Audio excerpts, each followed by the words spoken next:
Hello and welcome to the second annual Complete Champion Challenge here at the university campus at Trinity Western in Langley, British Columbia, located on the traditional and ancestral territory of the Stolo people. We are really excited for today's 6-hour sports marathon. I'm Mark Jansen. I work in media and marketing here with the Spartans, and I'll be your host throughout today's 6-hour event. You can already see things are starting to happen behind me. The cyclists have already taken off, and we are excited for a fun day of sports and raising money for student athlete scholarships and all the student athletes in need here at Trinity Western University. We just want to start with our gold sponsor thank yous, GLC Solutions. Thank you so much for being on board once again. Trading Post Eatery, Jansen Insurance, and Sticks Building Products. Thank you very much for being a part of the Complete Champion Challenge. Of course, this is the second year we're doing this, and our goal today is to raise $200,000 for Spartan athletes, and we are also trying to hit 1 million reps. So we have athletes from around the country, around the world, and alums all putting reps together to reach that 1 million target. So we're going to be going from place to place around trying to see all the stories of the Spartan athletes, but we're going to get right to it here, and I'm going to officially start today's events and get things going in track and field style with a starter pistol here, and we'll see how this goes. So I'm going to count down, and our basketball players, you can't really see me, but they're going to be off to my left, and then our hockey players are right behind me, and then we have athletes all around campus doing sports today in this 6-hour sports marathon. So here we go. In 3, 2, 1.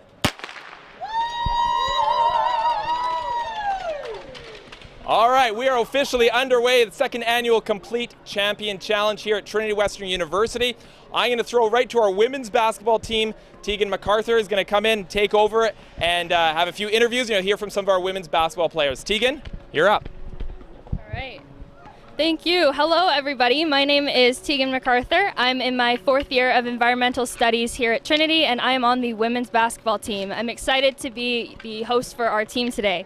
So I'm also very excited to introduce you to some of my teammates as we go through the challenge today. So my first interview of the day will be with Kaylee Reimer. Kaylee, how are you doing this morning? Great. Perfect. So tell us what you're in, what you're taking, and where you're from. I'm going to my 3rd year studying kinesiology, and I'm from Abbotsford, BC. Perfect. Well, thank you. So this past season looked a bit different for us. Was there an on-court highlight that you experienced this year that sticks out to you? Honestly, my favorite part was probably just being able to play in a real scrimmage in November, just being able to put our skills on the floor and actually play together as a team. Yeah, definitely. And how has your faith continued to develop while at Trinity?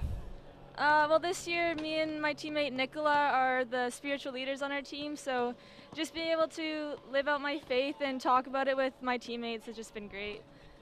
Yeah, definitely. I've really enjoyed having Bible studies with you guys leading. And you've also been involved in a lot of the coaching opportunities we've had this last year. What do you enjoy most about these opportunities? My favorite thing, working with the younger kids, just making them excited about basketball. And I know when I was younger, I was always so excited to go play with the university students, and I thought it was so cool. So just being able to give them that same experience and making young girls love basketball the way I do is just a great opportunity. Well, awesome. Great to hear that. And Kaylee, last question for you. If you got to be any NBA or WNBA player for one day, past or present, who would you be and why? Probably Taco Fall, because he's 7 feet, so I could dunk. I think that'd be great. That sounds great to me. I mean, who knows? Maybe you might dunk on your own anyway. Well, thank you, Kaylee. Thanks so much for your time. Next, we are going to chat with one of our team captains, Jolene Vlieg. So, Joe, come on up. Hello, how are you feeling today? Are you excited to get going? Yes, I am. Perfect. So please share with everyone what you're taking and what year you're in and where you're from. Yeah, I'm going into my 4th year. I'm studying business, and I'm from Leduc, Alberta. Sounds great. So as a fellow Albertan, what is your favorite part about going to university in BC? Big fan of the weather, and just being close to the ocean. It's totally different place. Yeah, I really like it. Oh, I agree. Both awesome things. So what are you most looking forward to about our upcoming season this year? Yeah, I think having not seen any of the teams, there's been a lot of growth this year and a lot of turnover. A lot of players have graduated, so I'm just interested to see what the other teams look like and how we match up against them. Awesome, yeah. And so something a little bit off court that people might not know about you is that you are a very talented artist. I've seen some of your stuff. You're pretty good. So how did you get into doing art, and which of your pieces did you enjoy creating the most? Okay, yeah. I've been doing it since I was little, just something I enjoyed, and then I really got into it in high school. We had a really good art program, and probably really enjoyed doing like pen sketches, so black and white ink. Yeah. Well, very cool. Yeah, I've seen some of her work. It's very cool if you get the chance to see it. And so lastly, Joe, what would be your advice to any young athletes watching right now who might be interested in becoming a Spartan in the future? Yeah, I think if you want to come to Trinity, just like speak up, contact the coach. Like, I think be assertive and take initiative. Don't wait for the people to come to you. Like, I contacted my coach, and it's been like the best decision. So, yeah.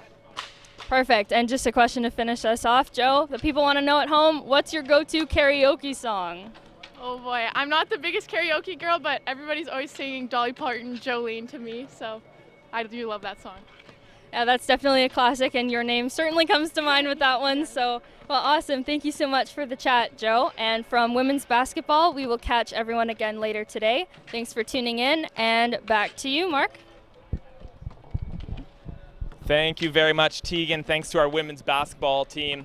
We're going to continue in the thread of basketball as we head to our next interview. I got a chance to talk to Taylor and Logan Kitteringham. Taylor Stewart, she played on the women's basketball team.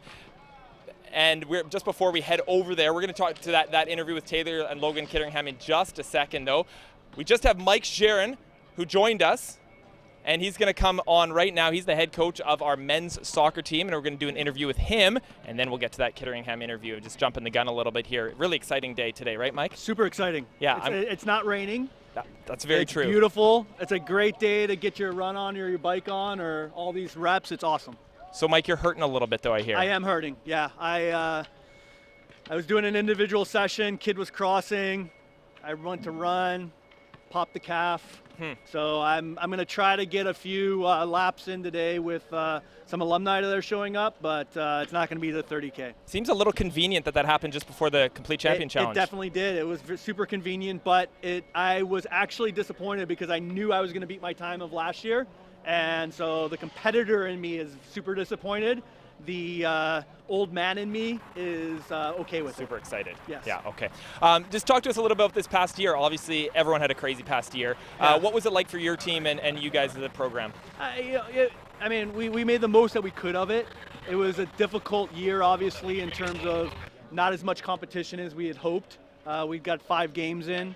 I mean, in the end, though, what really stood out to me was the leadership within the group and how everybody was still committed to being great and trying to be as good as they could. And we had talked about training in darkness to see what we can do in the light, and we'll see hopefully if any of that did anything come September. So, but I can't speak highly enough of Caleb Johnson, Scott Poffenroth, Caleb Jamot, those guys in the way that they led as seniors, as guys that weren't going to be able to come back, and they just really left a lasting legacy within our program. Mm-hmm. And speaking of coming back, now we have a summer where things are starting to open up and you can practice and play scrimmages and that sort of thing. What does the summer kind of look like for your program? Yeah, so we have a number of guys that decided to stick around. We've been training on and off throughout the weeks, and we're looking to get some 11v11s in and stuff like that, try to make up for some lost time and be ready to go in August when preseason starts, and then September 10th, I believe, is opening weekend. How antsy are you guys to get that September 10th game going? I want to get it going, but I mean, just to get a couple games in and be able to sort that out, that's going to be super helpful. And just today, Complete Champion Challenge, how important is a day like this to raise money for student athletes in need and scholarships? It's massive. There's so many kids that the need-based funding is what pushes it over the top, right? There's a lot of kids at Trinity that would not be here if it wasn't for the need-based funding. We can only cover so much in terms of athletic funding, academics, and all that. And this is just based on what a family earns, right? This isn't a merit-based thing or anything else. And some families, especially over the last little bit, have been hit hard. And we're hoping to be able to bring in more than the 200,000 rate that we talked about, so that there's not anyone who wants to be at Trinity who can't be here. Right. We'll head over to the soccer pitch later on. What's going on there? Tell us a little bit about what we might see out there. Yeah, you just got some guys up there. They're supposed to be doing skills because that does the most reps. My guess is knowing the guys that are up there right now that they're just playing, right, and playing small-sided games and everything, and just having a good time and getting those reps in. All right. Well, thanks very much, Mike. Thanks for joining us. Yep. All the best today. No problem. Really appreciate it. Thank you. Now we will go to the interview with Taylor Stewart, formerly Stewart Kitteringham, and Logan Kitteringham, basketball alums. Taylor and Logan Kitteringham, welcome to the Complete Champion Challenge. Thanks for taking a few moments to chat with us. Taylor, of course, Taylor Stewart, formerly when you were at Trinity.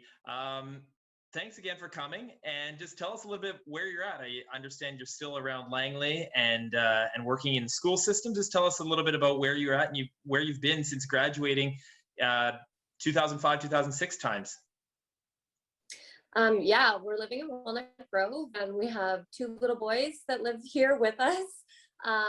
And since leaving Trinity, I've been teaching out in Abbotsford at St. John Brebeuf Secondary and coaching basketball for 13 years, senior girls, junior girls, grade 8 girls.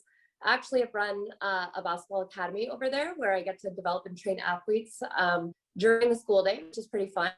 And I've actually had Coach Cheryl John Paul out quite a few times and a lot of athletes from Trinity. So it's been really good. Yeah, I also haven't strayed very far. Stayed very local here, being a teacher and vice principal of Walnut Grove Secondary School, and stayed somewhat connected to the basketball scene. Coached with the living legend George Bergen, that has a bit of a Trinity connection as well. And we had some success coaching the Walnut Grove senior boys. And then more recently, I've been coaching my own little guys in the North Langley basketball before this pandemic interfered with that a little bit. But we've found some workarounds to keep them in the gym and working a little bit. So yeah, it's been a long time, but we haven't strayed very far. Good to hear. So do we have a couple of future Spartans there that you're working on? Oh yes, they had like the baby onesies with the Spartan logo on it. We had a couple friends hook us up with that. So yeah, maybe one day. Yeah, good. Hopefully. Good to hear. Speaking of Trinity, let's talk a little bit about your experience. Taylor, you graduated in 2006 and Logan in 2005. What was your experience like at Trinity Western and as Spartans? I mean, I loved it. I was there for all 5 of my years. Even dragged out my education to spend that extra year there. I met like some of the most amazing people that have been a part of my life for the last 14 years, whether it's coaches or teammates or this guy. Yeah, I mean, it had a huge impact on my life being a part of the Spartan program. Yeah, and for me, I was immediately drawn to the school. I'm kind of a small town country type of guy, and the sprawling UBC, 1,000 million acres didn't really appeal to me. I was really intrigued by the smaller campus feel, and immediately kind of fell in love with the school. I was a history geek and still am, and I remember the professor Stephen Hicks that was there and some of the other faculty. Immediately felt at home and welcome there. And then no matter where I went, whether they were part of athletics or not, we all kind of felt like we were part of the same TWU family. And I really appreciated that right from the beginning. And then obviously you guys both played on the basketball teams. Let's just talk a little bit about your Spartans careers and some of the highlights. Taylor, maybe I'll start with you because you still hold the record for the most points in a single game for Spartans women's basketball. What are some of the highlights that you think about when you look back on your career? Yeah, I mean, I think the league's changed a lot. I think it's no longer called the CIS, but we used to play UBC, UVic, and SFU on repeat. I remember that, which was always a really nice challenge in the Pacific Division. But really just competing, traveling all around Canada, and just having opportunities that I otherwise wouldn't have had at that age. It was really special. And also I gained so many valuable skills in terms of leadership, time management that I really carried with me throughout my teaching profession as well. What about you?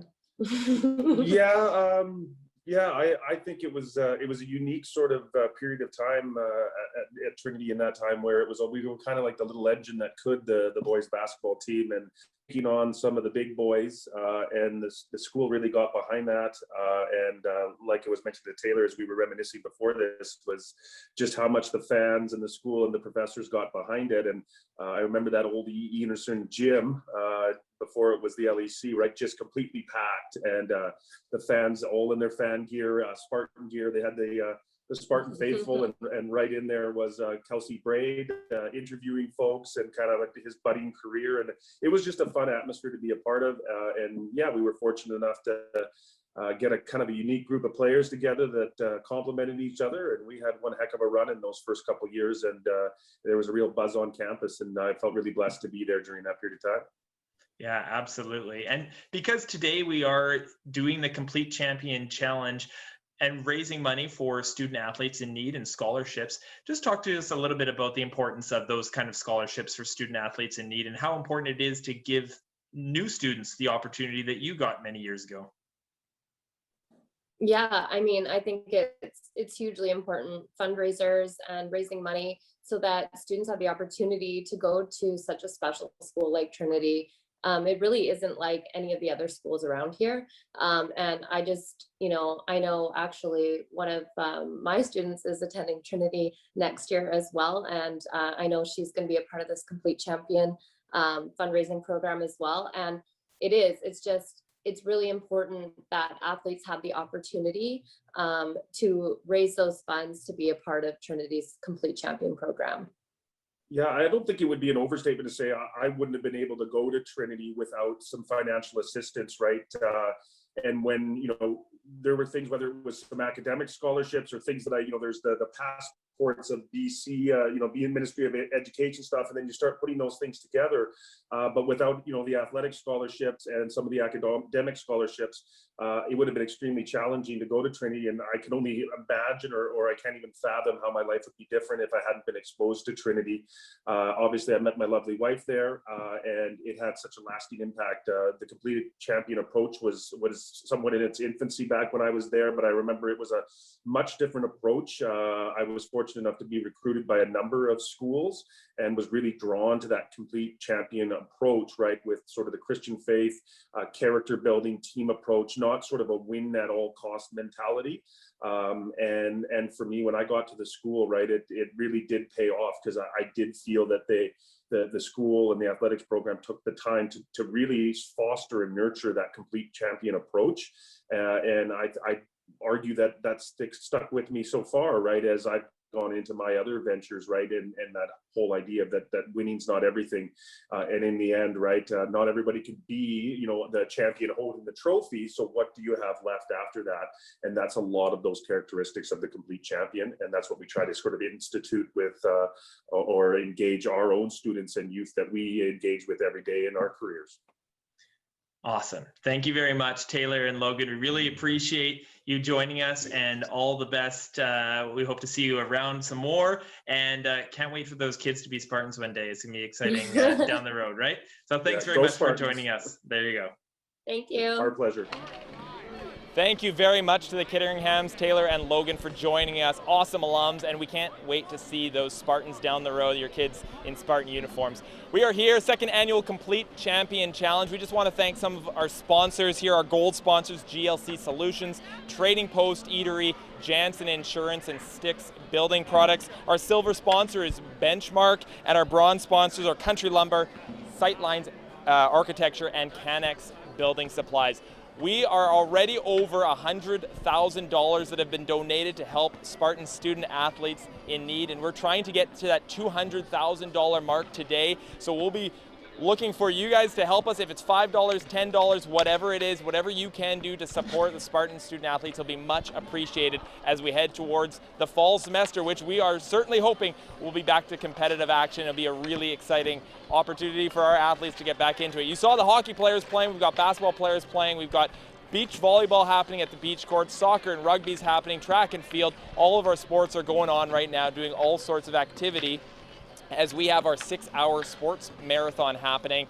And in addition to the $200,000 goal, we are trying to hit 1 million reps. So if you want to do repetitions at home, if you want to climb stairs or go for a 10K run or go for a 1K run, whatever it might be, or go for a leisurely cycle and just count how many kilometers you did, you let us know. Message us wherever, Facebook, Instagram, Twitter. Let us know what kind of reps you've accomplished, and we'll add them to the goal. It's a huge Spartan family that we're trying to get to that 1 million reps. So we're excited for another fun day here. And the cyclists that we have here, they're out on the road. They're riding 100 kilometers. That includes coaches and support staff and all sorts of other people that have joined us. And so we're thankful for everyone who's come alongside us today for this Complete Champion Challenge. We are almost ready to go to our next Zoom call, as we will be doing this throughout the day, checking in throughout various sports and seeing athletes' stories, both live and the stories that are not here at Trinity Western. Some of our athletes, of course, couldn't make it here, and with all of our COVID protocols in place, we can't have all of our athletes here. We'd love them all to be here, but next year hopefully we'll have everyone here on campus. But for today, we have a number of sessions all over campus, and we have our rugby team specifically doing rugby clinics, free rugby clinics throughout the day in various locations. So we'll be able to check in on them and see how those rugby clinics are going, and we're excited that they're operating these free clinics. Check the men's rugby or the rugby Instagram to see more information on exactly what's happening with those rugby clinics. And if you're watching right now, I think you could probably still get your kid out and get some free rugby clinics directed by our own rugby players. So we've got a lot happening, and that's just one of the things that we'll be tuning in shortly.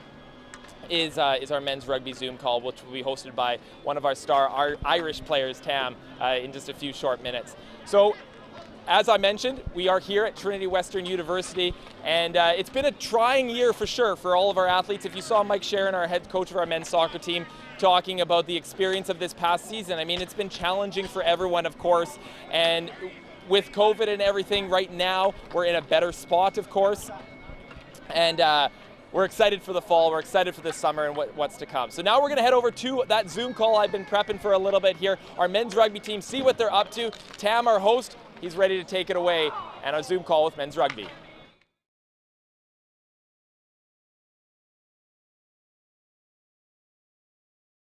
How's it going? My name is Tam Lartanacy. I'm a member of the Trinity Western men's rugby team. Today here, we have the Langley Rugby Club, where we'll be hosting rugby clinics for kids of all age groups.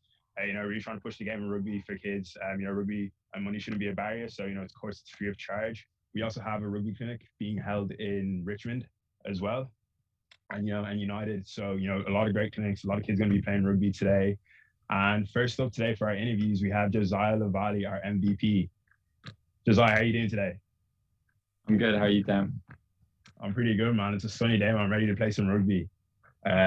How's your summer been so far? How's training been for you? Obviously, it was pretty intense for the past semester, waking up at 6 a.m. for training. How's it been for you so far? It's been good. I got a bit of a break when school ended, and then started working, and now I'm just, trying to stay active, stay fit, and do what I can, the little things to, maintain my skills. And so I'm really excited. I can't wait to play with you next semester. How excited are you for next semester? I'm excited. Didn't get a season last year, so it'll be my first proper game in quite a while. So I'm looking forward to it. Yeah, of course. Just as a freshman, you're pretty new to rugby at university level and trying to balance it with academics and stuff. How have you found that? How's it been? How's Trinity helped you with your academics while playing rugby? Well, the professors have been very helpful, and just being surrounded by a community of people that are all willing to help, and close knit of friends that are always there to push you and help you with anything you need. Of course. That's a huge benefit that I think a lot of people face, is that we have such a big brotherhood and camaraderie with people on our team and with our lectures. So it really helps push the agenda of Trinity Western and its values. Josiah, and how do you think it's aligned with your faith? How do you think playing rugby and studying at school like Trinity, how do you think that's aligned with your faith? Well, I grew up in a Christian home, so I mean it's nice to be surrounded by people with the same goals and same mindset. And it's just like a comfortable community that's very welcoming. So I think that helped me transition from high school into university as well. That's awesome, man. Look, thank you so much for doing this interview. I'll ask you one quick question, the last question. Who do you think the greatest fly half of our generation is? I don't know. Maybe one day me. All right, man. You know the right answer is Johnny Sexton, but I'll give it to you. Anyway, next up for our interviews, we'll be chatting to Scott Bowers. Scott, how are you doing today? Well, Tam, how are you doing? Pretty good, man. Do you want to tell people about yourself? What's your major? What year you're in? Yeah, so I'm going into my fifth year of university, my third year here at Trinity. I'm a media and communications major. Yeah, and then also one of the assistant captains here on the rugby team. That's dope, man. You're going into your fifth year. I'm so excited to play, your last year of college rugby with you. You're a great leader, a great teammate. So how excited are you to play your last year of rugby? I can't wait to get started. It's been unfortunate we had to wait a while. We had good taste my first year here, but this next year, hopefully it's all going to come together. I think we got a lot of things brewing. A lot of good rugby ahead of us still, a lot of good young players. So just so excited to get after it and let things start to play. Let's start to get after it. Yeah. Of course, and Scott, like you said, you attended another university previous to Trinity. How do you think Trinity differs in our rugby program and our academics compared to your last university? It's definitely a lot more of a community. At the other school I was at, obviously a lot bigger. Sometimes you can feel just like a number or just like another body in a big room. Especially with rugby, but I've definitely found with my academics as well. It really feels like a community where everybody wants to get to know you and know your name and really help you succeed in that way. So Trinity's been an awesome experience in that sense. And I'm just so thankful for the decision I've made, and just excited to keep getting after it in these last couple semesters I have. Hey, that's dope, man. Really appreciate you coming out. And of course, like I asked Josiah, I'll ask you, Graham, who do you think is the greatest hooker of our generation? I have a big bias for Jamie George, but I think you're gonna have a little different answer for me. One specific man in a scrum cap who throws a left-handed ball. Yeah, man, Rory Best, the greatest of our generation. You know it. You already know it. You already knew what the right answer was. But look, thank you so much for doing the interview, Scotty. Really appreciate it. And we'll pass it back to you guys. Cheers, Tam.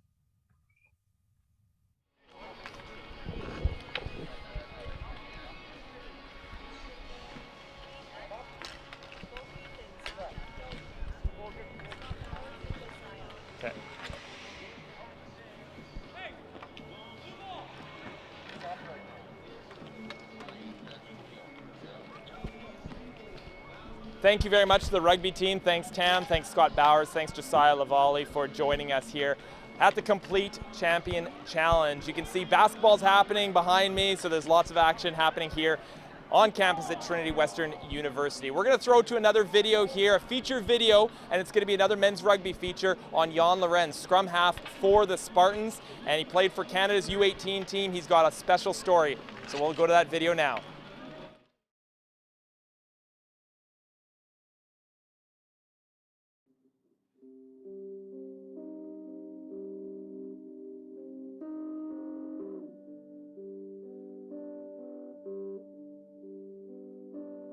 My name is Jan Lawrence. It's my first year. I'm studying sociology. I play on the rugby team. Rugby became something for me that it's kind of like an outlet for me where I can take out anger and emotions. So it became something I really clinged on to, and I've always been playing rugby ever since. Yeah. I was born in South Africa, and then when I was 4, we moved to Canada for the first time. And then my parents got divorced when I was around 8 years old, so we ended up going back to South Africa. And then we ended up coming back to Canada when I was 13 years old. My family, I would say in a sense, is a little complex. My mother does have, she has bipolar. She had some drinking problems. And then when we moved back, we lived with my mom for like a year. And in that year, we moved to a lot of different houses. I guess I had a lot of different stepdads in a sense, or it was just very unstable. And along with that, there was the fact that she potentially was mentally ill and she wasn't taking medication. And I think just a lot of negative things happened that there's some of the things I experienced that children shouldn't experience. Christianity to me, I think the way that it was presented to me early on in my life made me have negative feelings towards it, and so for a big part of my life I neglected it and pushed it aside. I think I went through a significant change last year during 2020. I had an experience where I kind of had like an epiphany, I guess, and a lot of things, a lot of questions, just uncertainties that I had about myself in terms of where I want to go and who I want to be just as a person. Just felt like it was like answered in an instant, and I believe that has something to do with my relationship with God and like Him calling out to me.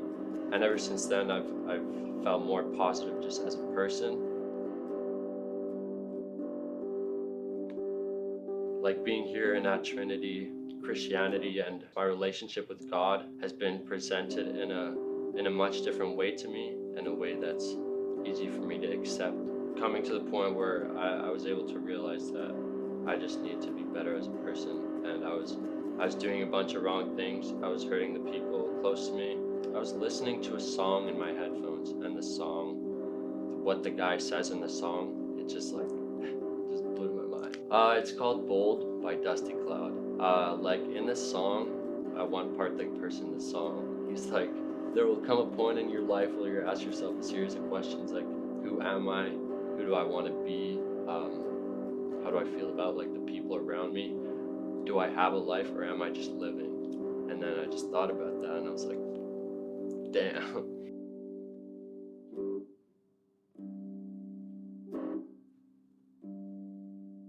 In terms of how I feel on the inside, just feels so much more positive now than I did a while ago.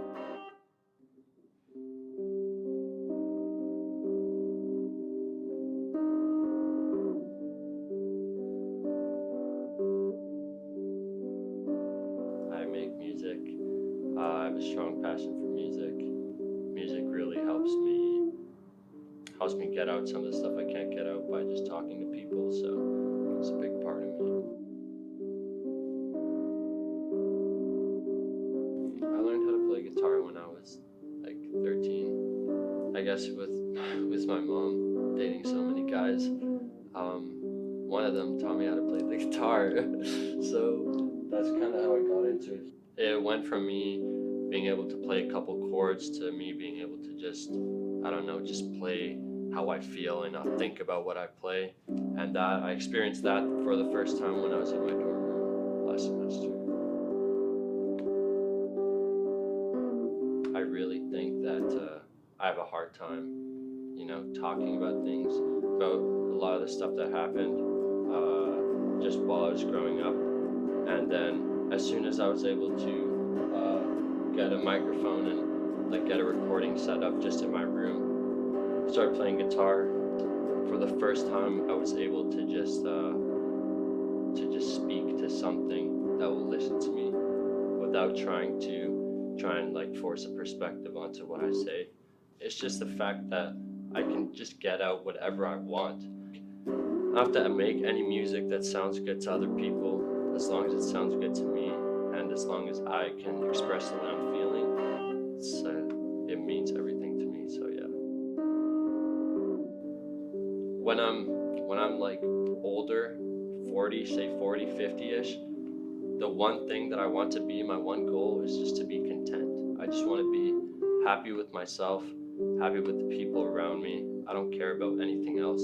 I just want to be content as a person. The two ways I'll reach that goal is by constantly gaining knowledge, and then specifically spending time gaining knowledge in relation to my personal skills and interests.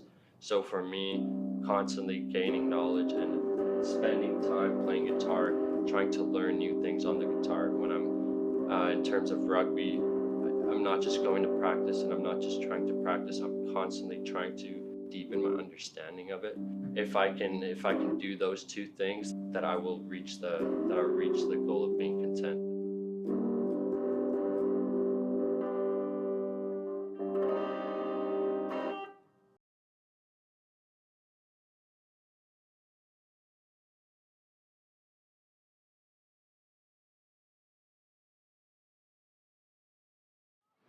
Thank you very much for sharing your story, John. We really appreciate it. We can't wait to see you in games and in Spartan Foundation this fall when we get back at it.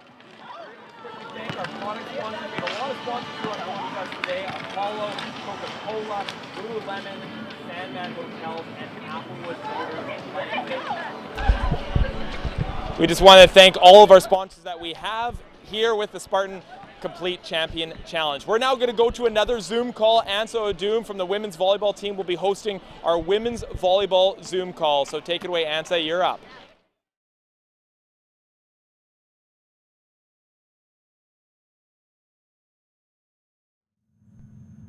Hello everyone, I am Ansa from women's volleyball, and today I'm going to be talking to Savannah Purdy and Michaela Bentrud. So Savannah, can you tell us where you're coming in from and what year you're in? Yeah, I'm going into my 4th year and I'm in Victoria, BC right now. Awesome. And then Mick, where are you turning in from? I'm tuning in from just outside Edmonton, and I'm also coming into my 4th year this year. Awesome. These are some of our fave girls on the team. Maybe Sab, we'll start with you. Do you want to just tell us a little bit about how Trinity Women's Volleyball and how Trinity has just impacted your life? Yeah, for sure. It's really hard to sum up into a few sentences, but I would say the main thing is just how much Trinity values you as a person and so much more than just an athlete. I think that I came into Trinity knowing who I was as an athlete for the most part, but maybe not necessarily who I was as a person. And so since being here, I've really come to understand what I believe in, what I value, my goals in life, and just like who I want to be surrounded by, and just having full confidence in knowing who I am. And so I think that that has just been something that's really cool. That's so awesome to hear, Savvy. Michaela, what about you? What has, I know you've only been here for only a year, but tell me just even in that year, how much has Trinity impacted your life?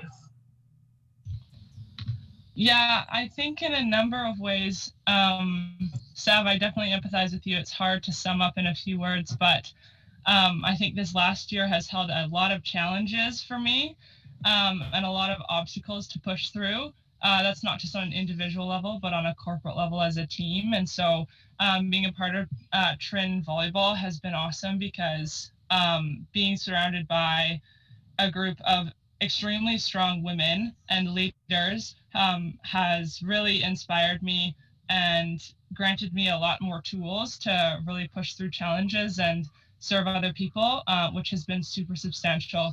I think for Trinity as a whole, I'm just so humbled and astounded by the effort that the staff and faculty and the larger Trinity community put into serving their students and to just launching them and giving them the tools and the capabilities that they need to grow into who they really are. And so that's something that I've really noticed just being here for 1 year. And yeah, it's been really awesome.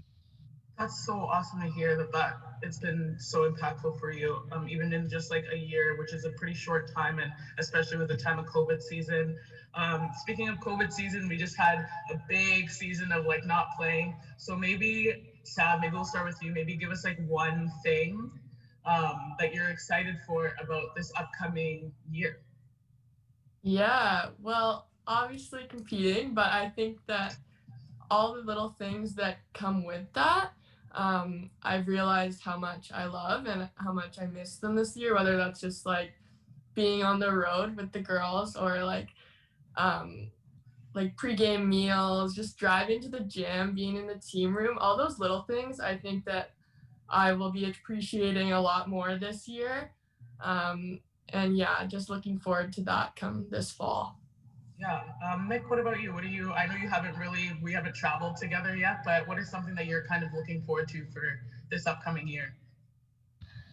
Yeah, I am really looking forward to discovering a lot more about how Trinity women's volleyball is run and what all the small details and like memorable details are that are involved in, for example, like a real season where you're actually competing, where you're on the road, where you're staying with the girls every weekend, where you have your own team room, where you're putting in the time and the sweat and all the energy every day.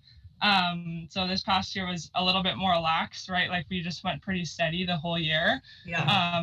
And yeah, I didn't get a chance to experience a lot of that. So that's one of the things I'm super, super pumped for come this fall too.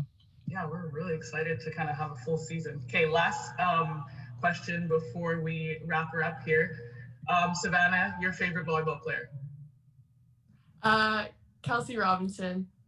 Nick, favorite volleyball player? I would have to go back to when I was just starting out, and I would probably say my favorite volleyball player was one of the girls on my team. Her name is Danielle Kath. She went to Trinity Western, to King's University.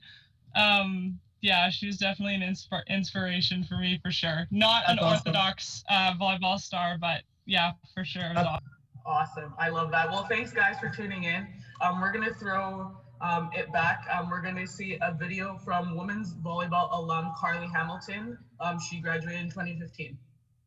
Carly Hamilton, welcome. I want to get right to it though, because I was looking on your Instagram page today and you have what appears to be a cream puff tree, which looks amazing and I want it. And I just thought that's probably a pretty good place to start. Tell me a little bit about that. Yeah, for sure. So obviously my business is called Creme Cream Puffs. So as you can probably imagine, that is our specialty. So we do cream puffs for all different occasions. Our trees have been kind of a celebratory dessert. So I do a lot of weddings, birthdays, Mother's Day sort of celebrations with those. But traditionally, like in French pastry, we call it a croquembouche. But we've made it a little more modern, a little more approachable, and super fun for any sort of celebration. So let's just go back a bit. You graduate from Trinity Western in 2015, just winning a national championship, a 5-year career with the Spartans. And soon after, you decide to go to Hong Kong and launch what becomes a bit of a food career, if you will. Just walk us through how that started and how kind of things got rolling to where you are today. Yeah, absolutely. So I moved to Hong Kong. I had a contract to teach English for a year. And I was just blown away by the food scene there. Like everywhere you turn, there's different restaurants, there's hole in the walls, there's street vendors. Like the food was unlike anything I had ever experienced before. And like it kind of started like I would just kind of send photos back to friends and family, like, oh my gosh, look at how amazing this is. Like you got to check it out. And from there, I was like, you know what? Well, I should start maybe an Instagram page. So I started my Instagram Dim Sum Diet and then started a website and started blogging, doing like restaurant recommendations for people traveling, doing like my favorite spots in Hong Kong. And it was one of those things that just kind of kept growing and was a hobby that I loved doing, especially being away from family. It was something like I would do evenings after work, would like find the new restaurants we wanted to go and check out. So it was definitely an eating focused year, and it was so much fun and was one of those experiences that you can never replicate, but was such a shaping experience too. And so then you go from there, eventually you make your way to London and go to culinary school there. Just how did that happen? And what was kind of your focus when you're at culinary school? It seems like the treat thing is really your jam, but not your only thing, hey? Yeah. So I think starting my blog had just kind of sparked the idea of like, okay, no, I want to be working in food full time. I've always loved cooking and baking and all of that sort of thing, but never felt like it was the right time to go and pursue that until finishing up my year in Hong Kong, not really knowing what I was going to do next. It was kind of my gap year post university. And so, yeah, made my way to London and got into the culinary and pastry arts, which I loved. It was like 8 a.m. in the morning till 6 at night, 5-6 days a week of like sitting in classes, doing like practical lessons where you're then in the kitchen replicating what you've just learned from your teaching chefs.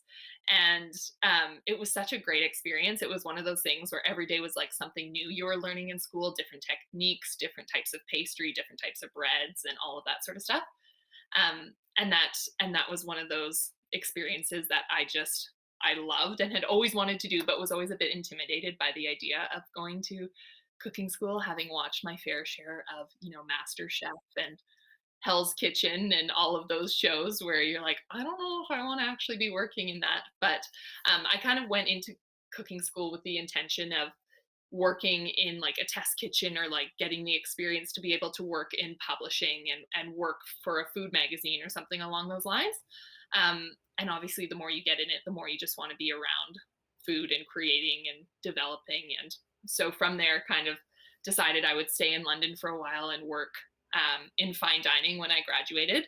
So that was definitely an experience of its own, working crazy hours and definitely thrown in the deep end of learning and hands-on and definitely not a walk in the park for sure, but was a great space to just go and learn and kind of ended up being a bit of a starting ground for starting my business.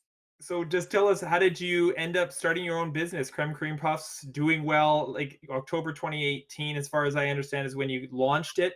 But how did you get there, and how things have been going since?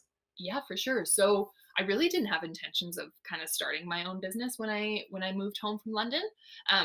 One of my daily jobs working in the restaurant was making the cream puffs for the day, and so that was kind of like one of the learned things that I obviously brought home with me. But we made very traditional, and I kind of was like, man, it would be cool if you could just like do something a little more modern, a little more seasonal. Like those are always kind of flavors and desserts that I'm really drawn to. So I kind of started testing around Thanksgiving time. I started testing a pumpkin spice cream puff with the intentions of like sending it off to different gourmet cooking magazines, see if anyone would kind of publish the recipe if they liked it. And I was sharing that with a friend, and they were like, you know what, this recipe seems really complicated. Like, I want these for my Thanksgiving dinner, but I would never make them. Like, would you consider selling them? And so it just kind of started from there. That sort of planted the seed. I used my dim sum diet platform to start sharing that I was making these for Thanksgiving, and I started getting orders not just from friends and family, which was the first kind of cue, like, okay, maybe we're on to something here. And just seeing people's reaction when they would eat them, I was like, oh, people like really like these. Like, I knew they were pretty good, but I think when it's your own product, you don't really see it as it is. And so I started reaching out to local coffee shops and restaurants and dropping off samples, and just were asking different people if they'd consider carrying them, and got picked up in a couple big cafes and restaurants. And it just kind of went from there. Like, I started recipe testing to develop flavors for Christmas, and then come January was starting to create stuff for Valentine's Day. So it just kind of came season to season, and people kept coming back and buying the seasonal flavors. And so it's just kind of spiraled from there, and we've kind of expanded our offerings as people have kind of stuck with us. And in terms of team, obviously you played with the Spartans for 5 years, and like I said earlier, won a national championship in your final year. How would you describe your experience as a Spartan? Oh man, my experience as a Spartan, it was such like an evolving 5 years. I think coming in, my life in my world was volleyball, and I think it really kind of opened me up to just growing and developing as a person. Like, going from playing on top teams in Alberta to going and sitting on the bench for a number of years as a Spartan was like, that was a really hard couple years for me. But I think too, that was like really growing and recognizing like the value of working as a team, and everyone has a contribution, and being able to own your role and be a contributor regardless of whether or not you start your 5 years. And I think too, like having played through, or not played through, but at the time, like having a number of concussions, like that was definitely the reality of, okay, sports can't always be the number one focus. Like, our health is so important too, and being well rounded and being able to, like take this stuff that we're learning in school and being able to apply it outside as well. Like, not just living like an athlete student life, but living a student athlete life in a really balanced way. I think it was such a great experience overall, and I think Trinity is like such a blessing in that sense of being able to offer such awesome education and amazing sports programs too, that not only just like grow athletes to become like the best players they can be, but also just shaping people into like well-rounded human beings ready for the real world when they graduate. Love it. Well, thanks very much, Carly. We really appreciate you joining us. And if you want to order some of her cream puffs, go to their Instagram page, Creme Cream Puffs. You'll find some amazing stuff. I haven't actually had one, which is a shame, but they look incredible. So thanks very much, Carly. I'll be sure to have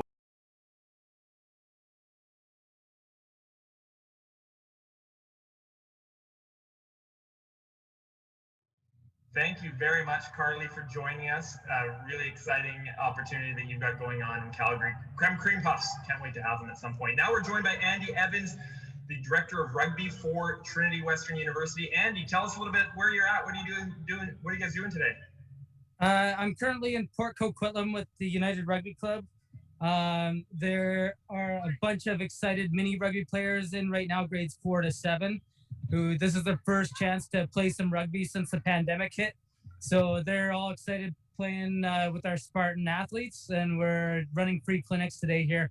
And you probably saw Tam and Langley as well. So we're running clinics over there. So getting a lot of kids activity for free at these clinics is part of the challenge today. That's awesome.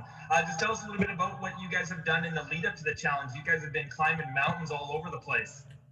Yeah, so we wrapped it up yesterday, our pre-challenge. So we wanted to reach over 1 million meters of activity, like mainly hiking. We ended up reaching 2.17 million meters. So our men's and women's Spartan team have been really active, just trying to draw awareness of the fundraiser. But it's really phenomenal, the amount of activity that they did and the places they went, all within the COVID protocol and restrictions and so on. We didn't leave region 2 or wherever. That's awesome. Andy, just tell us a little bit about this past year. Obviously, it was crazy for everyone. What was it like for your program, and how did you guys kind of navigate the waters of this past season? Well, I just love how the athletic department takes sports seriously and want our Spartans to compete as much as possible. So I felt as a rugby program, we were able to do as much as more than anybody else in the country for university. So our women's team had an inter-squad game before Christmas break.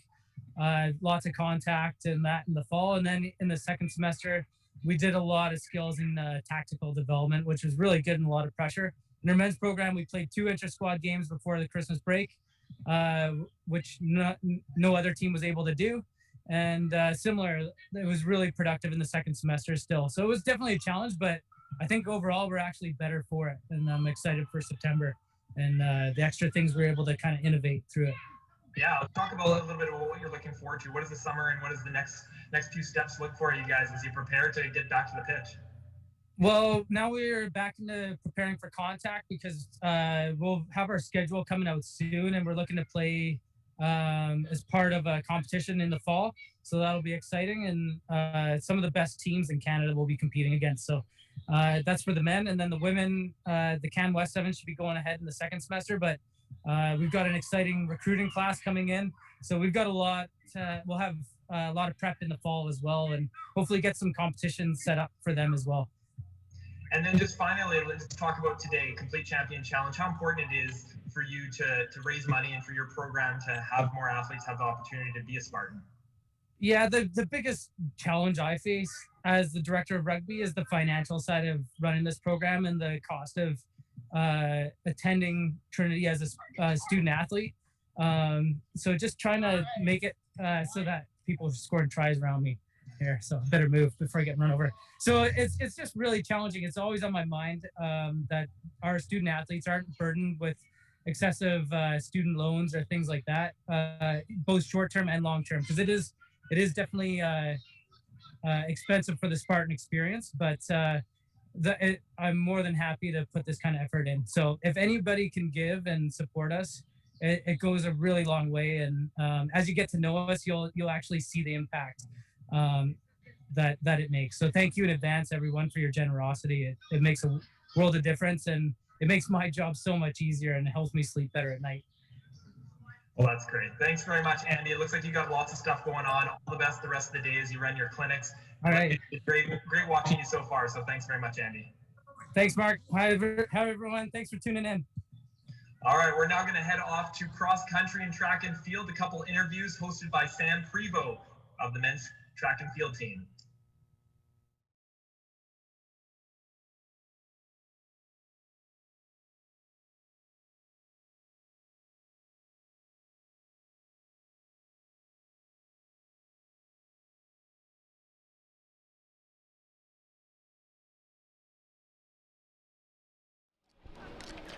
All right. Hey, everybody. I hope you guys are enjoying the live stream so far. My name's Sam Prevost, part of the track and field team here at Trinity. And our first interviewee today is Alyssa. So, Alyssa, could you tell us what year you are and what events you do? I'm going into year 4, and I do the 300 and 600 meter. Awesome. Those are some big events. All right. What has been your most special moment here as a Spartan at Trinity Western? I don't think there's been a special moment in particular, but in general, I think what's really special is the friends I've made on my track team. Perfect. That's what we love about Trinity.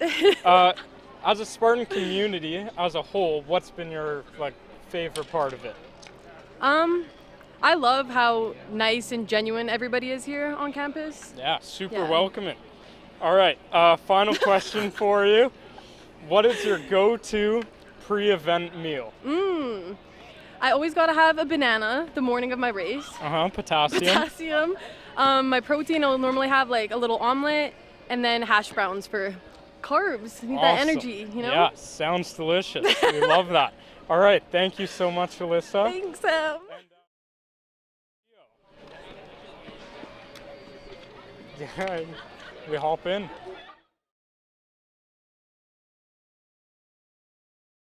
All right, thank you, Gio. So I'll start it off with you as well. What year are you going into and what are your events? Well, I'm a recent graduate from Trinity. I'm probably next year going to take some classes to apply for a master's degree. Awesome. So that's what I'm doing next year. Sweet. All right, this year was a tough one for Spartan athletics with everything going on. What's one way that you've kept yourself motivated through this tough year? Honestly, friends and family, and as well the community I have at Trinity has helped me a lot. In reality, I think COVID was a tough time for us as athletes, but the growth that we had is athletically we all work extremely hard, and as well it shows how tough we can be through hard times. So honestly, the hardship actually made it easier for me. Yeah, for sure. That's great. All right. You've been here for a couple years, you've said. What's been your favorite location to travel for competition? I think it is not the best facility, but I love going to Alberta. Alberta, the competition, the rivalry, the friends, and everything is just amazing. That's great. All right, final question for you. What are you looking forward to most once COVID restrictions have lifted? Oh, buddy, I am a big-time surfer, so I just want to head back to California, head back to Mexico with family, and visit them and actually just go back to surfing, go back to enjoying the good old ocean with all the friends and family I have. That's sweet. Sounds like a blast. Thank you, Gio. You're welcome. All right, we're good to go here. Thank you, and we'll send it back. I think we're good.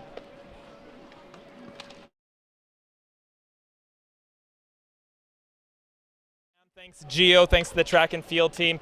And now we've got Shane Weeb, speaking of the track and field team. And Shane, looks like you got a cycling helmet on. You went out for a ride a little bit. What's going on today for Shane Weeb? I'm doing a little bit of everything today. Last year I was a hardcore cyclist. This year I'm just finished my cycling route, and now I'm going to go for a nice little walk, maybe with a little bit of running. Probably join my team up at Rec Field in a little bit to do a few 2 reps up there as well. But beautiful day for everything. Yeah, so you didn't want to defend your title? You were the fastest cyclist last year. No, a few reasons for that. But I'm feeling well enough to be able to do what I'm doing today. Good. Just tell us a little bit about this past season for you guys as a track and field and cross country team. What was it like, and what did you guys kind of get up to? Well, you know, when you don't have any competitions to work toward, it's always a bit of a challenge. But you know, comparatively speaking, when I speak to some of my colleagues across Canada West, we're really fortunate to be able to have trained all year. Some of them weren't able to train much at all. And so just the privilege for us to be able to go out and train, even with restrictions, really, really happy that we were able to do as much as we did. And for your athletes specifically, like what does the summer look like? Is there opportunities to be able to compete this summer? They're speckled all over the place. They're easier if you're a part of a track club. But most of them, it sort of just depends on what their work schedules are like too. Right. But most of them are training. Some of them are rehabbing. Some of them are just spending the time earning enough money to come back, and which is partly why we're doing what we're doing today. Right. Yeah. And speaking of that, exactly thing. How important is a day like this for your program? It's huge. It's huge. And last year we sort of fumbled out of the gate a little bit. I think we weren't really sure as a team really what this was about and how hard they had to work to raise money. But this year we've hunkered down, and really want to say thank you to all of our parents and friends and relatives of our program who have given this past weekend. And it really is going to a fantastic cause. And as a head coach, speaking on behalf of the team, just want to say a huge thank you to all of you for supporting what we're trying to do here. All right. Well, thank you very much, Shane. Get back to all the activity you've got going on, and all the best the rest of the day. Thanks, Mark. Okay. We are going to head off now to another video. Fort Langley is just down the road from Trinity Western, a university town to be sure. There's lots of stuff going on there, and it's part of really the fabric of what it means to be a Trinity Western University student. So here's a little bit more about Fort Langley just down the road from TWU.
We are here at Trinity Western University, the Complete Champion Challenge, second edition, as we did one last year as well. We just want to thank our product sponsors, Apollo Signs, Coca-Cola, Lululemon, Sandman Hotels, and Applewood Motors Langley. We really appreciate all of your support and everything you've done to help student athletes in need today, which is what today is all about. We are now at $114,000 that we've raised so far, as our goal is $200,000 to make it today, and we appreciate every dollar that comes in, whether it be 5 or 10 or 20 or 1,000 if you'd like to give more, anything that you'd like to give to help Spartan student athletes in need. So now we're going to head to another Zoom call, and we're going to hear from our women's hockey team. Desi Wientz, local hockey player, is hosting the call. So Desi, take it away for our women's hockey team.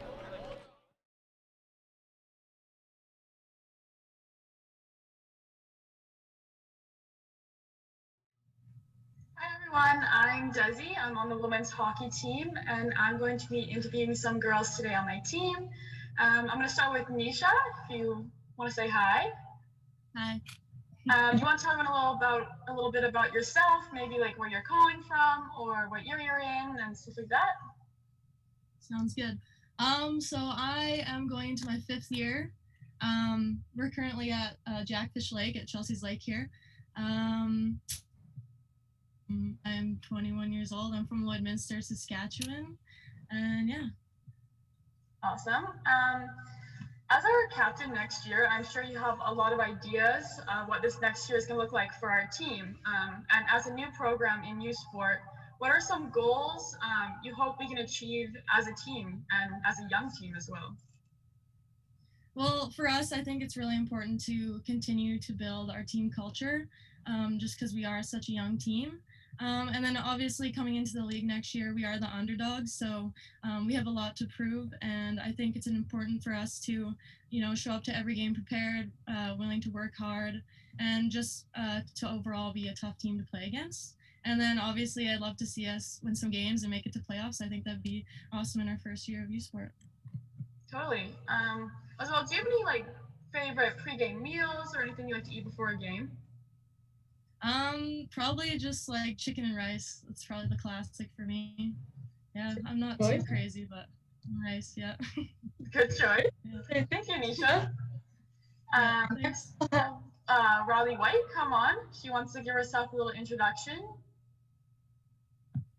Hi, I'm Riley White. I'm 19 years old and I'm going into my second year. And I'm from Mormon, Saskatchewan, but I'm in Brooks, Alberta right now. Awesome. I know you've been playing for quite a while now. So who has been some of the biggest influences in your hockey career and how have they helped you become the player you are today? I have to say my family, but mostly my 2 older brothers and my dad. I kind of knew if I didn't play hockey, I was going to get left out. So my brothers helped me with that. And my dad's always supported me and coached me. And yeah, he's kind of shaped me the most. And so have my brothers. Hopefully they can come out for a few games next year. That'd be great. Yeah. Also, who are you rooting for this year to win the cup? Any favorites? Montreal, baby. Good choice. Gotta go Canadian. Chloe, do you want to come on and give yourself an introduction? Yeah, sure. I'm Chloe. I'm 19. I'm going into my second year as well. And I'm from Leduc, Alberta. Awesome, thank you. I know you lived on campus this year. Do you want to tell everyone a little bit about your how dorm life really helped your experience at Trinity Western and make it really great? Yeah, so I think definitely coming in with this weird COVID first year definitely helped for me to meet some new people since I'm not in class. And honestly, it was a lot of fun. Me and Cheyenne were in the same dorm with another one of our teammates, Laurel. And we just honestly just had a great time. That's so awesome. As well, do you have any favorite female hockey players? I'm gonna have to go with Coach Sarah. Sarah Potter would be my number one. Good choice. That's a good choice. Cheyenne, do you want to give yourself an introduction? Hi, I'm Shanna Harden. I'm from Pigeon Lake, Alberta. I'm 18 and going into my second year. Awesome. So we're excited to see our hockey teams moving to U Sport this year or last year.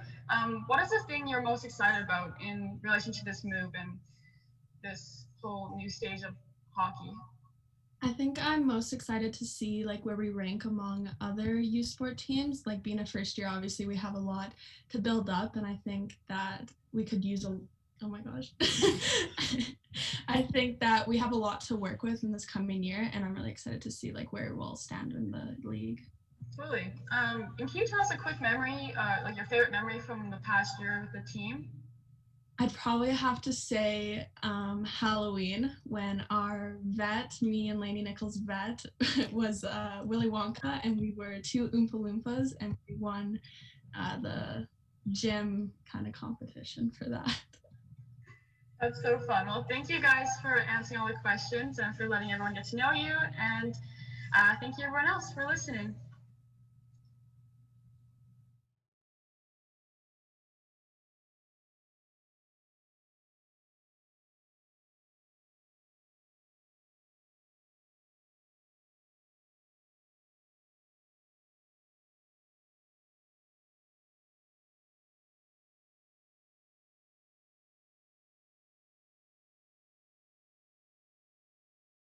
And the women's hockey team. Now we are here. I should mention right in front of the big helmet, which is always exciting. This is what we run out of on game day. We haven't had that in a little bit, but one day we will, and then we'll run out even faster than ever before. I'm here with Jamie Sinclair with the track and field team, coach with the track and field team, an alum. He was an awesome pole vaulter with the Spartans. Jamie, thanks for joining us today. How's the day been so far for you?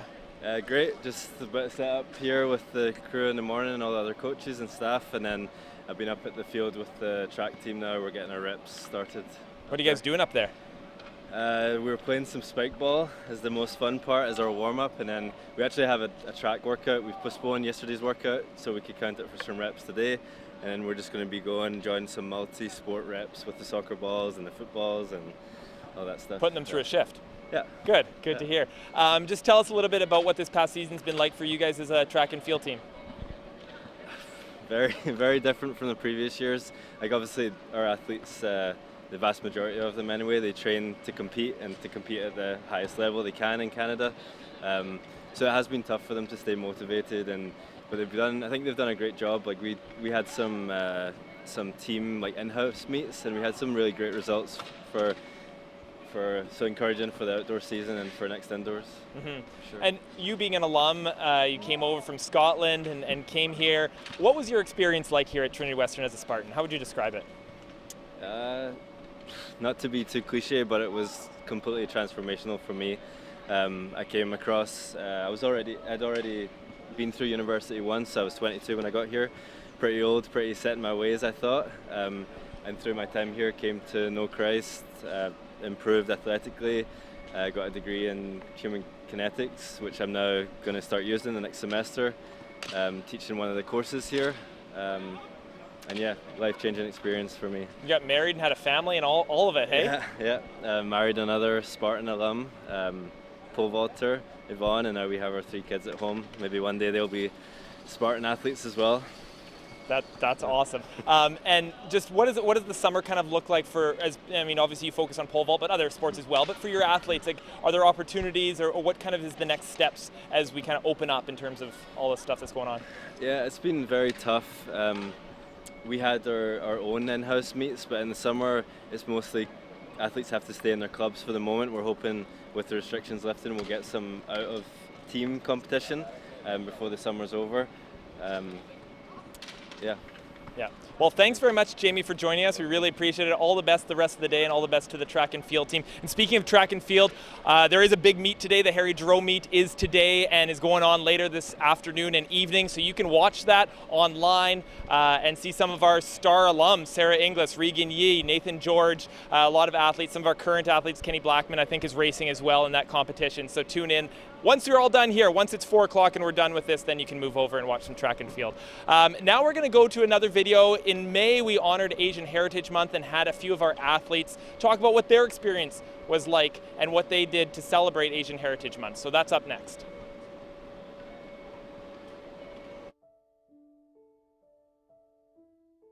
What does Asian Heritage Month mean to me?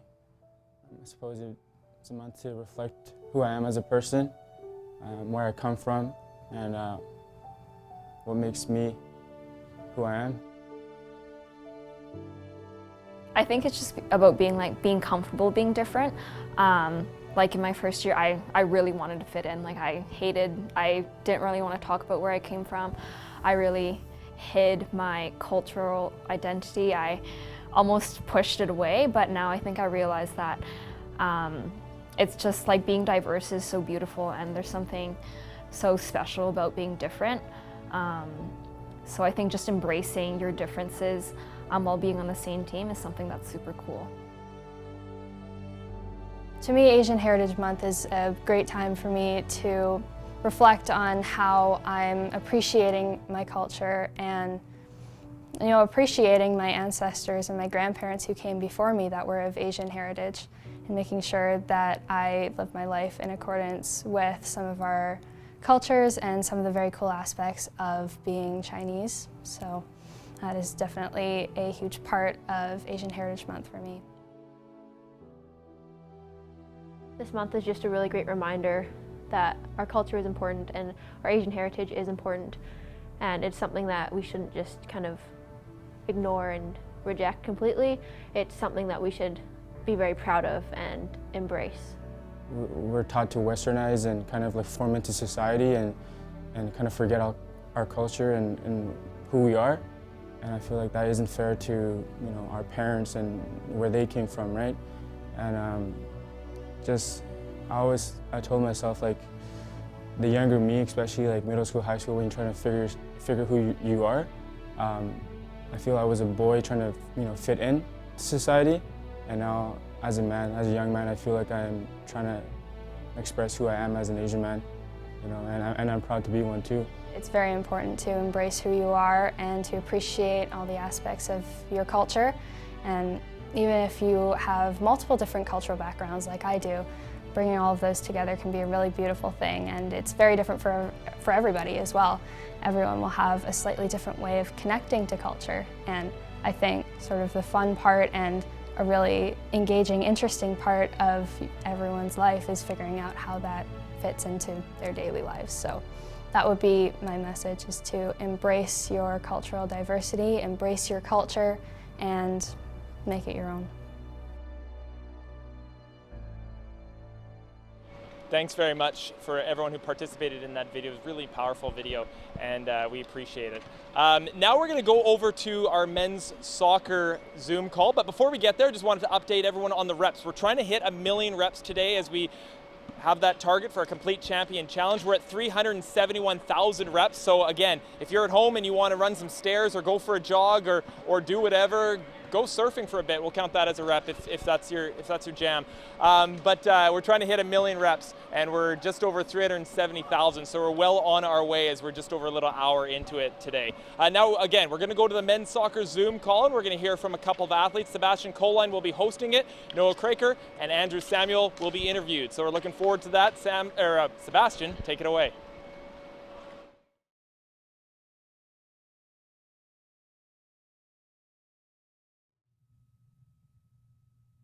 Hello everyone, welcome. My name's Sebastian. I'm from men's soccer. Thank you for being here. Today we're going to be talking with two teammates of mine, Noah and Andrew. And I'll send it over to Noah first. You can give us your name again, tell us where you're from, and your position on the team. Yeah, hi everyone. I'm Noah. I'm from Calgary, Alberta, and I'm a center back, I suppose. He's one of the best. Scores goals as a center back too. Noah, I got a couple questions for you. Can you tell us what one of your best memories as a Spartan has been so far? My best memory as a Spartan probably would be my first goal, which was at semifinals at Nationals. And it was a bit of a fluke goal, and I didn't do anything. The ball just came to me and hit my knee and rolled into the net, and I was kind of just in shock, and I don't know, didn't even know what to do or what to celebrate. But yeah, probably my favorite memory. Yeah, it was a pretty important goal, but hey, there's something being said for being in the right place at the right time. Another quick question for you. How have you changed since becoming a Spartan? I think when I came in, I was pretty timid and shy, but then after like Mike putting me in a couple leadership roles and whatnot as like academic captain or the Sparta captain, I've definitely grown and like as more of a leader, and I've been more outgoing and giving the team more direction and whatnot. And yeah, I think just like being able to contribute to the team that way has been an important way that I've developed. Yeah. Awesome. And before I turn it over to Drew, who's your pick for the European Championships going on right now? Oh, Germany. Germany? All right, it's a good pick. Of course. All right, Drew, how about you introduce yourself, tell us where you're from, and yeah, what position you play? Hey everyone, my name is Andrew, or the boys just call me Drew. I also am from Calgary, just like Noah, and I play midfield. Nice, nice. Couple quick questions for you. What made you decide to come to Trinity Western and become Spartan? Well, it's a long story, but I mean, to shorten it, I guess, I saw how good the soccer program was, and, the culture that the team had, and, the way the team was integrated into the school's community. I really thought that was attractive. So I filled out the free application, and next thing you know, I got accepted, and felt that God was telling me to come to Trinity, and did just that. Nice. Yeah, and the last good question for you. A lot of us on our team know, but I don't know if a lot of the outside world knows. What was your inspiration for sort of starting your YouTube channel? Andrew has a bit of a YouTube channel that he documents a little bit more of a behind the scenes look at a youth sports player. Can you tell us a bit about your inspiration behind that? I mean, basically just making videos and stuff has always been a hobby since I was a little younger. So I thought, there's not a lot of people who show what it's like to be in our shoes as youth sports soccer players. So I thought, why don't I show what life is like at Trinity, and maybe see if we can get, some attention from some up and coming prospects, see if they want to come to Trinity and play on a good program. So yeah, it started out as a hobby, but now I've started to take it more seriously. And yeah, it's just a fun thing for me to do on the side. No, it's pretty sweet. And I'll give a quick plug for it. What's the name? What should people go look at to go see that? It's just my name, Andrew Samuel. Type it in on YouTube. You'll see it there. And lastly, what's your pick for the European Championships coming up? You know, I want to say England, but I know they won't make it past the round of 16. So I'm saying France again. All right, that's a good pick. That's a good pick. Yeah. All right, that's it from us here at Men's Soccer. We'll catch you guys a little bit later on and looking at a couple other players that we'll get some interviews with. See you guys.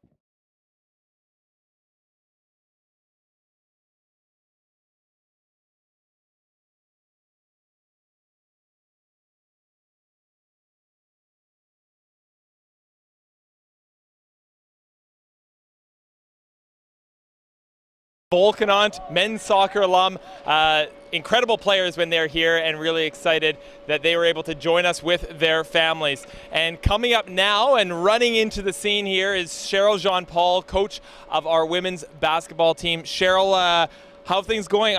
I saw that you were on the bike for a time. How have things gone so far today? Good. The bike was good. Good. I'm glad. Yeah.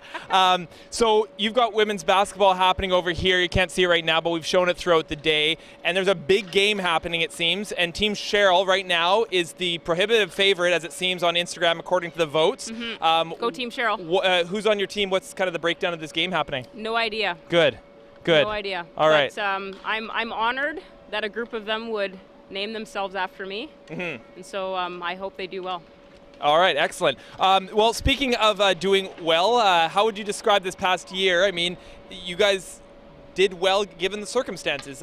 Just to describe what this last year was like. It was focusing on other things.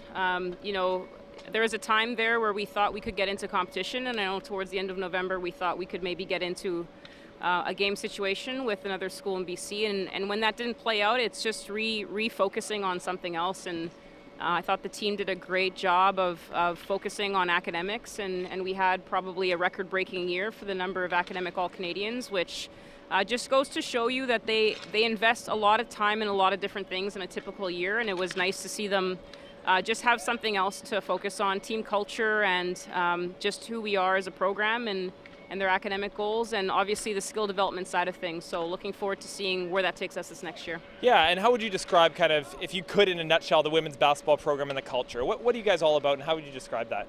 Well, you know what, it's always kind of it's always growing, it's always developing, it's kind of an organic process.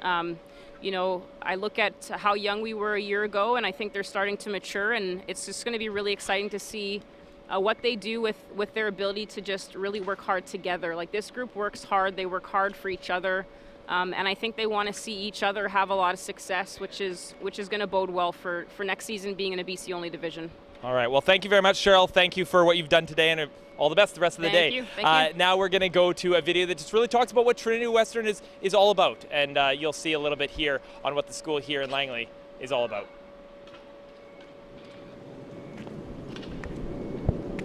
What were you born to do? Just think about it. How are you going to do it? The world is noisy. You've got to be focused. The world is divided. You have to be faithful. The world is hostile. So you need to be fearless. We develop godly Christian leaders with thoroughly Christian minds. What were you born to do?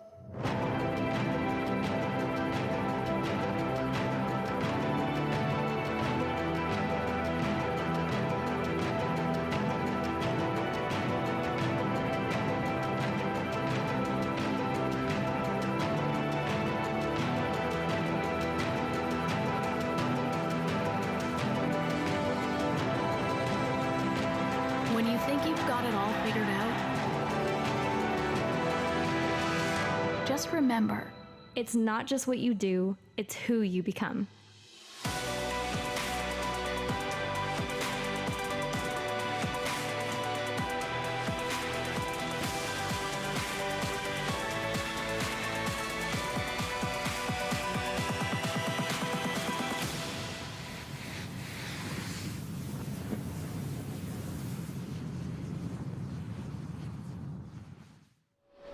Back here under the helmet here at Trinity Western University's second annual Complete Champion Challenge. Just want to thank all of our sponsors, so many good people that have helped us as we raise money for Spartan student athlete scholarships. GLC Solutions, Trading Post Eatery, Janssen Insurance, Sticks Building Products are all our gold sponsors. Benchmark is our silver sponsor, and our bronze sponsors are Country Lumber, Sightlines Architecture, and Canex Building Supplies. Thank you to all of those. Now we're going to go to something that's really special, really unique. We've never done it before, so you're going to see something that has never been seen before, our Spartan Challenge. Shane Weeb, our head coach that you've seen earlier interviewed for our track and field team, he put on an obstacle course for all of our athletes. An athlete from each team participated, and we saw who was the fastest, going up and over things, throwing balls, throwing various things, throwing javelins, all of it. So it was an exciting obstacle course. As you see, the cyclists come behind me, or at least one of them, and we'll see more of them as the day goes on. And getting very close to us there, he wanted to make sure he got in the frame, so that's awesome. So we're going to go to the Spartan Challenge here and see what it was all about. It was an exciting day, and here we go. This is the Spartan Challenge. So who would be crowned the champion of the Spartan Challenge? Once the cameras settled in on a beautiful Saturday afternoon, it was a wild ride. They went up and over hurdles. They climbed over mats. They shot soccer balls into the net. They heaved medicine balls. They lifted weight. They hopped around a little bit. They shot pucks into the back of the net, then threw balls, and they tossed frisbees, and then they ran through some cones and over hurdles, tossed a javelin, and they bear crawled home. On the women's side, pole vaulter Anna Fonseca was slick up and under the hurdles. Volleyball libero Emma Gamache, not surprisingly, was keen for a smooth set and then hopped on over to the frisbee toss. Looks like she's been on a disc golf or two before in her time. Women's basketball star Jaden Gill showed her natural sporting skills setting and tossing a football. It was the basketball which gave her the troubles. Last, though, she knocked down her second attempt. Riley Kellner, women's hockey, hopped through the hurdles with relative ease and then stabbed in that javelin on her first go like a proper Spartan. But it was Izzy Schultens from women's rugby who was clearly a front runner from the get-go. Look at this. Zip she goes. And Shalina Wiley, who was in fine form throughout the day. The roll at the top of the mat was a nice touch to advance to set up a women's rugby versus women's track and field finale. So Shalina Wiley up in the final, takes off and gets off to a flying start. As you'd expect, she is the track star, of course, hopping over those hurdles, getting to the larger hurdles, going up and under, no problem. She steps back and decided to go for the running leap at the top section. Finally heaves herself over, goes with the roll again. Nice work there by Wiley. Off to the soccer ball section. Knocks it in on a second go, and then she went over to the weight throw. She did well in the first round here. She's going for a second golden opportunity and does exactly that, heaving those medicine balls over. Gets the second one to go and the third one. Now over to the weight throw. This was Coach Shane Weeb who set up this whole course, his favorite part. Let's get them to lift some weights. And they do just that. These are heavy weights they're going after. You see that last one get up onto the steeplechase segment. Now the lily pads. Hop, hop, hop. There goes Wiley, getting through this without any sort of issues. Shoots the puck. Nice left-handed shot from Wiley. Now over to the throwing. Football was a bit of a miss off the start. Gets the second one to go. Now she's going to go to the volleyballs.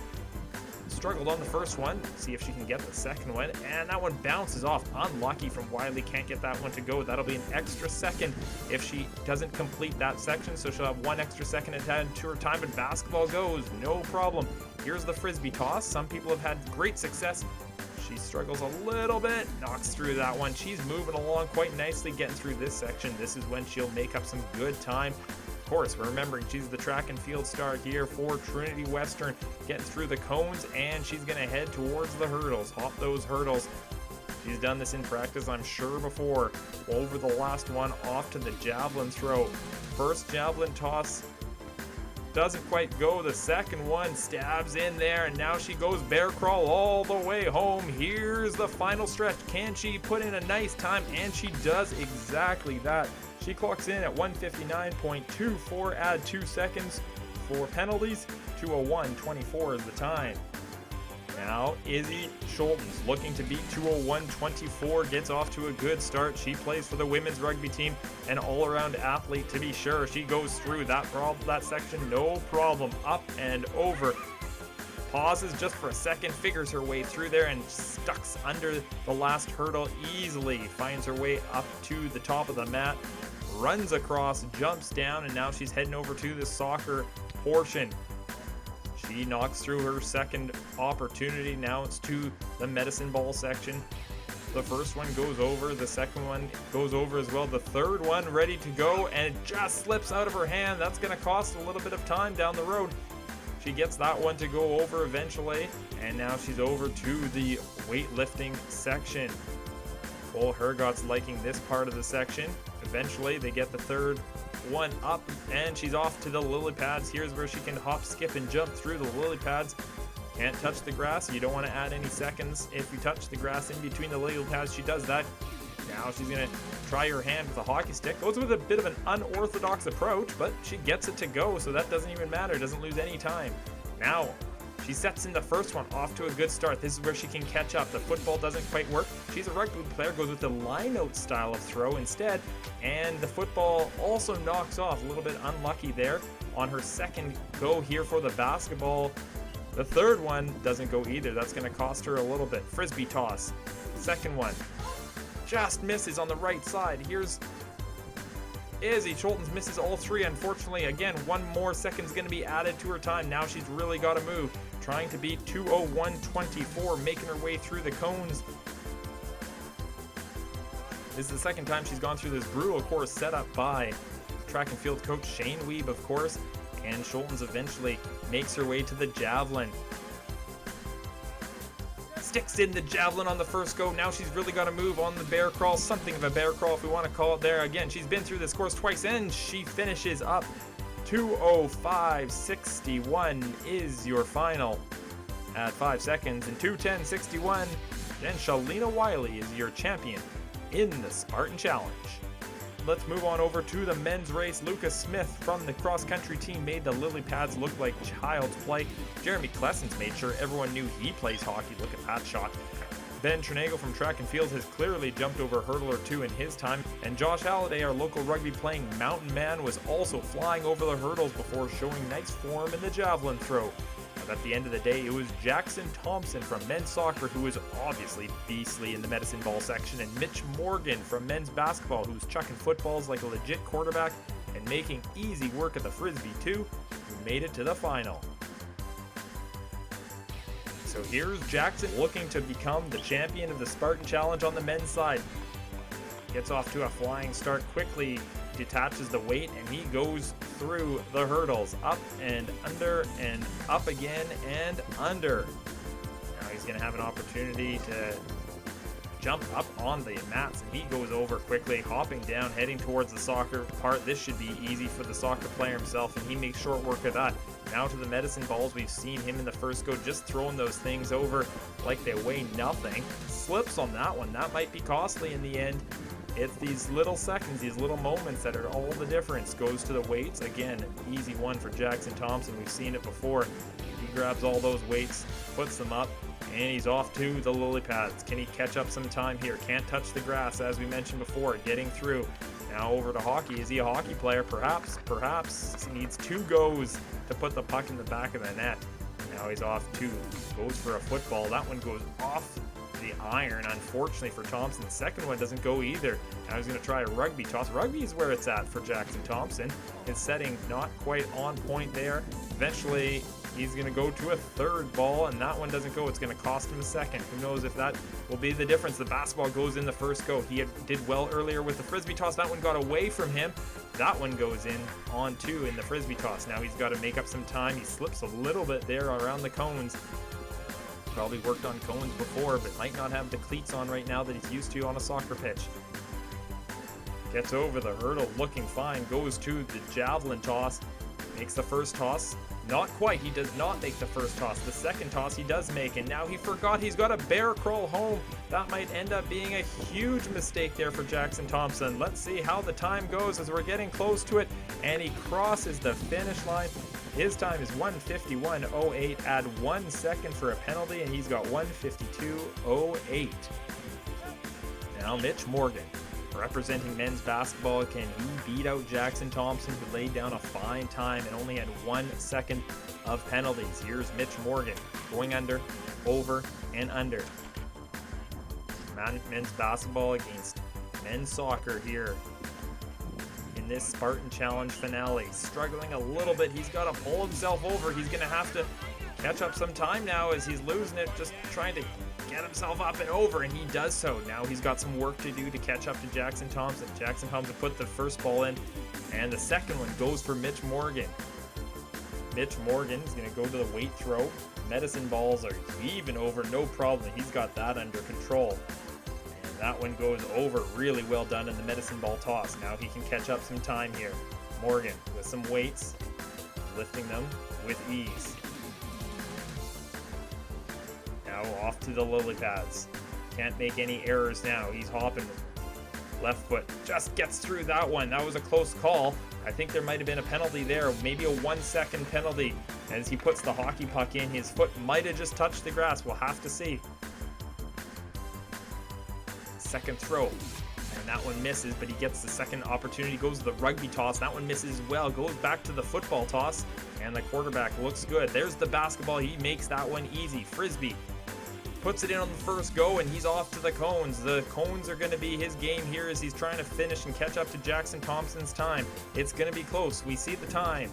Here goes Mitch Morgan going towards the hurdles. Up and over, up and over, up one more time. And he's off to the javelin. Can he get it on a first go? He puts it up, and it goes. And now the bear crawl to finish home in the final stretch of the Spartan Challenge. And Mitch Morgan finishes off, and he posts a time of 1:51.92 plus 1 second. 1:52.92 is the score, and Jackson Thompson is your winner by less than a second. What a fun Spartan Challenge. It was great to see all those athletes competing so hard, and we can't wait to do it again sometime in the future. Congratulations to Shalina Wiley and Jackson Thompson, who won their respective categories. They're going to get a $50 gift card from Trading Post, and there's some items from Lululemon. So thanks to Trading Post, thanks to Lululemon for helping us sponsor that event. We really appreciate that. Now we're going to head off to a Zoom call with women's rugby. Jensen Schmidt will be hosting the Zoom call here at the Complete Champion Challenge, and we're going to go right there right now to Jensen Schmidt and the women's rugby team.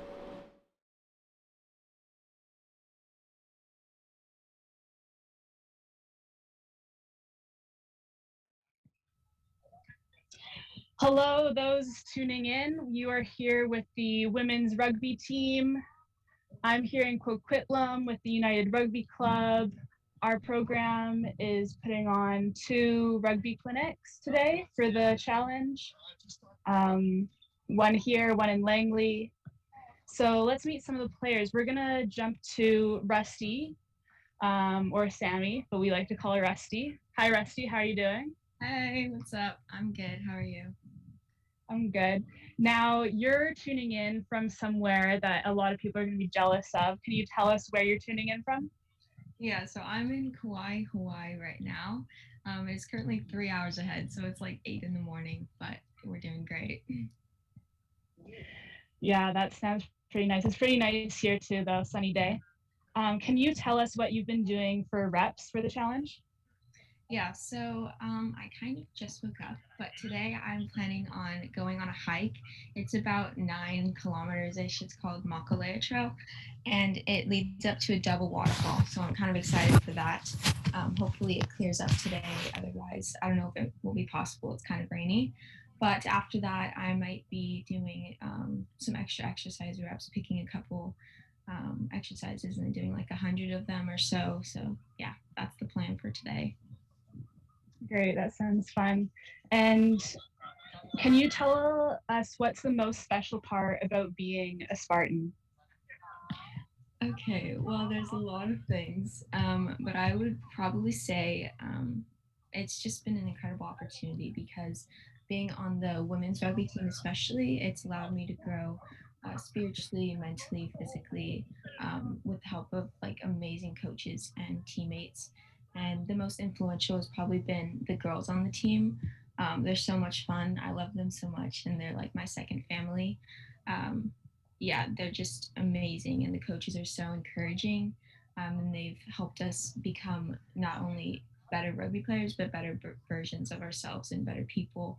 And yeah, it's just I'm so honored to be part of this team. It's just so much fun. I've learned so much. So yeah, just the community and relationships that come with being on the rugby team, I think, has been the most special part. Great, thanks, Rusty. I hope it clears up over there so you can go on your hike. Thank you. Next, we're going to jump over to Kirsten. Hey, Kirsten, how you doing? I am doing good. How about you? Pretty hot. Did some running around with some kids today, but overall pretty good. Nice. And it was difficult this year not being able to compete and all that, but could you give us a highlight that you still had from this year? A highlight. I guess it would be during our one inter-squad game. Just seeing, like, I wasn't able to play, but just seeing all of our teammates just work together, and all of our newbies, including myself, which I couldn't play, just able to work together and just play this game that we all love. It was such a special moment for all of us. Okay, and can you tell me what it means to be a Spartan to you? What it means to be a Spartan? I think the most important part to me is the community that we all have together. Even in teams that you're not on, and people who Spartans that you may not know yourself, there's just that understanding of like, hey, we are a family all together, and even if we don't see each other or talk past like walking to Sparta in the morning or what have you, it's always this understanding of like, hey, we're all a team. Mm-hmm. And can you touch on how the coaching staff has kind of helped you develop as a better rugby player this season? Our coaching staff is honestly the best coaching staff I've ever been a part of or had the pleasure of being under. They're focused on the person rather than the outcome, which has been so beneficial. I've been dealing with a wrist injury for the past few months, and even through that, my skills have grown, even with me not being able to fully do everything, and just the coaches being able to willing to understand and take at their own pace, take at my own pace, sorry.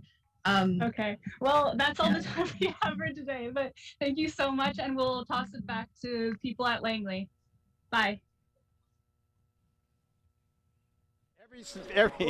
All right, we are now here with Blair Whitmarsh, Dean of Human Kinetics and cyclist today. Are you do you cycle regularly, or is this? I regular, a couple times a week. Well, you look the part. Yeah, I got the uniform. Yeah, well, that's all that matters, right? Yeah, perfect. How fast have you been so far today? What have you done? Done just over 50K, so we're just look at that. 0.4 over halfway.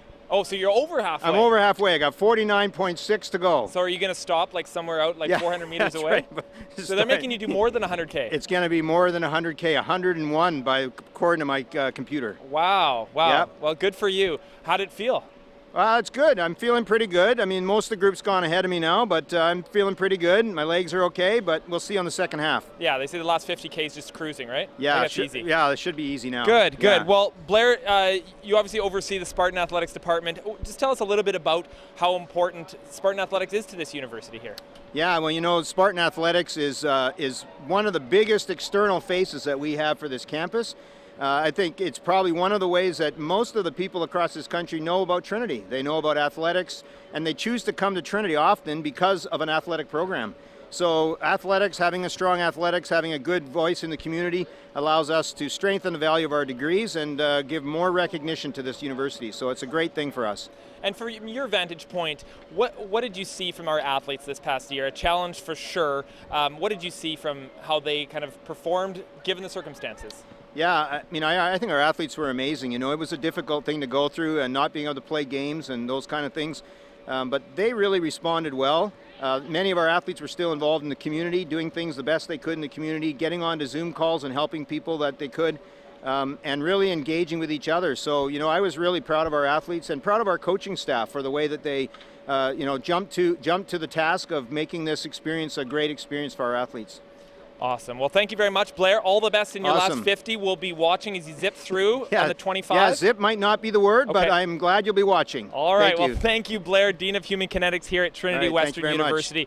We are at 387,000 reps. We're looking to hit 1 million by the time 4 o'clock hits, so we're on our way there. And we're at $126,000 have been raised for Spartan student athletes scholarships, and that's exciting. But we're looking for 200,000, so we're going to keep going and see if we can hit that 200,000 goal. Now we're going to head off to a video again, telling you a little bit about what Trinity Western is all about. But before we go there, we've got Graham Roxburgh coming through. We'll just slow down here and I'll walk him through as he runs by. There's Graham Roxburgh, head coach of the women's soccer team, as he runs his 30 kilometers around campus. Awesome to see Graham and all of our coaches doing so much here and doing all their reps themselves. So now, a little bit about Trinity Western and the adventure that you're going to get if you attend here in Langley, British Columbia. At Trinity Western University, exploring isn't something that only happens in the classroom. It's not just an idea in a textbook, and it's not experienced by looking at someone else's pictures. Exploring is something you do. It's discovering mountains by getting your feet dirty. It's feeling the ocean by letting it brush your face. It's experiencing a city by getting lost in its back alleys.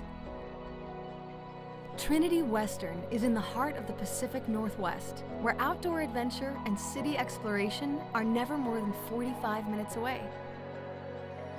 Here, you'll build lifelong friendships by uncovering hidden gems and local treasures. As students of Trinity Western University, you will blaze your own trail. Your adventure starts now.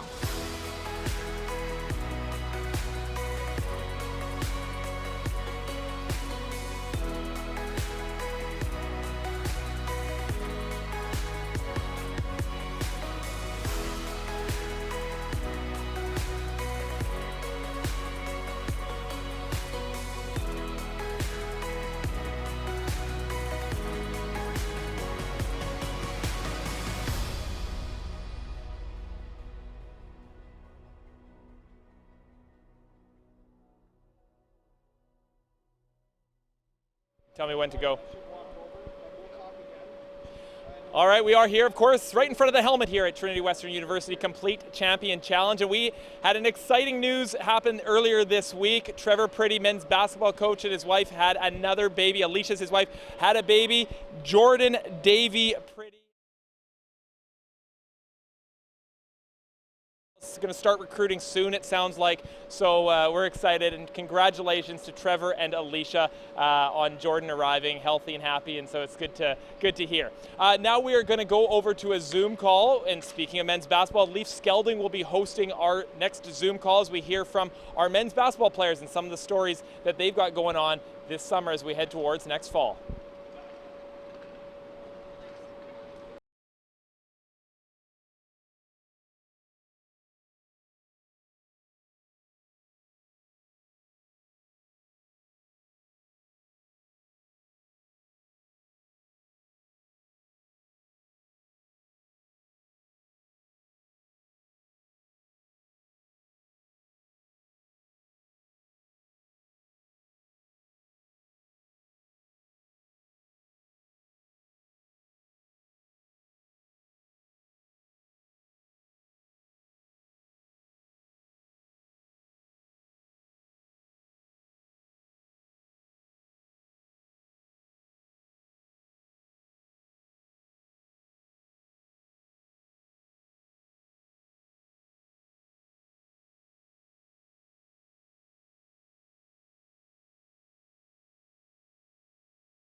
Hey everyone, thanks for joining us as the men's basketball team here at Trinity.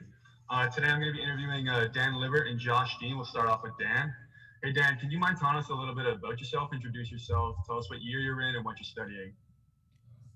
Yeah, I'm technically a fourth year student. I'm from Scottsdale, Arizona, and I'm studying psychology. Awesome. Dan, can you tell us why you love being at Trinity and why you love playing on this team? Yeah, I really love being at Trinity just because the school environment is really fun. It's like a really big community. The small school vibe is really dope to me, and then being on the Spartans is just dope. Kind of the brotherhood that we have. I like the culture that Coach Trevor has created, and I'm just excited to keep pushing forward with that. Hey, I love that, man. I know you run a podcast called Drive and Kick with your buddies on Spotify where you just talk about NBA basketball and hoop. Can you tell us a little bit more about that and why you like doing it? Yeah, we actually our main goal is to help highlight basketball players' stories that aren't really famous, like non-NBA guys. So it's kind of been a good networking opportunity to connect with guys that play overseas and in the CEBL and just kind of all over the world. So that's kind of why I enjoy doing that. I love it. All right. So my last question for you is you got a couple nicknames on the team. You got Lil Dan, DL. Tell me, which one's your favorite and why? I'm not really a fan of either of them, but I realize that we have a lot of Dans, so it's kind of really necessary. I'm cool with DL, and just because it's simple. Awesome. I appreciate it, DL. And now on to Josh Jean. Josh Jean, would you mind introducing yourself to us, telling us what year you're in and what you're studying? Hi, my name is Josh. I'm going into my second year and I'm studying human kinetics. I love that. Josh, you would say you're a smooth talker, right? No, I wouldn't say that. Josh, if you had Daniel Stead and Daniel Libert in a rap battle against one another, who are you taking? Man, I'm gonna have to go with Daniel Stead. I think DL would just freeze up.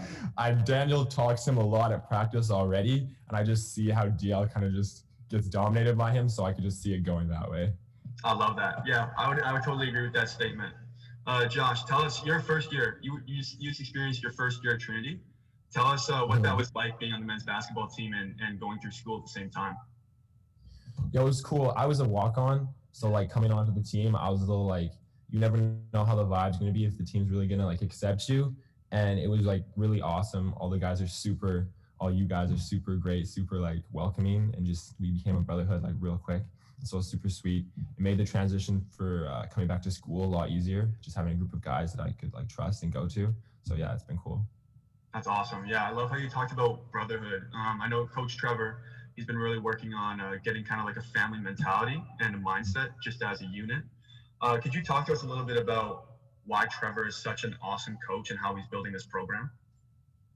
You know, I think the main thing that he does that kind of like separates him is he actually is intentional about building a relationship with each of his players, and he shows that he actually cares about you beyond basketball. So when that happens and you have a coach that like believes in you, it makes it a lot easier to come to practice, to get through those hard workouts, because you know at the end of the day, like your coach has your back and you want to play for him and you want to play for your team. That's like your family. That's awesome. That's awesome. I appreciate you, Josh. Thank you for joining us today for the men's basketball team.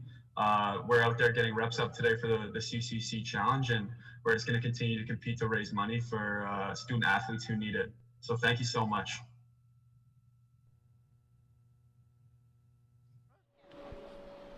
Thank you, Leaf, and thanks to the men's basketball team. We really appreciate, of course, you joining us here on the second annual Complete Champion Challenge Day. Gorgeous day, and standing beside me now is Al Alderson, Director of Philanthropy for the Spartan Foundation, alum, former coach, all of it. How's it going, Al? It's going great. Beautiful sunny day, beautiful people. Nice day to be on campus. Perfect. Let's go back a couple years. What year did you graduate? It was a couple years ago, right? Just a couple of years ago, I graduated in 1988. Okay, good. So I was 2 years old at that time. Yeah. And thanks for that. Yeah. But tell us a bit about your experience. Men's soccer player. What was your experience at Trinity Western like? I'm going to back up just a couple of years before that. I started out in engineering at Simon Fraser University. Realized that just because you're good at something does not mean you're passionate about it. And so I took a little bit of time off, did all sorts of awful jobs. And one day I was lying on the front room floor saying, Dad, life is awful. And he goes, you love kids, you love sports, go take PE and be a PE teacher. I'm like, Dad, people laugh at me. I'm an engineer kind of guy. And he goes, go do what you were passionate about. Who cares what people think?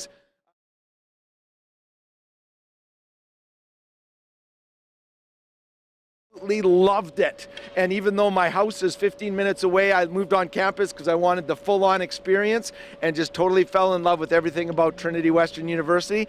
Loved it so much that when I graduated, I decided to stay, and I stuck around for 20 years after that.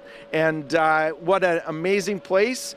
Took a 12-year hiatus, and now I'm back. So tell us a little bit about why you came back. I mean, you've talked about how special the place is, but what brought you back? Now you're with the Spartan Foundation. Sure. In November, Steve Schultz called and asked if I would have any interest in joining the Spartan Foundation. And in the Spartan Foundation, what we do is we're kind of the team behind the team that helps find resources to help our teams pursue excellence and pursue the things that are necessary to help develop complete champions. So when you asked me that, I had spent 20 years here. I know the heart and passion and the soul of this place, and was excited to have the chance to again be around people who are completely passionate about helping people become more of who they were meant to be. And so really excited for the opportunity and the chance, and came back. So given all that, I mean, what's it like to kind of see everything happening on a day like today? You see the athletes are here, you know, we've got stuff happening, we're raising money for scholarships. Like, what's this day like for you? Well, it's been a while since I've been on campus. It's really exciting to be here. I spent a lot of time in this gym right behind us and the field over there. It's so fun to see, especially coming out of our COVID restrictions. It's fun to see some life, and again, obviously fully within COVID requirements right now. But it's fun to see life, enthusiasm, energy, and the kids out here having a good time for a great cause. We're trying to find some ways to raise some resources so that we can pursue excellence, so we can become the best that we can be. And so it's just really exciting to be out here with so many people with energy, enthusiasm, and excitement, building the Spartan brand and the Spartan culture that we all really love. Well, thank you very much, Al. You're bringing the excitement yourself as well, so we really appreciate it. Director of Philanthropy. Wow, I can't say it either. You said you couldn't say it, but you made me say it. I stumble on it every second day. Director of Philanthropy for the Spartan Foundation. Thanks, Al. Thank you. We are now going to hear from Alicia Shinska, who was Alicia Van Huysen when she was a women's volleyball player here at Trinity Western. She's coming to us from Uganda. So, Alicia, take it away. Hi, my name is Alicia Shinska, formerly Van Huysen. I am a women's volleyball alum from 2008. I am coming to you from beautiful tropical Uganda, which is where my husband and I live and work. I originally came to Uganda working for an organization that works with children with disabilities and their families. And then I met my husband, and since then I've had 4 boys, and we're about to move to the States to scale and grow the organization that my husband came here to start, which was a branch of a nonprofit that called Hope Smiles, that works with, that provides quality, compassionate dental care to communities that otherwise wouldn't have access to dental care, and empowers the local dental professionals. So he started here with no dentists, and now he has a team of 30 local Ugandan dental professionals that are providing care throughout Uganda. And so Trinity is actually one of the reasons I would say that I'm even out here. It's because they gave me it was more than, teamwork and high performance athletics and, winning games and championships, but about something, having a goal outside of myself. and it not being all about me. And that's one of the reasons I am living the life that I'm living, honestly, and why I came out here. And so I'm going to challenge you guys all to also participate in the Complete Champion challenge. I'm going to be running 15K on Saturday morning while you guys are all sleeping. It's going to be my birthday. So how about you guys all give me a birthday present and also join in on this challenge, or donate, or just spread the word to others who might be able to give at this time. And let's shatter the goal. Thank you very much, Alicia. And now we're going to go and see a highlight pack from what was a really exciting event. Our men's basketball team had a skills competition. The Langley Event Center put on a great job, and here's the highlights from that night.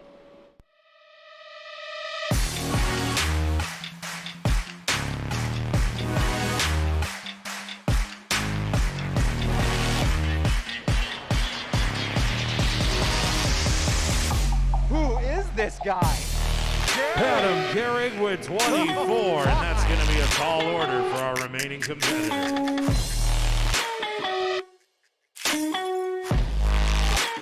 Just gotta watch shooters shoot. And he got it! Make it 25.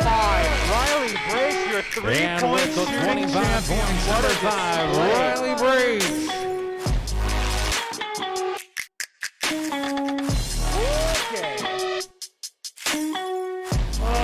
Let him dunk forever.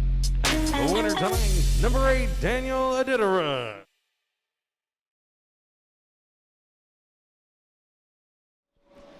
That was awesome. It was so much fun having some competition in this crazy COVID-19 year, but it was great to have that, and I know the men's basketball team really enjoyed that competition, and some sweet dunks and some sweet action for sure.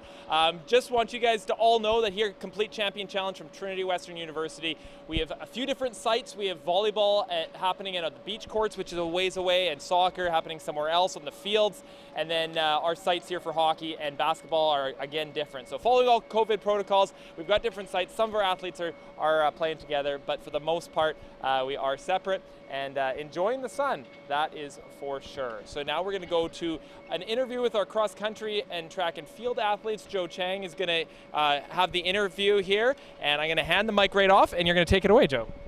All right, hello, so my name is Joe. I'm here with Cassidy Hutchinson from our women's track and field and cross country team. So Cassidy, just tell us a little bit about yourself, what year you're in, what you're studying here, where you're from. Yeah, take it away. I'm Cassidy. I'm from Abbotsford. I am just finished my second year, so I'm going into my third year here.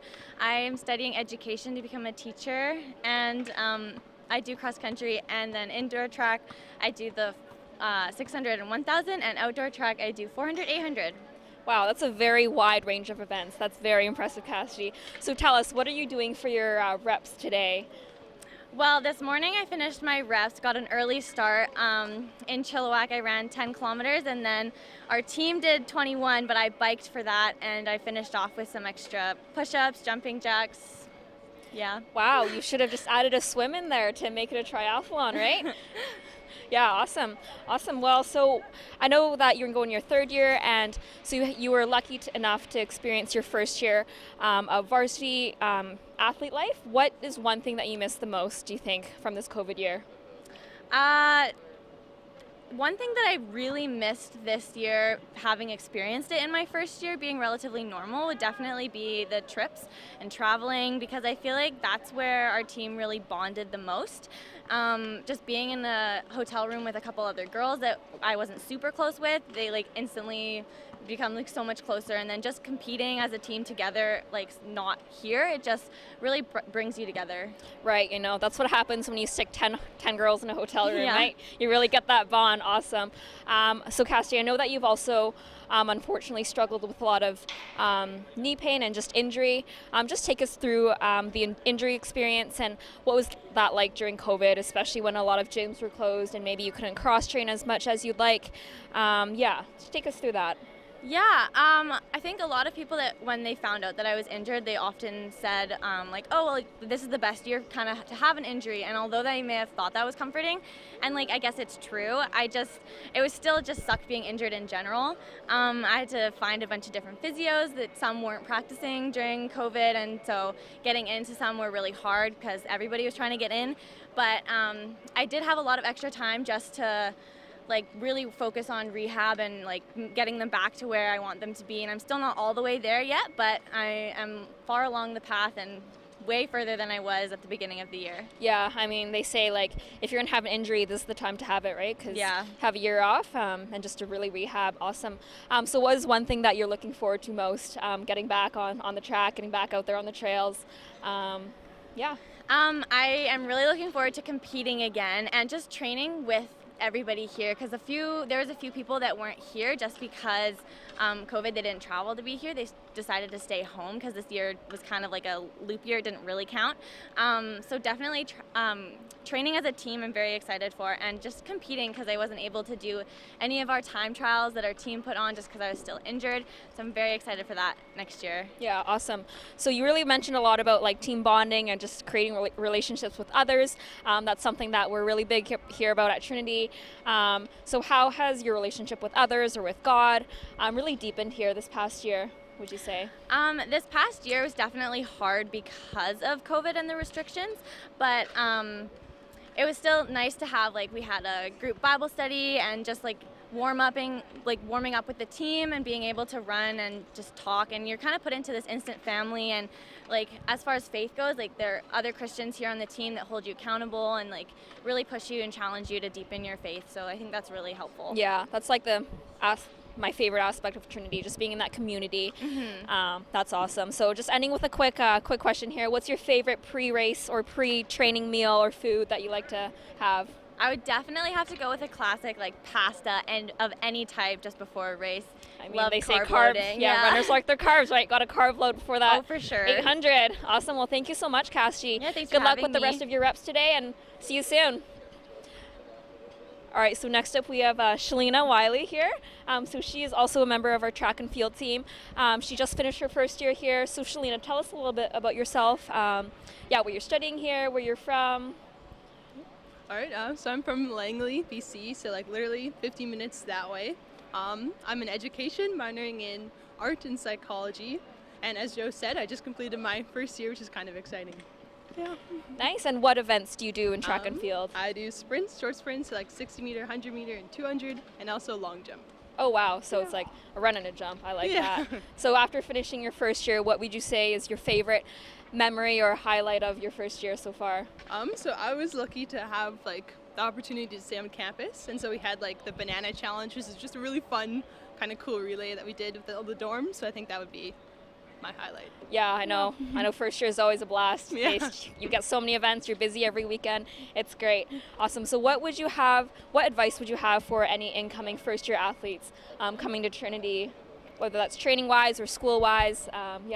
I think for school wise, I'd say to keep a planner. Like I feel like training and like going to school and doing all your homework and hanging out with friends is really hard to keep track of everything that you have to do. So I think just writing it down, like even color coordinating it, making it pretty, just kind of makes things a lot easier going forward. Oh, definitely, for sure. And in terms of training wise, you probably did some track in high school, but we all know that coming into university, your training gets, the volume's increasing. How did you find that adjustment, and what are some tips you think for training wise that you would give to an incoming athlete?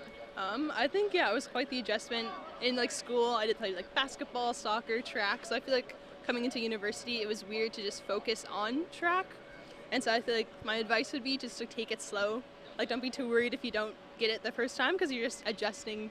Like it's your first time just training 8 times a week with a whole different team. Wow, 8 times. That must be a lot. So what is your favorite way to recover from training? Because we know that recovery is important for athletes here. Yeah, I would say like team rolling sessions are always fun. We always go up in like the mezzanine over there, just kind of play some music and roll out, and it's just super good. Sounds like some team bonding happening. That's awesome. Thanks so much, Shalina. So just a couple quick questions here. What is your favorite pre-race or pre-race meal or food or treat that you like to have? I think same with Cassidy. I love my pasta pasta, like pasta and chicken. And I also really like the haichu candies. Okay. Are really Those good. quick sugar carbs. I Yeah. like that. Yeah. Yeah. And what is your favorite post-race treat, or if you had a good race, what would you? If there's one food you could have. Smoothies, all the way. Mango smoothies are the favorite. Wow, that sounds really good right now, especially during this weather. Well, thanks so much, Shalina. So all the best with your reps today, and yeah, we'll talk to you soon. Thanks. And back to Mark.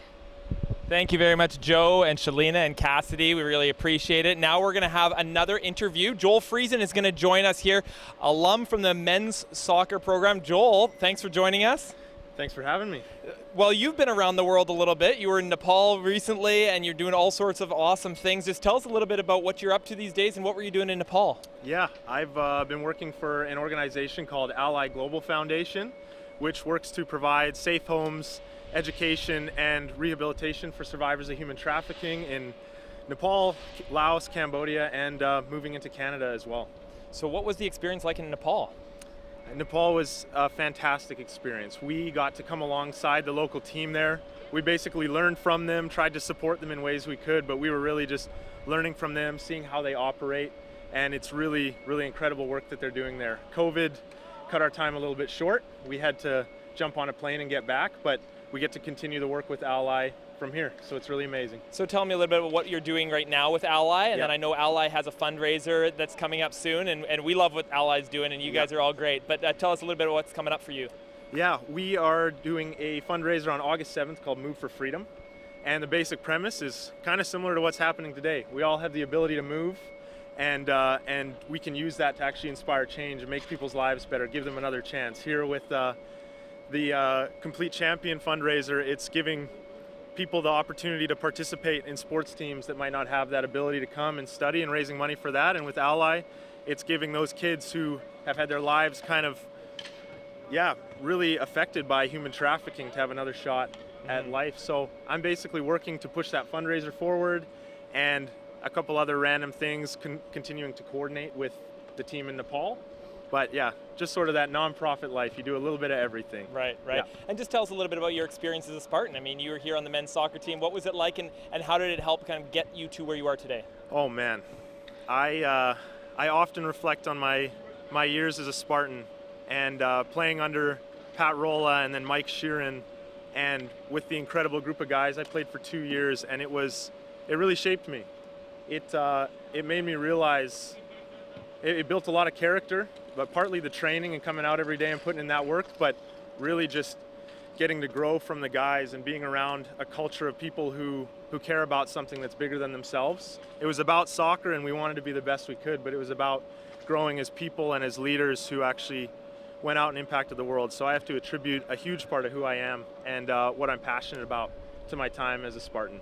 And now I hear you've got some exciting things coming up in the fall. Tell us a little bit, what's Joel up to in the future? Yeah, well, in the fall, I'm heading to law school at Queen's University, and hopefully that will push my goal forward to continue fighting for justice for survivors of human trafficking in Canada and around the world. And then even just about a month before that, I'm participating in Ally's fundraiser, Move for Freedom. I'm going to try and bike for 12 hours nonstop. Wow. Yeah. Well, are you a cyclist? I did a long cycle trip right, a few of years course. back. That's right. Yeah, I went from Belgium to India. Yeah, you are a cyclist. But I haven't cycled since, and so this will be a big stepping back into it. I think I still have a little bit of trauma's the wrong word, but there's some leftover stuff that. That was an epic journey. And I saw on your Instagram, are you writing a bit of a book about it? I'm writing a book about it. Hopefully that'll be out at the end of the year. Okay, Yeah. wow, Yeah. that's awesome. What just tell us maybe a little bit about that experience in Sure. itself. I mean, that was a huge thing. Back Sure. when you That were was doing that it. was a gap in between my time at Trinity. So I did 3 years at Trinity, and then I went away for 6 months to cycle from Belgium to India to raise money for another incredible organization doing work very similar to Ally. And it was a mental and physical battle every single day to bike for 8 hours, 100 kilometers a day across 17 countries and 2 continents. But again, another life-changing experience that I was so fortunate to be able to do, and have people like the people here that kind of pushed me and motivated me to actually go out and use my abilities and passions to make a difference. How many days was it? We were gone for 6 months. Wow, and Yeah. 100K a day. Yeah, we took some breaks in there, stopped in certain places to learn from people there about what they were doing to fight trafficking. But yeah, we were biking most days. So I'm going to tell all of our coaches who come in exhausted after 100K today and be like, yeah, do it for 6 more months. Yeah, I couldn't do that today. But all right, well, thanks very much, Joel. We really appreciate it. We love that you're so involved in such great work, and we appreciate Ally. So thanks for joining us today. Yeah, thanks for having me, and thanks to everyone who's giving and supporting this amazing fundraiser. It's so worth getting behind these individuals who want to come out and be a Spartan, and yeah, it's an amazing thing. So thanks for having me. Thank you, Joel. Joel Friesen, men's soccer alum. We are now at 394,000 reps. We're looking to hit that million threshold by 4 o'clock this afternoon. So keep putting in your reps, keep putting in your runs, keep putting in your cycling. We're at $134,000. We're still targeting the $200,000 goal, but we got lots of time to get there. Now we're going to head off to an interview that I did with Regan Yee. She's pursuing the Olympics in track and field. She's running tonight in the Harry Jerome Classic at Burnaby's Swangard Stadium, 3,000 meter steeplechaser, and we're hoping she makes the Olympics. And this is a little bit of an interview we did about a month ago with Regan Yee. Regan Yee, thanks for joining us. Regan, how are you doing these days? Hey, Mark, happy to be here. Good, yeah, training's going well. Yeah, everything's good. Well, let's just get right to it because of, what's been going on for the past year, and it's just kind of been such uncertain times. Tell us a little bit about what it's been like. You had a really good 2020 year. It was obviously based on time trials and things like that, but just tell us a little bit, like, what has the last year or so been like in terms of your track and field training and races, whatever you've been able to get into? Right, yeah. So last year we were starting to prep for like an Olympic trials year. And then around March, obviously everything kind of just blew up and Olympics got postponed. So we just decided to like reset, just have a like good long training block, no races, just focus on like base fitness and stuff. And ended up having a really good summer season, like no official races. But we're pretty lucky in that for running, all you need is like a pair of running shoes and some trails. Like we didn't need facilities. Even though we couldn't meet with training partners for a few months, you can still get the work in on your own. So it actually ended up being like a really good training block for me. I didn't have work. I didn't have anything else to think about. I could just go out there and do my runs. So that ended up translating pretty well for some summertime trials. Ran some pretty fast times. They were unofficial, obviously, because there's the Olympic window was closed. The Olympic qualifying window was closed during the 2020 season. But still, it was encouraging to get out there on the track and see that I'm capable of running some fast times. So then coming into this 2021 season, it's been very exciting to keep training and try and hit some official Olympic marks. Yeah, and I mean, you hit unofficial PBs in the 1500, the 3000 meter, and the 5000 meter, which included a qualifying time for the Olympics if it had counted and all that sort of stuff. So really impressive. How much confidence did that instill in you as you prepare for actual races now? Yeah, quite a bit. And I've always trusted my coach, and I know that he's a great coach. I know that he does a great job. But sometimes just seeing when he predicted basically down to the second, like what I could run in those distances, and then to get out there and be able to believe in myself as well and run those times was huge. So I'm kind of taking that into this season and just believing in myself, believing in the training, all the work that I've put in over the years. And yeah, hoping to get some good racing opportunities this season. Let's just go back a little bit. You came to Trinity Western from South Hazelton, BC, and joined the Spartans, and then eventually graduated in 2018. How would you describe your experience with the Spartans and being at Trinity Western? Super formative years. I definitely learned a lot from my teammates while I was there. Was really lucky to have amazing coaches and staff.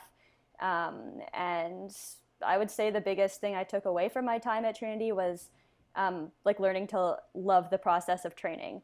And I think that's what has allowed me to continue on in my running career past university, is that I've learned to actually like enjoy it, and it's fun. I'm lucky to be doing it, and I have amazing teammates right now that I've graduated still. But yeah, like the coaches there, and my coach from Trinity actually is still my coach now. And one thing that he's always really stressed is that like the sport is about the memories you make and the experiences you have, and like the relationships you get from it. And obviously running fast is still a big focus for me.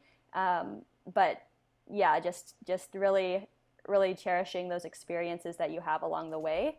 That was a big part of the team with Trinity, and it's still a big part of my training now. And just now that we are here at the Complete Champion Challenge, just tell us a little bit about, the importance of what it meant to be a Spartan, and people were fundraising for Spartan athletes and the students' scholarships in need. Just how important it is to raise this money in this time to give people an opportunity to have an experience similar to perhaps what you had at Trinity.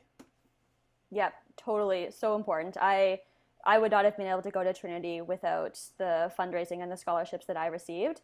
So I'm so excited that you guys are putting on this fundraiser, this Complete Champion fundraiser, to help other athletes like me to get to Trinity and get to experience everything that Trinity has to offer. The campus life, the amazing coaches, the support that you'll get as an athlete is just incredible.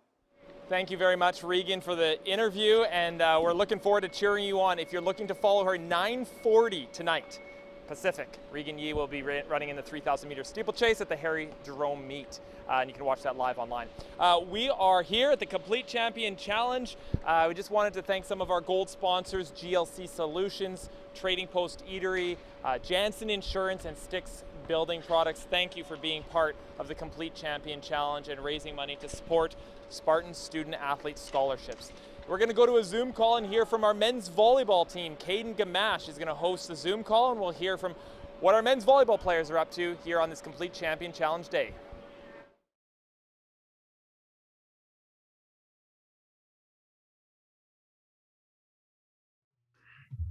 Hey everyone, thanks so much for tuning in to the stream. It's been an awesome day so far. Everyone's out getting their reps in. It's been great. Today I have the pleasure of interviewing 3 members of the men's volleyball team. Today we've got Jackson, Brody, and Matthias, and they're coming to us all the way from Gatineau, Quebec. Don't worry, they're all in the same bubble right now. They're training with our national team, and they're all rooming together. So fellas, thanks so much for taking a little bit of time out of your day to chat. How's it going over in Gatineau, and what have you been up to so far today? It's going pretty well. We had our practice this morning. That was about 3 hours. And so we've just been preparing and getting ready for the next practice that we have in about an hour or so. And we'll keep getting more reps in, and yeah. Awesome. So right now, is there a certain competition that you guys are training for? And maybe take us through a bit of a day in the life of a member of the national team over in Gatineau. Yeah, so a few of the competitions are kind of up in the air right now because of all the COVID stuff. But one of the competitions that seems to be pretty sure it's going to happen is at the end of the summer a Norsika tournament, where that'll be partly our team and partly some of the guys from the Olympic roster will be on that one. And then for myself, I'm able to play on the junior national team as well. And hopefully Worlds are going to happen this year in Italy and Bulgaria. Fantastic. So Brody, I know you're a local guy, but Matthias and Jackson, you guys are both from Calgary. So maybe Jackson, take us into some of the reasons why you chose Trinity, some of the reasons why you chose our program specifically, and what you've experienced so far in your journey as a Spartan. That's a great question. A big reason was my twin sister was attending Trinity Western, so that pulled me going there. And then also Jesse, Matthias' older brother, signed there, so that was a big reason I wanted to go there. And probably the overarching one was just the culture and the team aspect on my recruiting trip. I thought it was really, really unique, and it was very different and stood out to any other universities I went on a recruiting trip to. So that was probably my 3 big rocks. Awesome.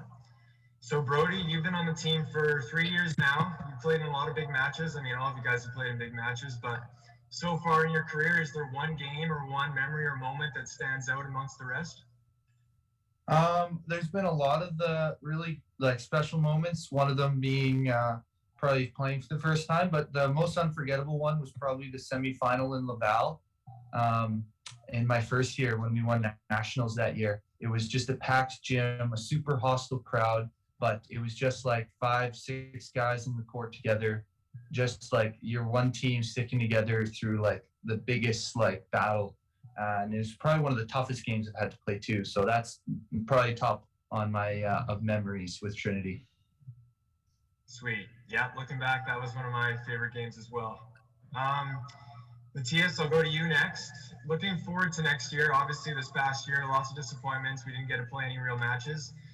Aside from being able to play games, obviously, next year, is there anything that you're looking forward to the most based on the fact that we'll actually be able to be more together as a team? We'll be traveling a little bit. Is there anything that sticks out that you're really looking forward to?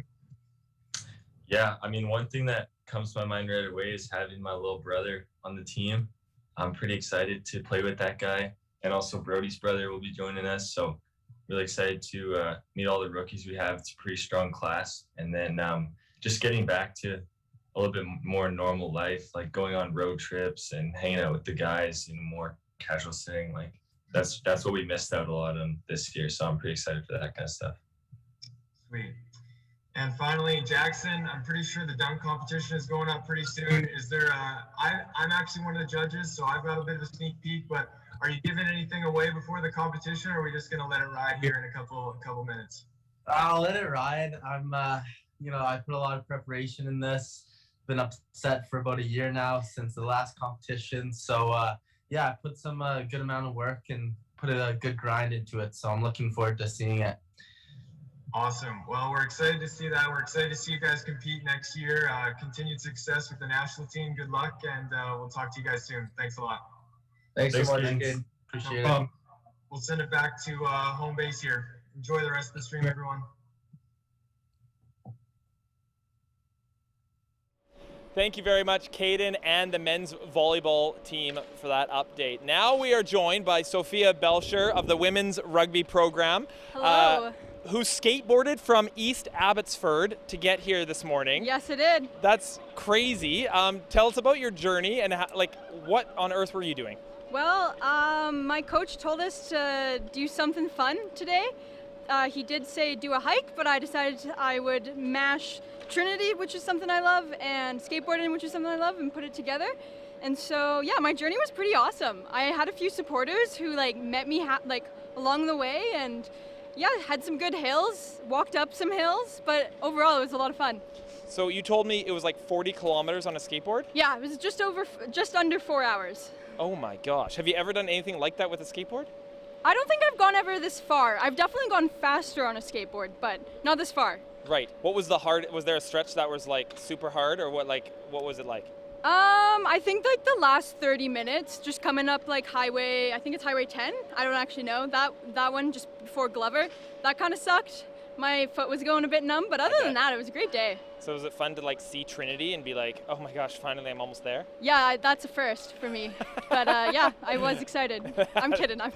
That's awesome. You love Trinity, right? Yes. Tell us a little bit of what your experience has been like as a rugby player with the Spartans. Yeah, it's been awesome. I'm actually a transfer student from UFE, and I came to Trinity to kind of integrate my faith into my sport. And so far, it's just been awesome to both be a Christian, but also be a Christian rugby player and be able to be proud about it. What does that look like? What does it look like to integrate your faith in sport for you? For me, I think it's just the way I act and the way I present myself on field, off field, and then also the reasoning behind why I actually play. It's to honor and to give glory to God. And so, yeah, it's just super sweet to also be able to talk to my teammates about Jesus and hear their thoughts and have cool conversations that I might not be able to have.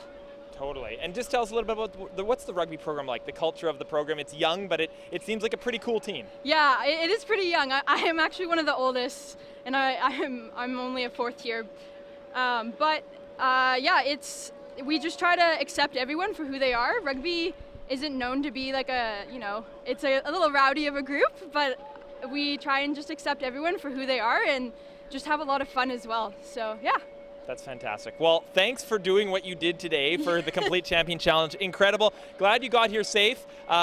Probably excited that you're done, and we appreciate what you did and you being part of our program. So thank you very much, Sophia. Awesome. Thank you so much. Sophia Belcher from the women's rugby program, thank you very much. And now we're going to go to two videos back to back. First is going to be men's volleyball Dan Baynard, alum, talking about his experience here at Trinity, followed by a video from Canada West Hall of Famer Nick Del Bianco as he was inducted into the Canada West Hall of Fame this past season. Hey, my name's Dan Baynard. This is my daughter Sage. I graduated in 2000 and played volleyball for the Spartans for 4 years. I currently live down the street from Toronto's Ashbridges Bay, where my family and I spend most of our free time training the next generation of beach players. I'd say my favorite memories at TWU, outside of meeting my wife, was being a part of the athletic community. I always felt like there was a push to be better. Better people, better players, better teammates, and putting the time in to train for your craft was always at the center of that. So out on the beach, we take that same mentality to help young athletes reach beyond their potential. So these kids are putting in 20 to 30 hours a week. They also get to train right next to a lot of our national team beach players, which is pretty amazing modeling for them to have. So my Complete Champion Challenge for you is to reflect back on what made an impact on you personally and pay that forward to the next generation.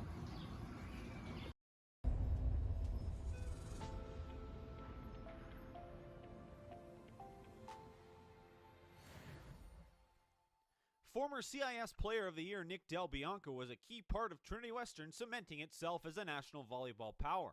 Between 2010 and 2015, he helped the Spartans to an 88-18 combined regular season record, over which time Trinity Western won a Canada West title and back-to-back national titles. One of the finest servers to ever play in Canada West, Del Bianco sits tied for 6th all-time in conference aces with 123. His most prolific season from the service line came in 2014-15 when he led the conference with 42 aces.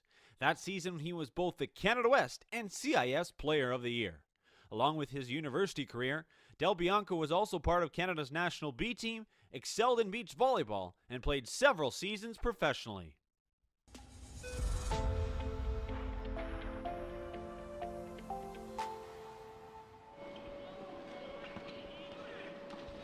Thank you very much, Dan, and thank you very much, for what you've done for the program and being an awesome alum, and congratulations again to Nick Del Bianco, Canada West Hall of Famer, incredible career as a Spartan men's volleyball player. Thanks to our sponsors. We've got so many people that are sponsoring us, so many organizations that are helping this Complete Champion Challenge out. GLC Solutions, Trading Post Eatery, Janssen Insurance, and Sticks Building Products are our gold sponsors. Benchmark is our silver sponsor, and Country Lumber, Sightlines Architecture, and Canucks Building Supplies are our bronze sponsors. Really thankful for all of them who have helped us. And so far, we've raised over $120,000, and we're still trying to keep that growing, keep that going, and we're doing well, and we got to keep going towards that $200,000 goal. So now we're heading off to women's soccer, and it's Hannah Miller who's going to be hosting the Zoom call, and we're going to hear from all of our women's soccer players on the Zoom call. Hannah, you're up next.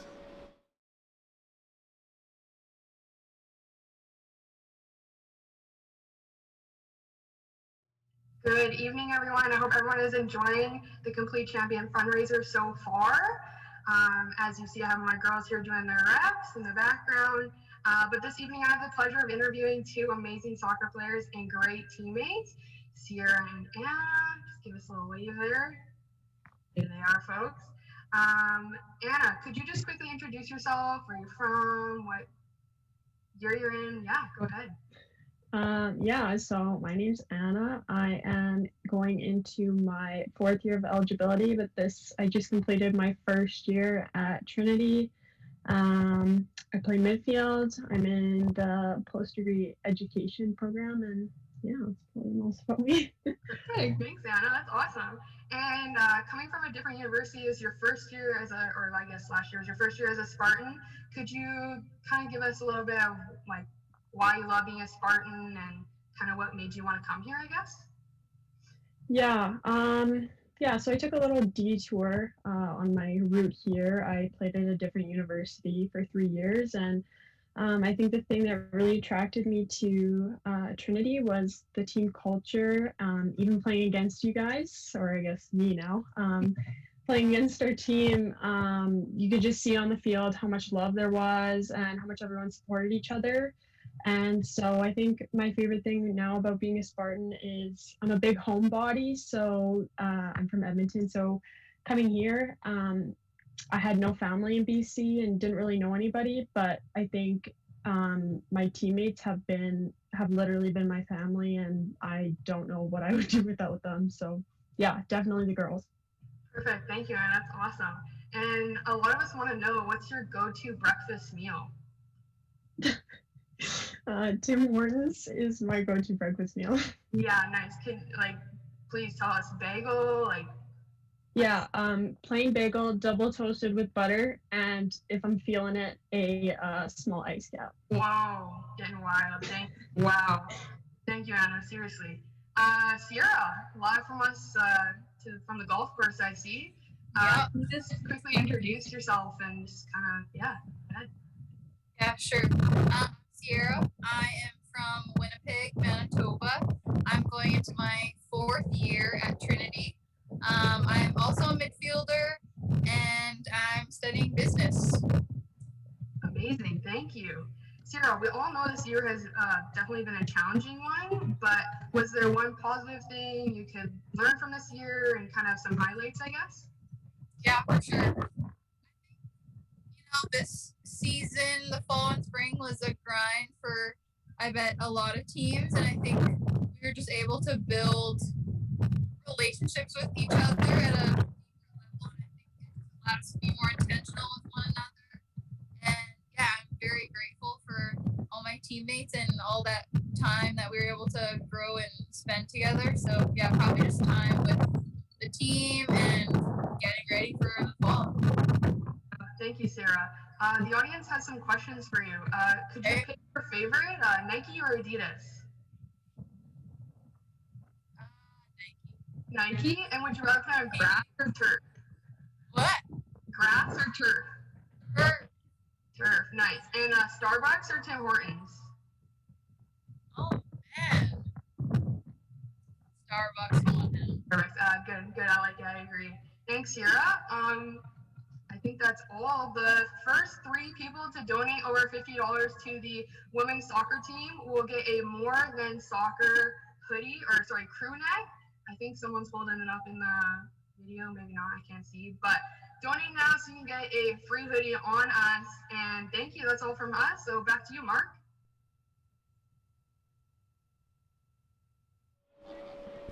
Thank you very much, Hannah, and thank you to our women's soccer team. Always great to hear from Hannah and the women's soccer team. We are now at 449,000 reps. We're trying to hit 1 million, and we will get there.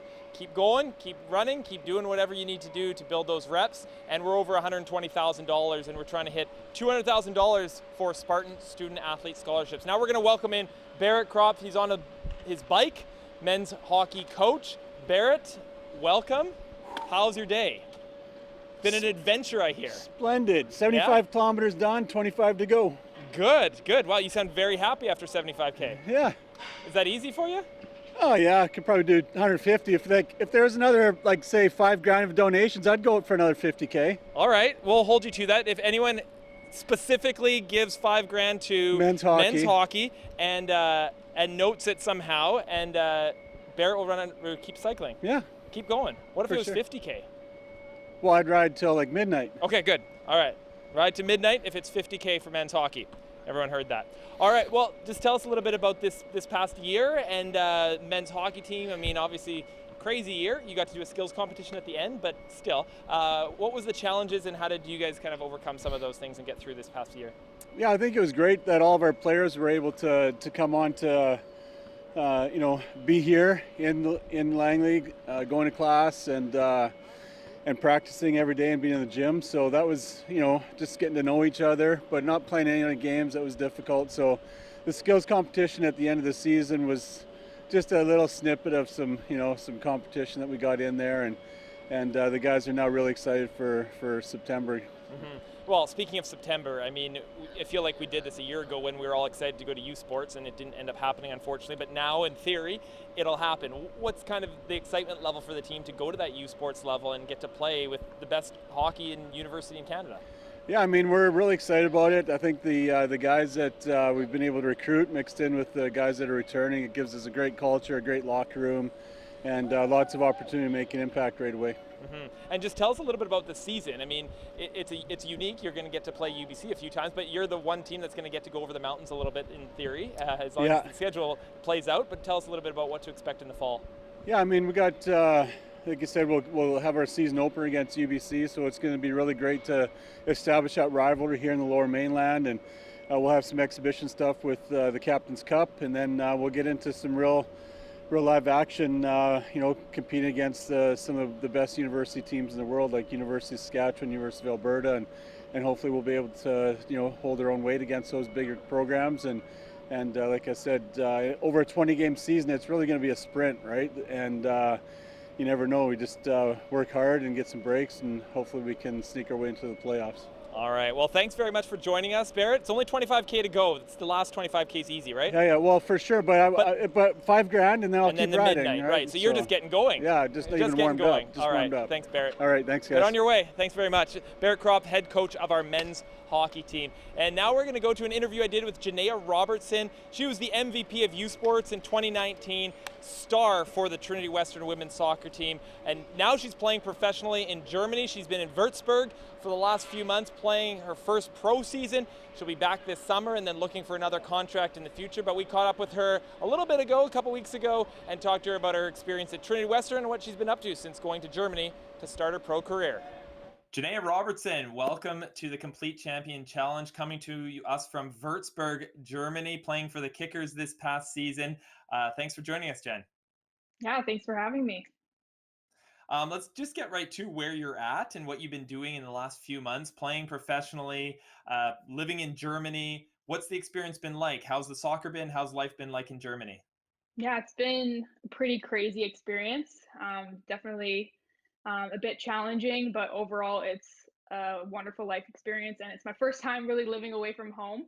But to come all the way over to Germany and to be able to play the sport I love has been absolutely incredible. Yeah, I'm just super grateful that I got the opportunity to come over here, and the soccer's been obviously great to be able to play some games with everyone back home, obviously not being able to play right now. So I'm very grateful for that. But yeah, it's been a wild ride so far. Awesome. Just tell us a little bit about your experience at Trinity. I mean, you were the U Sports Player of the Year in 2019, capping your career very well individually with those accolades. You were the Spartan Athlete of the Year that year as well. What was your experience like as a Spartan, and how did it help you develop as a person and a player?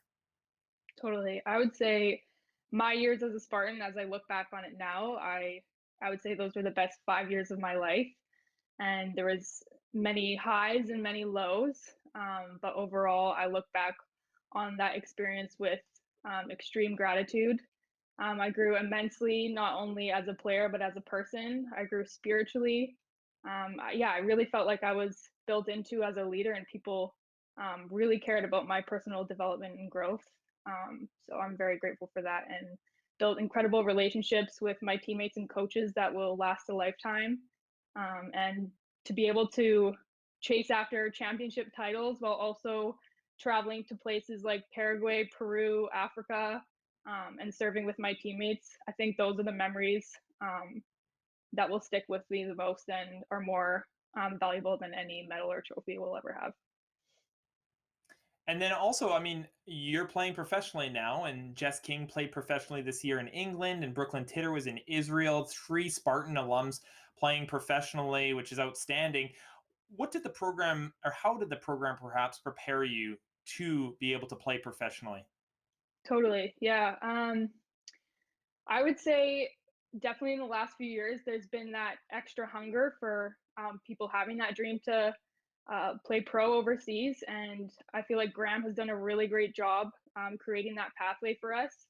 And yeah, even in our training sessions, like they're super intense, super competitive, and obviously our games, and continuously growing our level every year that help put us on the I don't know if you call it the global scale or the scope, but people started hearing about us more and more. And yeah, I feel like we can compete with a lot of teams. And now people from Europe are starting to look over in North America and hopefully more in Canada for opportunities to be there for more girls who want to have the same opportunities. And another thing, I mean, different than the Spartans, but somewhat connected. I just want to ask you about what you're doing beyond playing soccer right now. Obviously, you're doing some work with Team Up. Just tell us a little bit about what Team Up is doing, what they've been up to recently, and your role with that organization. Yeah, so I'm right now the marketing and communications coordinator for Team Up. And at Team Up, we say we're all about fostering life-changing opportunities through sport. And yeah, I've had the extreme privilege to travel to places also like Paraguay and Peru with Team Up and serve in underserved communities where these kids don't have the same opportunities like we have back home, and to just give back and serve and have that integrated with work projects and really life skill training that helps really develop these people in their communities is so rewarding. And it's incredible to see day by day and even week by week, we get feedback from our partnerships and the growth that's happening, not only in the sports programs, but in their lives. Overall, it's incredible. So I feel very honored to be a part of it. That's awesome. And Team Up, of course, is doing some amazing things, and we appreciate that you're part of that as well. This is the Complete Champion Challenge today. Just tell us a little bit about, the importance of raising money for scholarships so student athletes in the future can have a similar experience to what you had with the Spartans. Yeah, incredibly important. I know I benefited from having a scholarship as an athlete, and it helped immensely. And I know there's so many incredible athletes that have dreams of competing at Trinity. And honestly, you're not just supporting athletes and their desire to grow in their sport, but also holistically in their spiritual lives, in their leadership skills. Yeah, I look back on my experience, and I don't know if I would be where I am today without the support I had at Trinity. Amazing. Thank you very much, Jen, for joining us today, and all the best in your future endeavors. I'm sure you've got more professional soccer in the future, and we'll definitely be following along. So thanks a lot for coming on today, Jen. Yeah, thanks for having me. Thank you very much for joining us, Janaea, and we're certainly excited to follow your career as you continue in your pro path, and also, of course, your work with Team Up. We really appreciate everything you're doing away from the field as well. I'm going to send it over now to Spencer Girth. He's going to jump in here from men's hockey, and he's going to interview a couple of our men's hockey players. Spencer, you're up next. Thank you very much, Mark. All right, I'm here with my good friend Julian. Julian's a fourth-year forward on the team, accounting major. Julian, how has Spartan Athletics exceeded your expectations over the 4 years you've been here? Yeah, I kind of came to Sparta just kind of not really knowing a lot about the program. And one thing that has really touched me personally is I've had some extensive injuries over my career. So just the therapy staff and the support that we get here is like second to none. It's by far just the best kind of support that I could ever expect or hope for with an athletic program. For sure, Trinity's definitely first class there. What's one of your favorite memories over the 4 years here at Trinity? Yeah, there's so many good memories here, but I'd have to say my first year, winning the BCI championship, that was really special and something I'll never forget. For sure, that was a lot of fun. And then lastly, obviously Trinity, very faith-centered school. Our hockey program, very faith-centered. What's kind of the impact that the chapel program and Pastor Dave, our chaplain, has had on you and your spiritual journey? Yeah, I grew up in a Christian home, but I've noticed just over my past 3 going on 4 years here that my faith has really grown here. And I think that's a big part of the chapel program that we have here at the school and embedded in our program as well as our team. And just having someone like Pastor Dave there just as support and to really help, aid in that spiritual growth. Absolutely. No, Pastor Dave is one of the best. And then last question before I get you out of here. Obviously, being from Winnipeg, you're a proud Jets fan. Jets, playoffs next year, yes or no? Yeah, we had a tough run this year. To sweep and then get swept, it's it's really emotional. But I think moving forward to next year, we're hopefully to make some off-season plays and be a contender. Awesome. Thank you, Julian. Yeah, thanks, Spencer. All right, now we're going to Cade. Cade is a senior on the team, a human kinetics major, good friend of mine. Cade, welcome. Thank you, Spencer. Thank you for having me. Cade, you've got something that's very unique apart from every other guy on our team. You have two brothers you play with. Just tell me about the cool opportunity that Trinity's given you and your brothers to play here. Yeah, no, honestly, I am extremely grateful to have this opportunity to play with both my brothers, Elijah and Trent Villio. It's something you can't really take for granted. Like, you grow up playing minor hockey, and I've played with Trent my whole life, but never gotten the opportunity to play with both Trent and Elijah, and especially at a university program and at this high level. And yeah, no, it's something special. And going into my final year of university hockey, I'm definitely gonna take it day by day and really just enjoy the moment. That's awesome. And Cade, now you're entering your 6th season with Trinity. You've obviously grown a ton, grown as a leader, and now you are going to be wearing a letter for us next year and be a part of the leadership group. Kind of just take me through how Trinity has prepared you to be a leader and to this point to ultimately lead the boys next year. I'm extremely grateful to have that opportunity to be a leader on the team. Honestly, the team culture has just been phenomenal ever since I stepped foot on Trinity's campus and played for the team. And I really learned from the coaching staff and just previous leaders and even current leaders to this day. You know, everybody teaches everybody, and we all just have a good level of respect for each other, and we love each other. So it's really good, and I'm really excited to just continue that culture and hopefully pass that on to the generations to come. And then our last big question here, Cade. How has Trinity and how has Spartan Athletics equipped you and prepared you for life post-graduation, whether that's with hockey or in just your career? Yeah, no, honestly, Trinity's, it's been an absolute 360 for me. Never did I really expect that I would have been here for this long, and I honestly wouldn't change it for the world. It's really helped me grow as a person and as a man myself, and I want to get into, hopefully, you know, if things work out, go play professional hockey after my career at Trinity, and I'm really hoping that I can, you know, proceed with that further going. And if that doesn't work out, I want to get into athletic training, and I really feel like the kinesiology program here has been doing wonders, and they're a phenomenal program. So I've learned a lot, and I hope to continue to learn more in my final year. That's awesome, Cade. And Cade, you are commonly referred to as the second strongest guy on the team. Who's the strongest guy on the men's hockey team? Oh, that's going to have to be a toss-up here. You know, Jordan Bogres, he's a pretty big guy, but I've seen good old Spencer Girth on the bench press the other day, and, you know, I'm going to have to give him that title. Good answer. Good answer. All right, thank you very much, Cade. Thanks a lot, Spencer. Back to you, Mark. All right, thank you very much, Spencer. Thanks, Cade. Thanks, Julian. Now we are joined here by Lyndon Bonkus, men's volleyball, also project manager with Benchmark, who's a silver sponsor for the Complete Champion approach. So thank you on many behalves. But Lyndon, just tell us a little bit about Benchmark and why it's important for Benchmark, who you work for, to be part of the Complete Champion Challenge. Yeah, absolutely. Thanks, Mark, for having us here. We're really pleased to be here.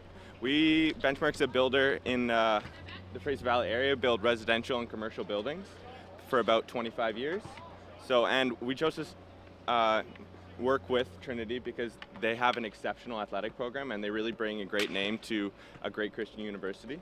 And in fact, we've actually hired, I think, 4 or 5 Spartan athletes, Spartan alumni, Jared Offrins, Braden Heppel, Chelsea Cancon, Jaden Bonkus, all from the men's and women's volleyball programs. Nice, that's awesome. So just tell us a little bit about your experience. What's your experience been like as a Spartan? Yeah, my experience has been awesome. I transferred from a small college in Ontario and was looking for bigger pastures, I guess, and I came here to a very competitive and awesome men's volleyball program and just got really accepted by some great level athletes that you would think would be kind of intimidating to talk to someone like Eric Lepke, but Eric and those guys have just brought me in and made me feel like they're my best group of friends now, and it's just been an awesome experience. And just tell us a little bit about the men's volleyball culture that has been developed there and how you have kind of fit into building that culture as part of this year's team and in years past. Yeah, I would say like it's just like a group of brothers. Like it's almost like us against the world. Like we're such a small group school compared to the rest, but Ben came in and brought in just a culture all about winning and being like great leaders, and he's given us the tools to excel, just not on the volleyball floor, but in other parts of the world. So I would definitely think what I've learned from Ben and the culture of men's volleyball has helped me in my professional development. And finally, just tell me what excites you about the fall and the next season. I mean, you are, as we discussed off camera, a contributor to the program, absolutely. Just tell us about your role, perhaps, and what excites you about the fall. Yeah, contributor is a good way to put it. So yeah, I will be with the team, but not in a playing role. So kind of just hanging out with the guys. I don't know why Ben's keeping me around, to be honest. So you must be a good guy then. Clearly. Maybe. Hopefully that's cool. But I'm confident you are. Thank you. All right. Well, thank you very much, Lyndon. We appreciate that you joining us. We really appreciate Benchmark being part of this for the second year in a row. And we look forward to more partnerships with Benchmark and yourself. So thank you very much. Awesome. Thanks, Mark. All right. Thank you, Lyndon. And thank you to Benchmark for being a sponsor of the Complete Champion Challenge. And now we are going to head over to a video that was produced. I just want to give a quick shout out to the people, Parker Kent who did it, and Svea Moody. They're awesome people, and they've been working with us in terms of video content and photography, and you'll see more of them. They're students here, so we have some great students who are working at Trinity Western within the Spartan Athletics program. And they put together this video on Colby Johnson, who plays on our men's hockey team. And it's quite a story. Colby's got a lot to share, and now we get to share this story with you. So this is the video on Colby Johnson. I'm Colby Johnson. I play for Trinity Western men's hockey team, and this is my story. I'm from Carrabber, Saskatchewan. Grew up there for a couple years, played hockey, farmed a little bit, trained a lot out there. Yeah, my brothers, they're from the same area too, but all of us moved away at young ages to pursue sports and education. My mom, she was born in Saskatchewan, and my dad was born in Jamaica. We moved out to Alberta because my mom got a teaching job out there. Then moved out to Saskatchewan when I was 10, like back out to Saskatchewan. When my family moved to Saskatchewan, like we were pretty much the only colored family. I didn't really know I was black until I went to school in Kindersley, Saskatchewan. I remember one day after school, I looked in the mirror and I was like, "What's wrong with me?" My mom's like, "You're beautiful, Colby. You're just a different skin color because your dad, he's not from here. So you're different, but it makes you special." And then she got me to flex in the mirror and stuff. She's like, "See, you're strong, and like everything's gonna be okay." It was weird because I was thinking I was the same as everybody else all the time, and then all of a sudden, you have this realization. You're like, "Oh no, I'm not." For me, I just tried not to think about that stuff too much, and I played hockey a lot, and kids would say stuff in hockey, especially when you're a little kid. People like, "You should be playing basketball," or something like that. They're like, "Why are you out here?" Or they'll just say the N-word because they heard somebody say it and they're immature, that kind of thing. And I used to let it bother me a lot. I'd cry and get all mad, take penalties, and freak out. And it actually bothered me until I was 20, playing junior hockey in Saskatchewan again.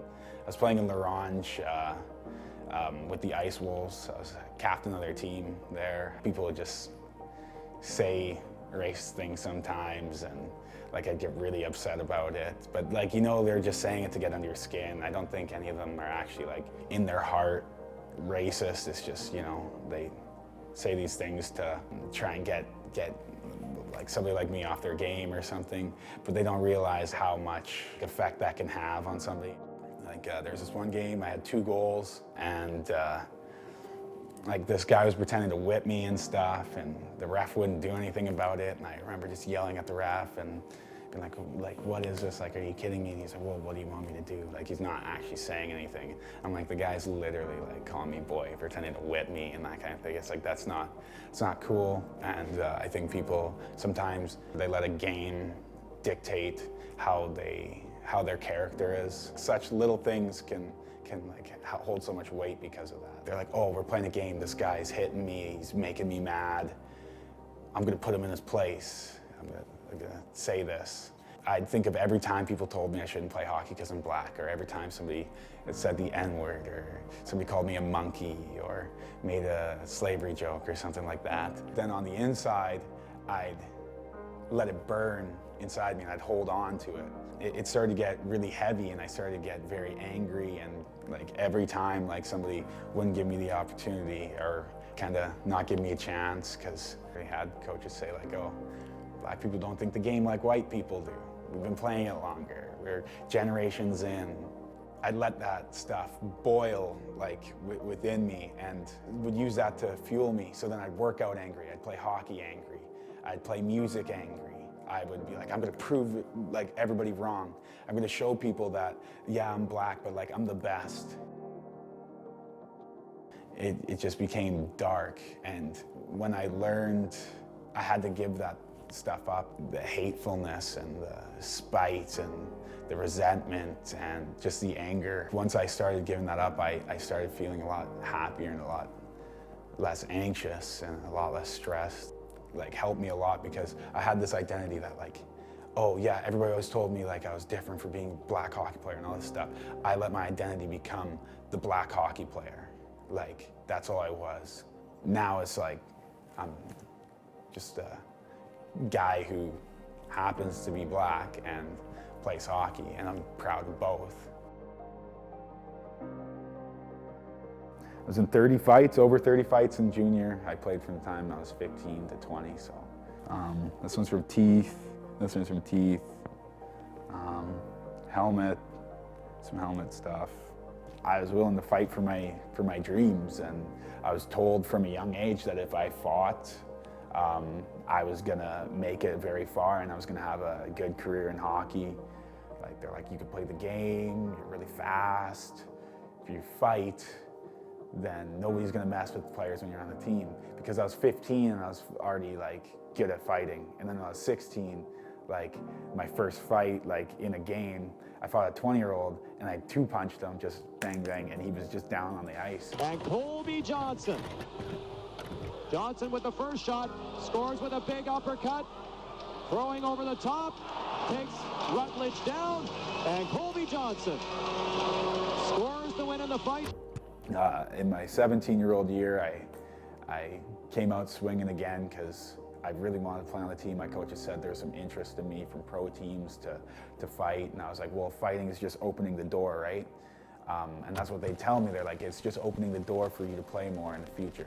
But then I realized they were putting me in a box, and they were putting me in a role that I was never gonna get out of as long as I was with them, and that they were gonna tell me anything to keep me doing that. For my 17, 18, 19 year, coaches would be like, you're gonna do what I say. We're gonna send you back to whatever reserve you're from, and stuff like that, because they would be talking about Orange and stuff, and like I grew up around Obima and Penoka, and there's nothing wrong with fighting to get your way in. But then when I realized like teams would trade for me, like, no, you're just gonna fight.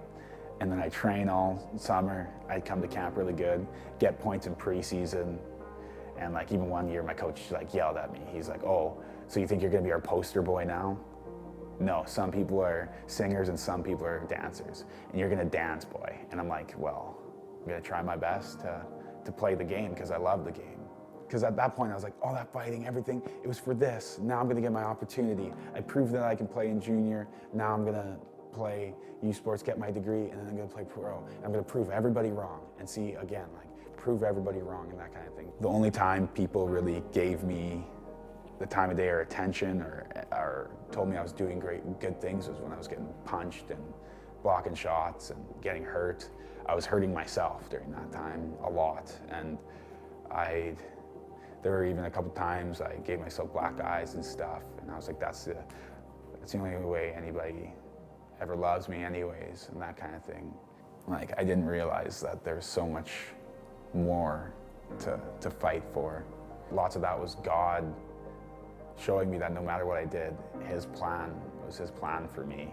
I think God was telling me in His weird way that He does, that my identity was false. My identity was through a game that can only disappoint me, was through accolades that they happen, but they don't stay with you forever. They're not everlasting. They're not gonna stay with you. They're not gonna be part of who you are.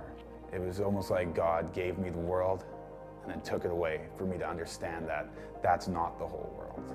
That hockey and what you achieve in hockey isn't the whole world. My identity could be fulfilled after that because I realized you have to be involved in your community, you have to be involved in your family, you have to be involved in the church and studying God and really trying to meditate and understand His Word. That has just been proven to me coming here, is that all things are possible through the Lord. It's incredible.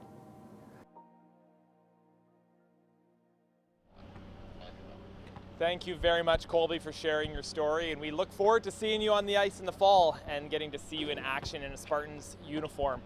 Now we're going to head over to something really unique for this year. We've been partnering with Special Olympics for a number of years. Specifically, our women's basketball team and track and field teams have largely been having a really solid relationship with Special Olympics and doing a lot of partnering with various Special Olympics athletes. And so today we wanted to share their story a little bit. And first up, we have Christian, who's a Special Olympics athlete, and he's going to tell us all about what Special Olympics means to him.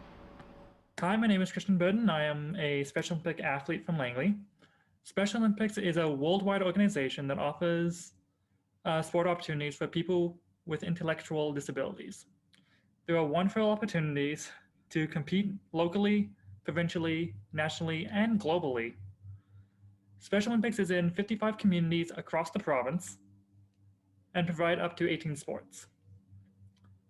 I have been an athlete for 10 plus years, and not only have I enjoyed the opportunity to play competitive sport, but I've also met a ton of friends from all over the province. Of all the sports I've played over the years, golf happens to be my favorite. I have been very fortunate to be a spokesperson for Special Olympics, to recruit athletes and volunteers, and also to thank sponsors.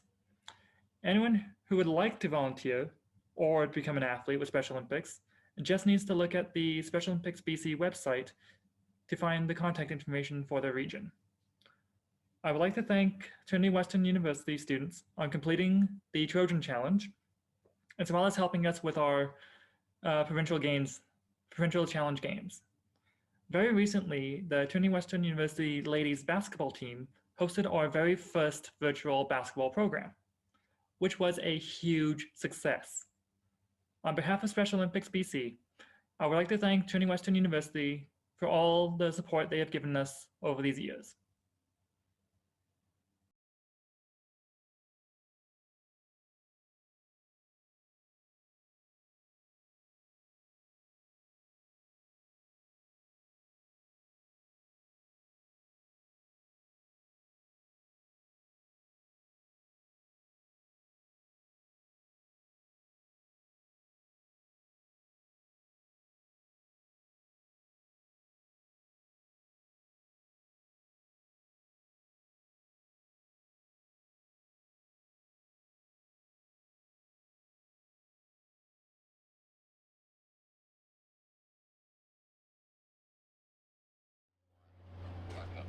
Thank you very much, Christian, and thanks to Special Olympics to partnering with us over the last number of years and then also today. And we're going to hear a little bit more from Special Olympics athletes later in the day.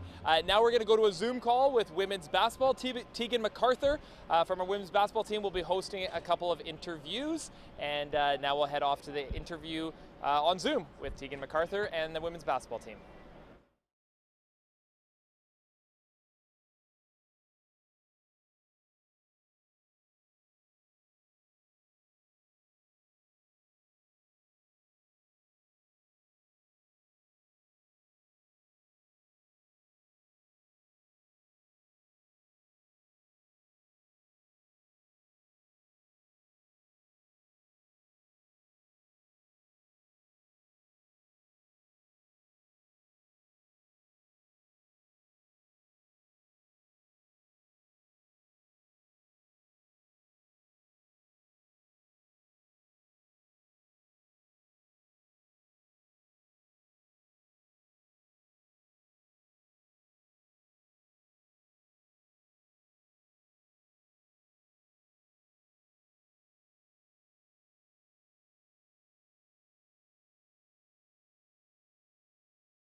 Hello, everyone. Thank you again for tuning in. It's Tegan from Women's Basketball again. I just want to say, first of all, before we get into our second round of interviews, I just want to say a huge thank you to everyone who has donated or will be donating today. Your donations make a huge difference, so thank you very much for that. And I also want to say hello to one of our rookies, Ella, who is zooming in from Victoria right now and is currently working hard on her reps in the gym. So hello, Ella, and it's great to see your face with us on the Zoom. Alrighty, so our next interview today is with one of our team captains, Kiana Weems. So Kiana, if you're there.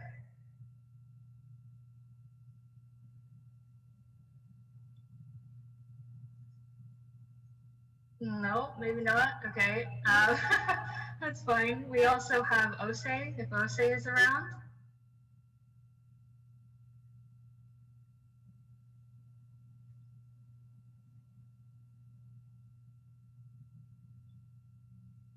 All right, looks like we had a little bit of a mix-up of times here, but maybe let's throw it back to Mark in the studio and we will come back shortly.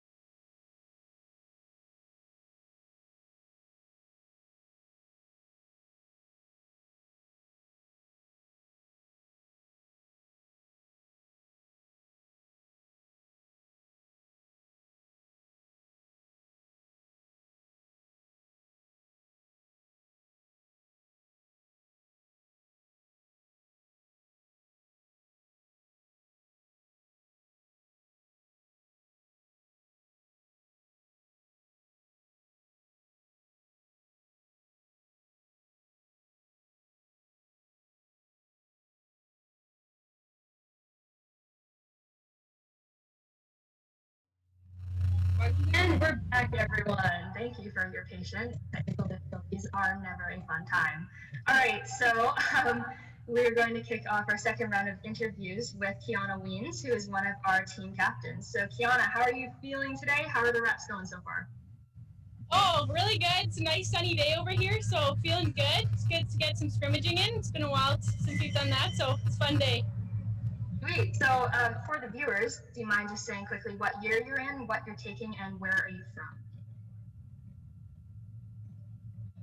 Yeah, so I'm going to 5th year now, which is kind of crazy that it's gone by so fast, and I'm taking human kinetics. Awesome. So, Kiana, what is something you enjoy about going to school away from home, and maybe something that you don't enjoy as much about it? About Trinity? Sorry, there's a lot of construction going on over here. Hard to hear.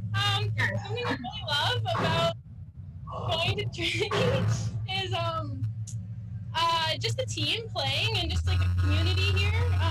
Just it's so easy to get to know people and make a lot of friends, so I love that. And it's tough to think of something that I don't like off the top of my head. Maybe the rain, but that's a BC thing, so yeah. Yeah, oh, for sure. And you are, of course, one of our captains on the team. What is something you've learned about leadership and maybe who you are as a leader? Sorry, can you say that once more? It's cutting out. Yeah, no, for sure. What have you learned about leadership and who you are as a leader during your time here? I've learned a lot. Just that you have to really learn as you go, and it's a big learning process, and that there's people around you supporting you no matter what. So my teammates are always behind me, but just to always ask questions and not be afraid to step out of your comfort zone, I guess. Yeah, definitely. Well, thank you for that. So, Kiana, everyone wants to know, it's NBA playoffs right now. What team are you cheering for this year?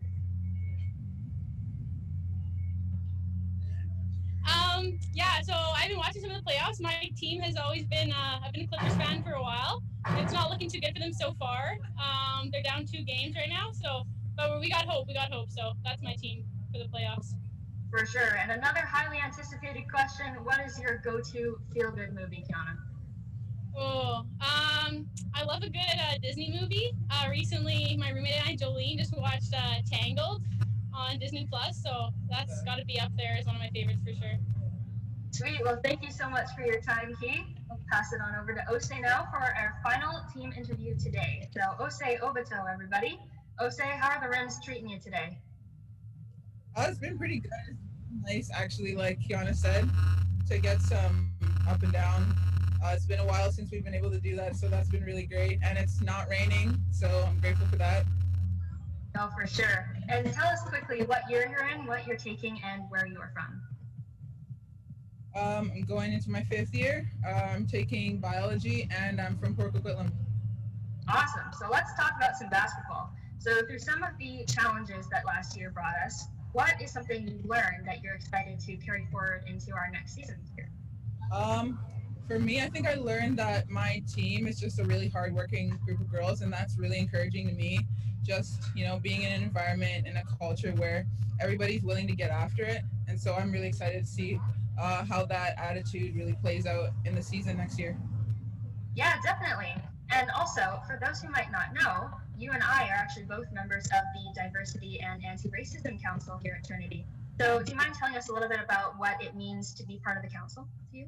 I think it's just really opening a space at the school that we haven't had before to educate people and give people a chance to tell stories about race, about their experiences at Trinity and outside of Trinity. And we just want to build a community that's safe, that we can have discussions that we, haven't been able to have before. Perfect. Yeah, I totally agree with that. All right, Ose, last question for you. It's a day off. You've got all your free time that you want. What hobby are you most likely to be found doing? I mean, I don't genuinely have very many hobbies, but definitely sleep. Sleep is a good hobby of mine, so you'll probably meet me sleeping. Awesome. Great. Well, thank you so much for your time, Ose. Thank you also to Kaylee, Jolene, and Fiona for some of their insights today. And again, thank you to everyone watching for all of your support. All right, back to you in the studio. Thanks very much, Tegan, and thanks to our women's basketball team for joining us and being, of course, part of the Complete Champion Challenge today. Now, I'm joined by Assistant Athletic Therapist Katja Sanin. Come on in here. Hi. Bonjour, comment ça va? Très bien, merci. Very well. Well, Yes. Thank you very much for coming today. Yeah. What's going on with the therapists today? You guys are out and about. You're with the cyclists. You're everywhere. Yeah, so we have a couple people, different station over there. We have Georgia, Mason, Mark. So they're all helping us with the protocols. And also we have Mark that's in the cyclist in the car, going around making sure everybody's safe. So it's really a pleasure, and for us to having back to helping people on the fields is pretty awesome. Mm-hmm. Tell us a little bit about your year. I mean, Yeah. we didn't have games, but everyone was Yeah. still practicing and probably getting hurt. Yeah. So what was a therapist year like? Yeah, it was interesting. We were still busy, even though we didn't have full games. Athletes were going on every day. So it was really interesting. There was a new protocol to do, new cleaning protocol, so that was something we had to adjust. But I'm super happy with the season. We were able to still maintain everybody pretty healthy. Mm-hmm. What were the therapists? What did they feel like? Like, were they excited to be part of it, or what was it like for the therapists? Yes, at the beginning it's a bit anxious because we have to learn a totally different condition, Mhm. but it was really helpful having protocols, and we kind of know how it goes. So, and having student therapists that wanted to come back and help us really helped us to cover everything. Right. Yeah. And from your perspective and getting to see how your student therapists operate and are part of the Spartan team, Yes. what kind of made you proud, I guess, to see how your therapists dealt with this past year? Yeah, they really were there every time, show up, wanted to help. So that was something I really impressed from them, and for them it was also a good way to connect with other students. So I'm really proud of them being there and then just do what they need to do to everybody be safe. Yeah. And what does the summer kind of look like, or maybe even the fall a bit, but does some of your therapists have opportunities in the summer, or how does that kind of look for student therapists? Yes, so some student therapists are back working. We have a lot of comebacks again. We're going to have new student therapists coming up because we have more teams, and then it's going to be super awesome. And it has me. I'm going to help with the Bandits pro basketball team. We also have Nat helping with Olympics. So it's going to be a busy summer, but we're excited to come back in August. That's great. Well, thank you, Katya, for joining us today. We really appreciate it. Thanks for helping out if anyone gets hurt around here, you know, and thanks for everything you guys do. We love that you guys are part of the Spartan family. Thank you to you, Mark. All right, Bye. thanks, Katya. Yeah. And now, just a quick update. We're at $126,000 that we've raised for the Complete Champion Challenge. We're looking for $200,000, so every dollar matters that you can donate. And if you want to donate, you can go to gospartans.ca. There's a link. There's several links. You can go to our social media pages. There's links kind of everywhere, and it'll land you on the same page. Or go to your favorite team's social media page, and you can find an opportunity to donate there. Now we're going to go to the women's basketball skills competition. We ran that in the spring. It was really exciting, really a great opportunity, some sort of competition, and something that was different that the athletes got to do, and it was fun to see how skilled our women's basketball team was. So here's a short highlight video of our skills competition from the women's basketball team this year.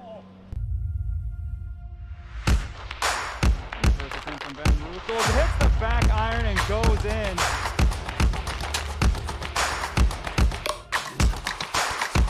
So she's feeling it. She's starting to heat up a little bit here. She is in a shooting zone right now.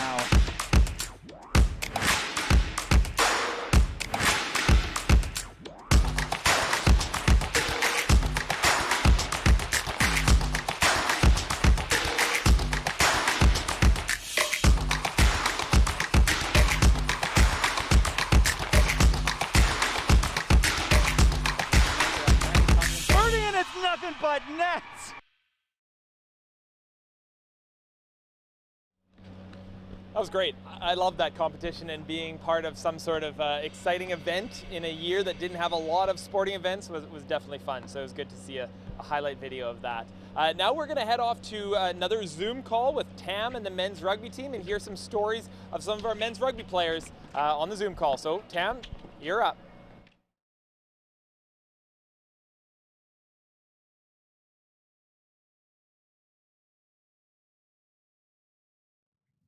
Hey guys, how's it going? My name is Tam Maranisi, part of Trinity Western Men's Rugby.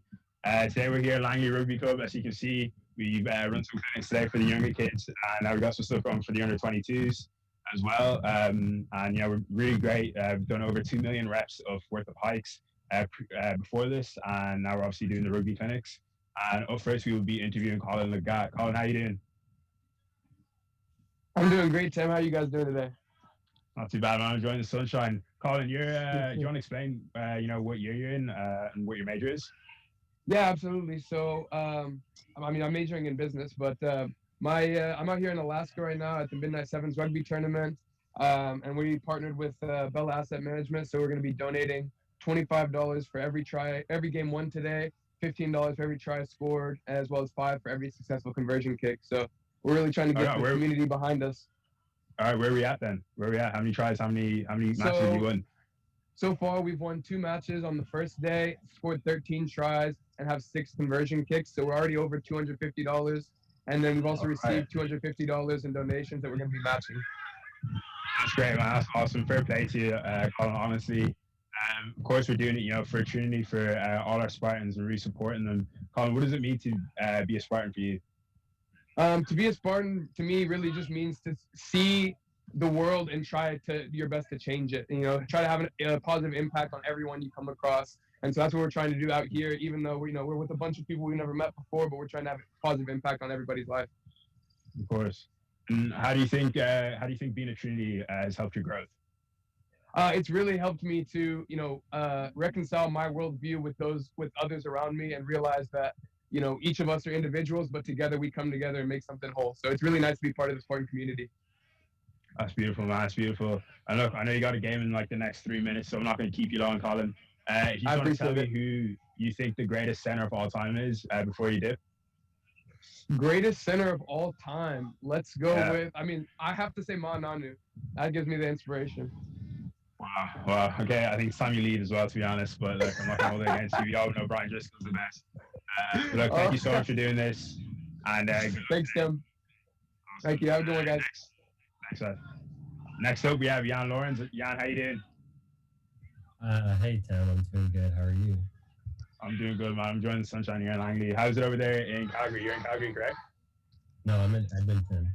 Edmonton, my apologies. How's that? It's been pretty rainy, but it's nice today, so yeah, it's not bad. Awesome. I know you're not able to join us for the rugby clinics. I know you'd love to. What have you and Isaiah, because I know you guys are together, what have you guys been doing today? We've just been doing a bunch of just workout reps, like push-ups, sit-ups, a bunch of passing reps, hiking reps, stuff like that. Just trying to pretty much just been doing it the whole day, see how much we can get done. Yeah, that's dope, man. That's dope. And of course, Jan, you're a first year. I know you're a freshman just coming in. How would you describe your journey in Trinity in your first year? So far, it's been like probably the best year of my life, I'd say, in terms of like finding out who I am and getting a community of people around me that like we're all in the same mindset and we're all growing together. So it's been a really good experience the first year, yeah. That's dope, man. How do you think being a Spartan contributed to that? It showed me everything about like the teamwork and about doing stuff together and having like constant support around you, like the training side of things, pushing each other through the hard work. Like yeah. Of course, you know, it was a tough year for all of us not being able to play rugby for half the semester. How excited are you for next semester? I'm so excited to actually, because like just seeing all the work we've put in over the year, finally being able to see it come together, I think is going to be beautiful. Yeah, man, I'm excited. I can't wait to play with you and Isaiah, bro. Before we dip off, I'll ask you same question for everyone else. You know, for your position, who do you think the greatest scrum half of all time is? I'd have to say US Van Stays. You know, I actually respect that. I respect that choice. You know, you're the first person that is giving a good answer, so fair play to you, Jan. Thanks so much for coming out. We really appreciate it. And fair play to you and Isaiah for getting in your reps. And thank you guys so much for today and for all the donations. We really appreciate it. And that's Trinity Western Men's Rugby. Thanks, Tom. You guys have a good day there. See you guys soon. All right, boys. All the best.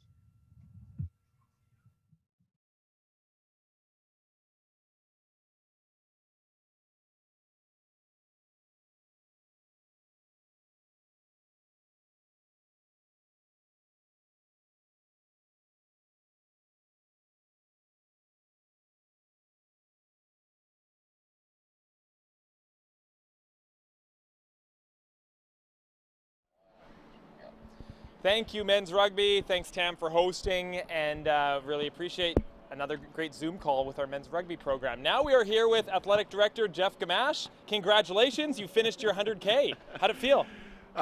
You know what? I had a nice grapefruit size quad cramp around 80 kilometers, but rode it out and actually feel pretty good now that I'm done. Yeah, oh, that's feels great. good. That's great. Longest ride ever, actually on the road, because last year was on the trainer and it felt like I was going downhill the entire time. I did 200 kilometers downhill. So it was kind of goofy. This is real. This was real. It felt real. It was great. Bit of an accomplishment. 100K, yeah, that's totally, something. Totally. That's great. In my training, I only got to 80K, so I figured, well, let's just hope hang on for the last 20. And my good friend Glenn basically rode in front of me the whole time, so he was very kind. Nice, that's awesome. So just tell us a little bit about today, Complete Champion Challenge. Why is this special for you? I mean, that's an obvious question perhaps, but just tell us a little bit about what's special about this day for you. I think what's special about it is that it's everybody all together for some great causes. So obviously we're here to raise money for our student athletes that have need-based funding needs and to bring awareness for our great partnership with the Special Olympics. So two awesome things, both very close to my heart. I know when I got here and realized, oh wow, like there's a whole bunch of people that can't come to Trinity simply because we weren't able to stack those awards on top of each other. So when Trinity said, yeah, no, we can change the rule, you just got to raise the money. I'm like, all right, let's go Spartan Nation, let's do it and help those athletes that really need it. So, yeah. Talk a little bit about this past year and what you've seen in terms of what our athletes have accomplished despite all the challenges. For sure. I mean, a lot of patience, so many changes. You know, we had where are we going to play, you know, modified schedules, you know, some exhibition, and then things went off quite positively, really kind of through September, October, November, and then kind of all of a sudden hit the wall. But they pushed through that, and then, so that was awesome to see. So, and people taking on some new challenges, doing better than they've ever done on their academic side and things like that. So I couldn't be more proud of how everybody handled the year. It was a tough year for everybody, but I thought our athletes were particularly upbeat, positive, and did everything that they possibly could to be ready physically. I think we have some big challenges coming forward from the team building side because we weren't able to do that. So, you know, I think we need to put that on steroids here come August when training camp starts, because it'll be great to be back and kind of building that community on road trips, all that kind of thing. So Absolutely. Really looking forward to that. Yeah. And speaking just of the future and what's to come, just tell our viewers here, like, what can we anticipate? What is the fall going to look like? What are you excited about? Well, I'm just super excited that Bonnie Henry literally is like, it is going to be back to like pretty much normal. Like it's hard to believe, but like full fans, like we kind of anticipated, all right, competition, yes, great, but probably limited fans, and it's like, no, we're bringing back the fans. So I mean, we couldn't ask for anything more. We have missed fans dearly. We've missed competing, so to have both of those things back, be a little different with just the BC conference play for some of our sports. Hockey is still going to do that traveling, but so a bit of a modified schedule, but I'm hoping that we can fill some of those blanks in with some really good exhibition games and give our fans, you know, everything they've been missing for the last little while. They'll have it in spades, so I'm excited. That's awesome. Well, thanks for joining us, Jeff. Thanks for doing your 100K, putting in quite a ride, and we're excited for the rest of the day. Still a couple more hours to go, and yeah, just appreciate you joining us. Yeah, no problem. Time to go play some sports. See if I can play every single one in the next couple hours. All right, well, all the best with that. We'll be paying attention. Thanks. All right, thanks, Jeff. Athletic Director for the Spartans. And we talked a little bit about last year in that interview where we did have some highlights. We had some competition happen. We had some exciting opportunities. And so we put together a highlight film of the 2020-21 season, and that's what we're going to go to next. Fans, due to unforeseen circumstances, the game tonight has been postponed. Sporting events have been either postponed or canceled at this point. And women's tournaments, along with all winter sports, have been canceled. You know you can call me if you need someone. I'll pick up the pieces if you come undone. Painting stars up on your ceiling 'cause you wish that you could find some feeling, yeah. You know you could call me if you need someone. I need you to hold on. Heaven is a place not too far away. We all know I should be the one to say we all make mistakes. Take my hand and hold on. Tell me everything that you need to say. 'Cause I know how it feels to be someone. Feels to be and it's nothing but net. Just the way. Looking for answers in a place unknown. You need the connection, but you can't get close. Painting stars up on your ceiling 'cause you wish that you could find some feeling, yeah. You know you could call me if you need someone. I need you to hold on. Heaven is a place not too far away. We all know I should be the one to say we all make mistakes. Take my hand and hold on. Tell me everything that you need to say. 'Cause I know how it feels to be someone. Feels to be someone who loses the way. Midnight till morning. Call if you need somebody. I will be there for you. I will be there for you. Midnight till morning. Call if you need somebody. I will be there for you. I need you to hold on. Heaven is a place not too far away. We all know I should be the one to say we all make mistakes. Take my hand and hold on. Tell me everything that you need to say.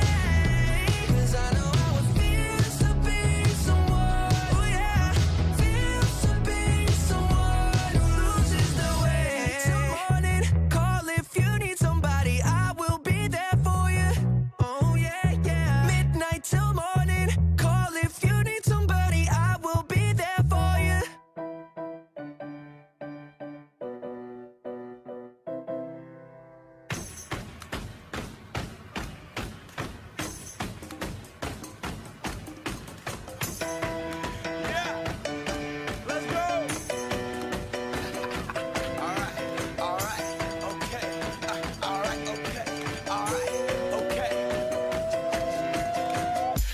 to the Mac. Get up what it is, what it does, what it is, what it isn't. Looking for a better way to get up out of bed instead of getting on the internet and checking a new hit. Me get up, first shot, hip strut walking. A little bit of humble, a little bit of cautious. Somewhere between like Rocky and Cosby's for the game. Nope, nope, y'all can't copy yet. Glad moonwalking, and this here is our party. My posse's been on Broadway, and we did it all way. Grown music, I shed my skin and put my bones into everything I record to it. And yeah, I'm on. Let that stage light go and shine on down. Got that Bob Barker soup game and Plinko in my style. Money, stay on my craft and stick around for those pounds. But I do that to pass the torch and put on for my town. Trust me, on my INDEPENDENT and hustling. Chasing dreams since I was 14 with the 4-track bustin'. Halfway across that city with the back crush. Labels out here, now they can't tell me nothing. We give that to the people, spread it across the country. Labels out here, now they can't tell me nothing. We give it to the people, spread it across the country. Here we go back, this is the moment.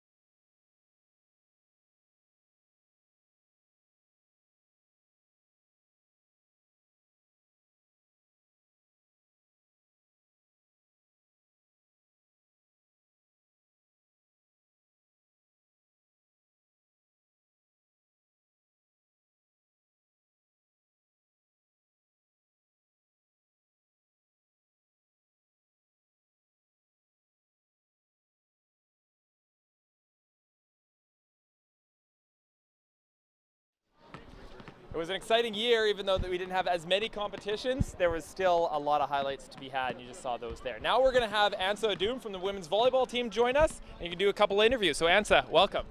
Thank you, thank you. So first interview we have is Meg Mealy. Meg, do you want to just tell us like what year you're in and where your hometown is? Sure. I'm from Calgary, Alberta. I'm going into my 4th year, and I'm an outside.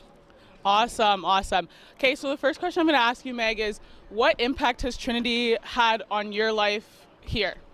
Honestly, it's hard to say a place in my life that I haven't been impacted by this school. I think relationally, I've made my best friends here, and personally, I've had so much development, I think, in the few years I've been here, and spiritually, I can't imagine having the same experience anywhere else. That's so awesome. Meg, another last question for you here. What are you, like we had a COVID season this year, we didn't get to travel or anything. What are you really looking forward to for this upcoming season?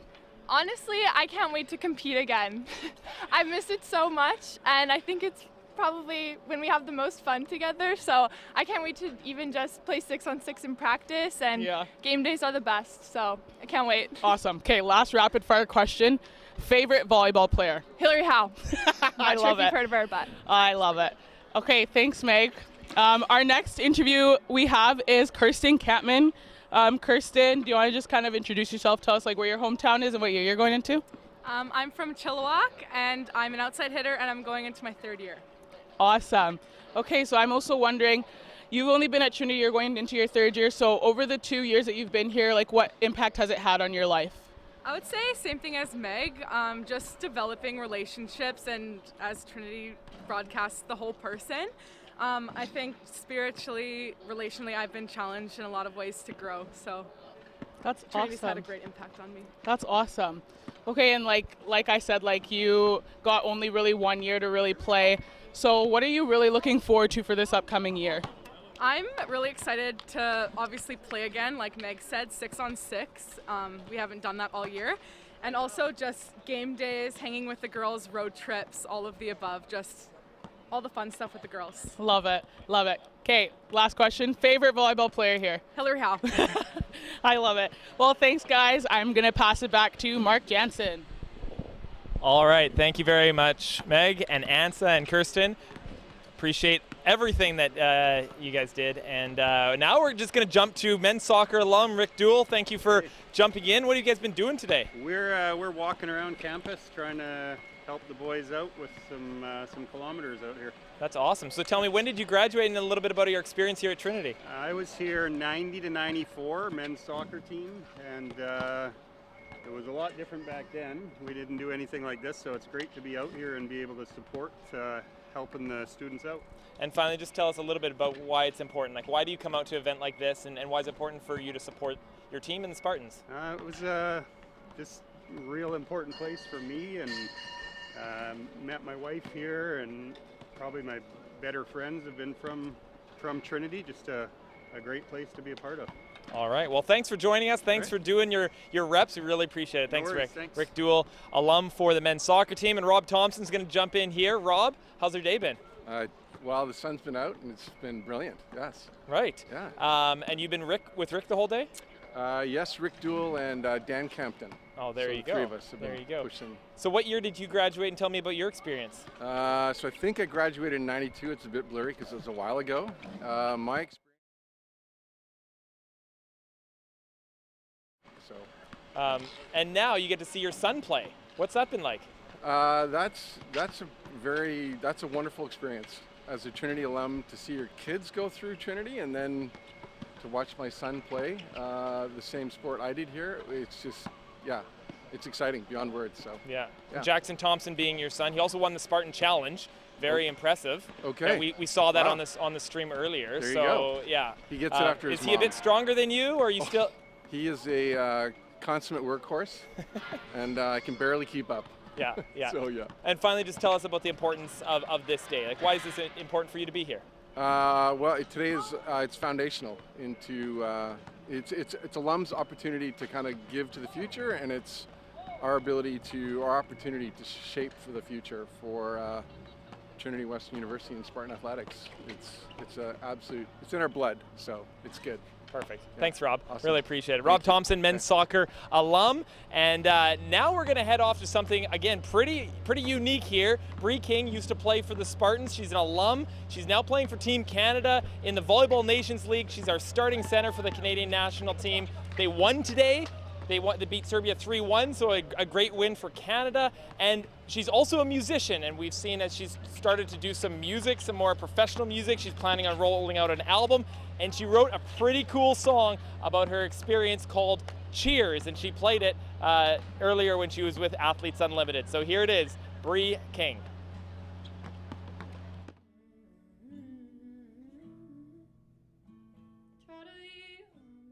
I wrote this song during my 4th year of college. We had been having a great season, and we were just about to go to our conference final. It's kind of all about the emotions you feel as a college athlete, and the transition from high school to college and what that feels like, and then the transition when you're almost about to finish college and about to go into the real world, and you don't want to leave, but it's kind of sentimental. So I was trying to capture that feeling of what that's like. We were high school kids thrown into the real world, skipping class and learning how much mom did for us, and we try to be humble, but that gets hard with screaming fans in a school that all knows who you are. And we did it for the fans who dressed up, we did it for the coach who saw us, did it for mom and dad and the ones who built us. We did it for the team we care about, we did it for the rush to win it all, we did it for our 12-year-old selves who dreamed of a life like this. Look where we are, look at what we did, and now we're college kids headed to the real world. Senior year and seeing how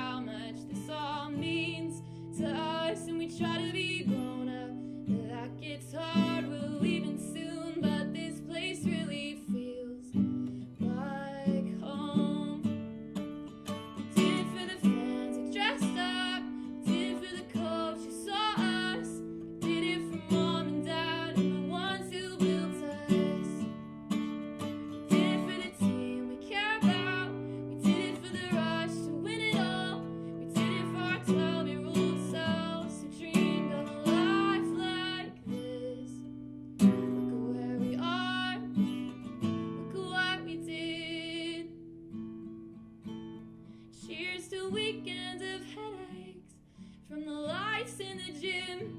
Cheers to getting so close, just to feel it all slip. Here's to working so hard, 'cause it matters so much.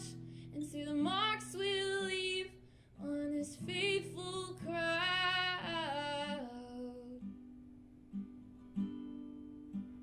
We did it for the fans who dressed up. We did it for the coach who saw us. We did it for mom and dad and the ones who built us. We did it for the team we care about. We did it for the rush to win it all. We did it for our 12-year-old selves who dreamed of a life like this. My 12-year-old self dreamed of a life just like this. Look where we are. Look at what we did.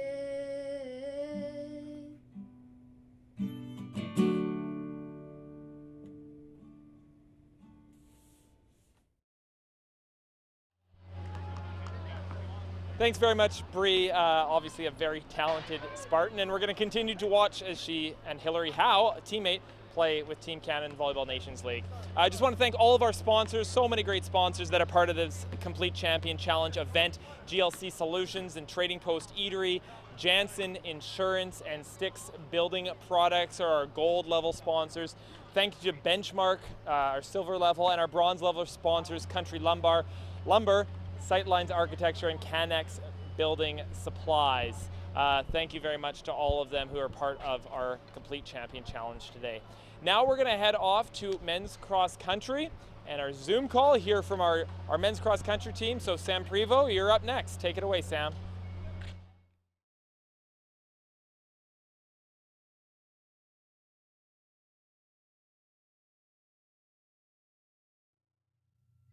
All right, I hope everyone's enjoying the live stream so far. I'm here with the boys of the track and field and cross country team. You can see them all working out or taking a little break from all those reps.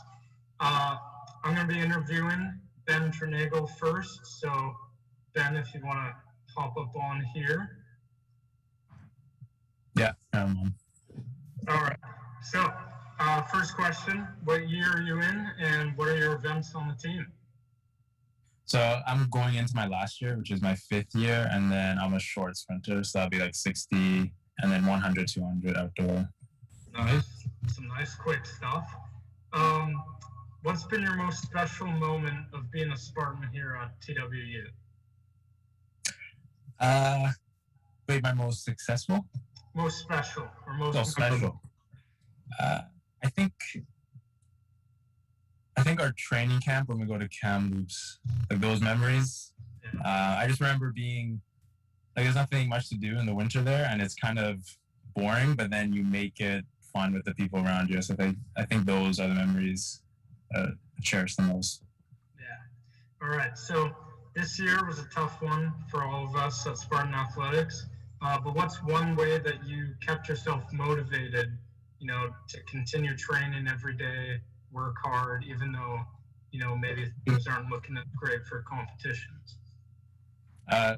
Right before COVID, I got injured. So COVID kind of helped me.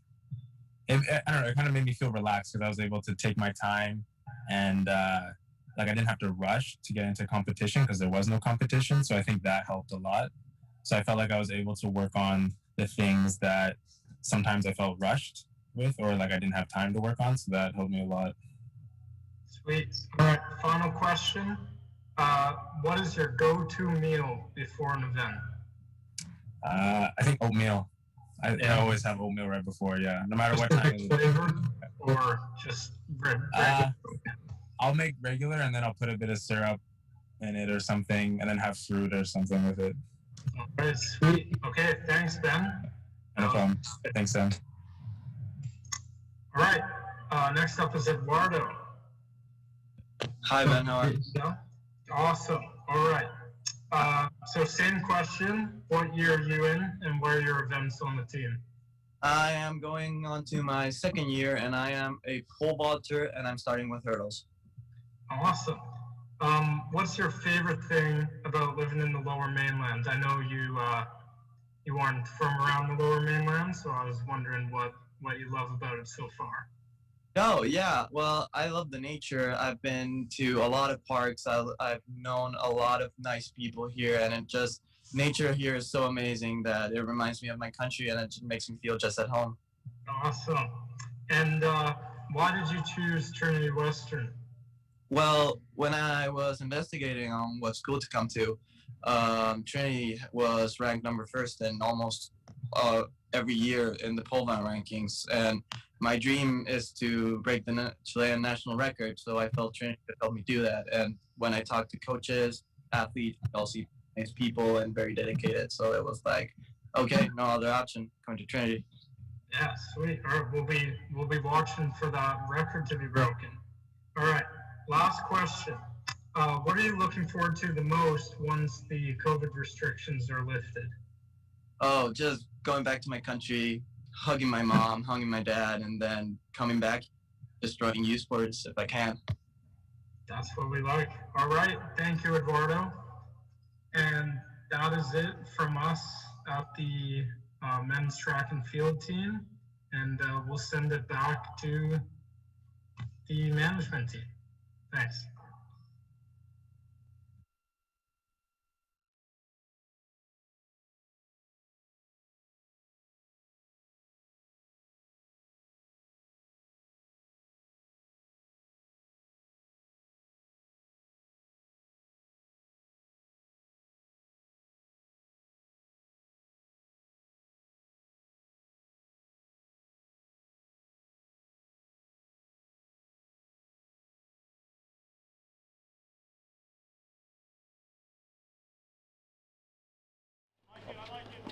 Thank you very much, Sam, and the cross-country team. I'm joined by Graham Roxburgh. I just finished 30 kilometers. Graham, how you feeling? Not very good, if I had to be really honest. Congratulations, our women's soccer head coach, of course, Graham Roxburgh. How did the whole kind of run go? I mean, 30K, that's a distance. You know what? Today was great because, first of all, this is a beautiful campus, especially when the sun's shining, and it's pretty cool to walk around or run around and see different athletes doing different stuff. And so it's a great cause. Coaches doing, 100K on their bike or running 30K. So it's fun to do it, and love Spartan athletics. So I don't know if I'll be able to walk for a week, but yeah, we'll figure it out. Just tell us a little bit about the importance of a day like this where we can kind of all get together and do this whole thing. Yeah, I was just reflecting kind of on the last 2 laps. Just, it's been such a strange year, and we don't really get to spend a lot of time either as staff. States, but yeah, pretty good camaraderie and a sense of team. We say we're all Spartans, and so this is great evidence of it. Mm-hmm. What was your year like? I mean, I've asked this 1,000 times, but there's challenges, but what was it like for you? You know what? This was a great year, and I want to give a real shout out to I'm sure it's like that for every coach, but my women's soccer team just handled adversity in ways that I never expected, even in March when we're doing social distance training, and Rob and I are trying to figure out what creative things can we do. Basically to have them keep pushing, keep growing. I guess we'll find out because we're allowed to start to compete. So we're looking forward to it, but the girls did great. I'm sure all the athletes did great. So glad things are loosening up. And what does the fall kind of look like for you guys?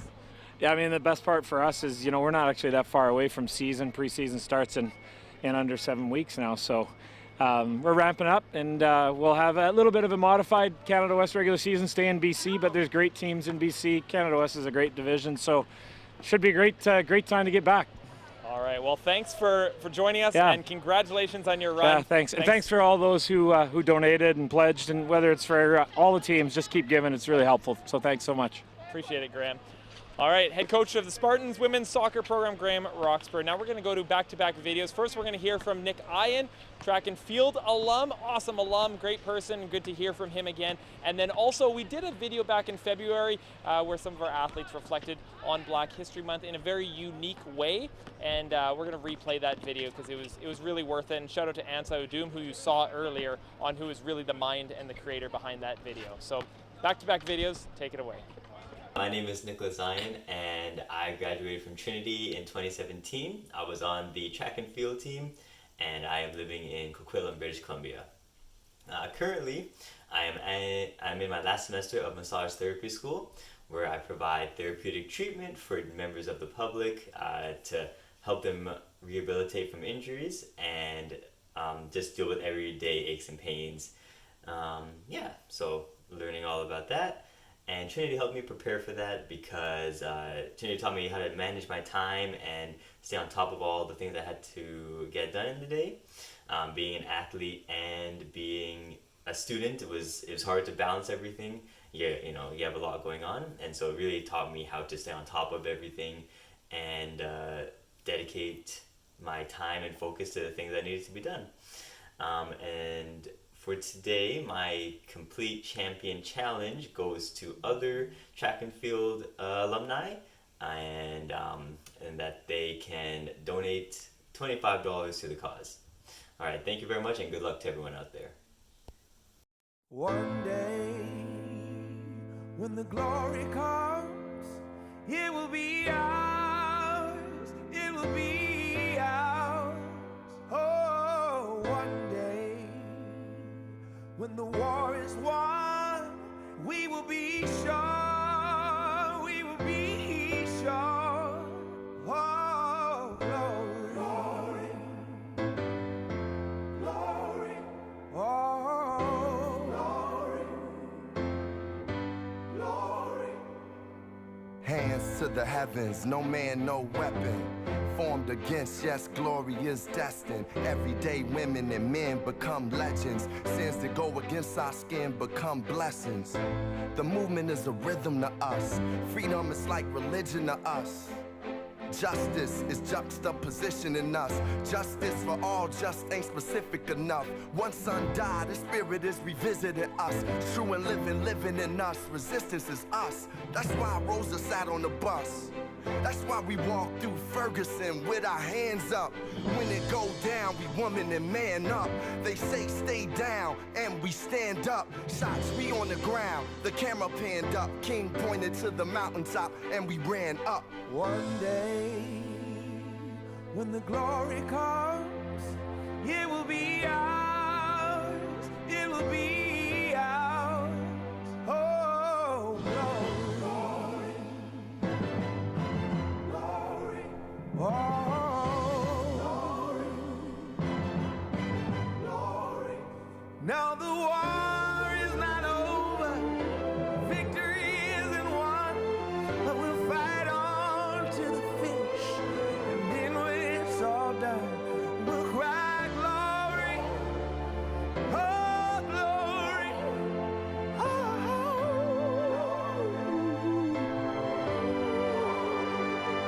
Selma is now for every man, woman, and child. Even Jesus got his crown in front of a crowd. They march with the torch, we gon' run with it now. Never look back, we done gone hundreds of miles. From dark roads, heroes, to become a hero. Facing the League of Justice, his power was the people. Enemy is lethal, a king became regal. Saw the face of Jim Crow under a bald ego. No one can win a war individually. It take the wisdom of the elders and young people's energy. Welcome to the story we call victory. The coming of the Lord, my eyes have seen the glory. One day, when the glory comes, it will be ours, it will be ours. Oh, glory,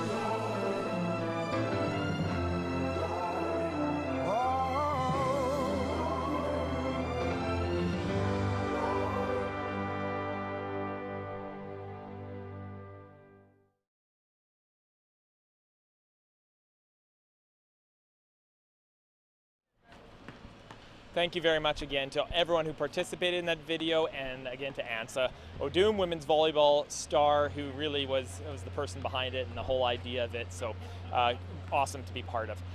We also just wanted to talk a little bit about the Complete Champion reception and make an announcement here. It's November 5th, and it's another awesome fundraising opportunity for the Spartans. And we have an awesome guest that we've locked in, Aroni Clark.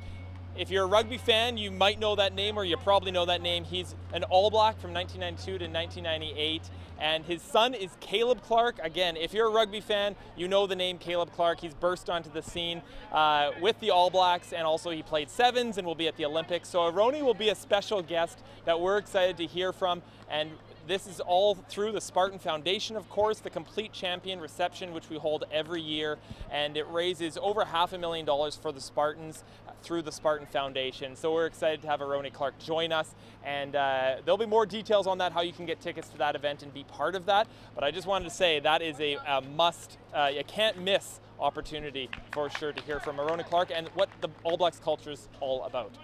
Now we're going to head off to a women's hockey Zoom call. Desi Wiens, women's hockey player, will be taking the hosting jobs again. So Desi, you're up on the Zoom call.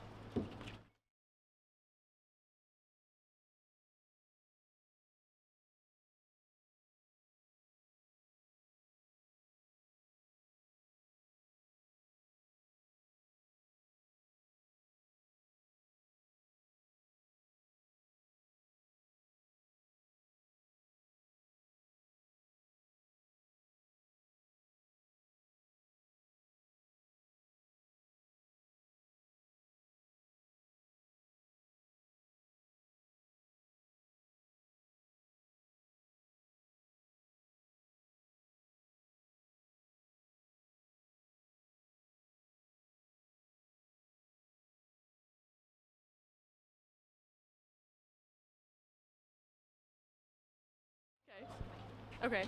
That was all a big joke. We have a better thing for you. Desi Wiens is here live to do an interview. So Desi, welcome, and you can take the mic here. Thank you. Hi, I'm interviewing Jade Ridgewell. Do you want to give yourself an introduction? Sure. Hi, my name is Jade Ridgewell. I'm from Ladner, British Columbia, and I'm 18. Awesome. So we know this year has been kind of a challenging one. Has there been any positive things or something you learned this year that really helped you through the year? I mean, I think just being able to stay on campus this past year, obviously it's been super different because of COVID, but being able to stay on campus and still get somewhat of a first-year university experience has been awesome. That's awesome. And how has it been having Sarah Potomac as a coach? I know she's a huge influence to a lot of us girls. It's been awesome. I mean, seeing her representing Canada and traveling across Canada playing the sport that we all love, it's been very motivating to have her as an assistant coach. That's awesome. And you also got to live on campus. How was that? How was campus life? It was great. Obviously a little different than normal, but I mean, being able to live in the room all by yourself without a roommate, and I was able to get really close with the girls I dormed with. That's awesome. Thank you so much. Now we'll have Sarah Potomac come up and answer some questions. Hi. Do you want to give yourself an introduction? Sure. I'm Sarah Potomac. I'm the assistant coach of the women's hockey team. It's my second year now, and I'm doing my master's here at Trinity Western as well. So that's really busy. How has it been balancing school, coaching, and hockey? It's been really busy. Jean's been awesome in helping me kind of go through it, but just try to manage my time as best as I can and sacrifice some social things. But it's kind of nice to be able to relate to you girls and help you girls through it as we're kind of going through the exact same thing. That's awesome. And what are your hopes for our team as we're a new team in U Sport? What are some hopes and goals you have for us? Yeah, I'm so excited for you guys. The amount of steps we've taken from September to now throughout last year has been amazing, and so my hope is just that you girls have the absolute best experience, and Jean and I are working just to create that culture with you girls, and we believe we have the right people here to do that. And so just to make the most of it and enjoy it the best we can. That's awesome. Thank you so much. Thanks, and Des. that's all from us. Thank you. All right. Thank you, Desi. Thank you, Sarah. We are going to have a special guest now, and Gary Lutz is going to join us. He's been here as a site manager all day, but Gary, welcome. Well, thank you very much. I'm excited to have you here. Men's volleyball alum. You teach at Walnut Grove for a couple of years, it sounds like. 28. 28 years, that's a good run. It's been a good run. And awesome. track and field's also, you coach track and field? Yeah, track and field, volleyball as well. Do all of it, hey? I try. Wow. So what you have to look back a couple of years, just a few to get back to Trinity Western, but what was your experience as a men's volleyball player here at Trinity? My senior year, decided to try out and made the team, thanks to Dave Fair, the head coach at the time, and had a great experience. It's all about just being together and the culture and the guys. And I got to be the old guy. They called me the preacher because I was the senior of the seniors there. But it was just good. Good to be part of the athletic department. I mean, I was a phys ed major. And so that allowed me to be involved here. And Trinity being smaller, we got great opportunities to do huge projects. Al Alderson was here at the time. Mike Bodner was a student. We graduated together. Blair Whitmarsh was a year before me. And we all kind of were involved in the culture of the phys ed department at that time. Now human kinetics, of course, but yeah. So how much do you feel like, looking back, how much did being at Trinity affect what you're doing over the last 28 odd years? It was a big moment. I'd gone to a Bible college beforehand, and then I'd worked for a couple years trying to find my way when I decided maybe try teaching down the road.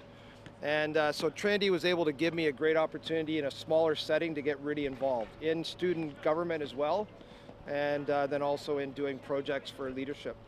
So what's it like being back here on a day like this and just kind of being involved? Man, I just walked back over to the beach volleyball courts, and I worked here as a rec director, and we put in the first volleyball courts when I was the rec director. Wow. Over where Fraser Hall is now, and they got moved over there. So just walking through campus, I did a little time lapse to post on Facebook for us old folks, just for the alumni to see, like just the changes. It's awesome. Well, that's great. Thank you very much, Gary, no for problem. being here all day and helping out with the Complete Champion Challenge. No problem. And being an awesome alum. Thank you, and thanks for everything you're doing. Yeah, Appreciate all it. right. Well, thanks, Gary. Gary Lutz, men's volleyball alum, teacher at Walnut Grove, track and field coach, volleyball coach, kind of does it all, it seems. We are going to go and check out the women's skills competition that happened earlier this year. We put together a little highlight pack. It was a cool opportunity for our women's hockey team to kind of end the year with a fun skills competition. And then followed by, after that, will be an interview with Eric Lepke, and you don't want to miss that, of course. Eric Lepke is starring for Canada, doing very well in the Volleyball Nations League, alum of the Spartans, and all-around great dude, and doing his thing on the international scene right now. So we caught up with him about a month ago before he went off to the Volleyball Nations League. So there's the two videos coming up next for you. Take it away.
Eric Lepke, thanks for joining us from Gatineau. You're back in Canada. How are things going, Eric?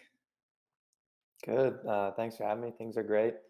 Training right now and just getting back into it, getting ready for VNL.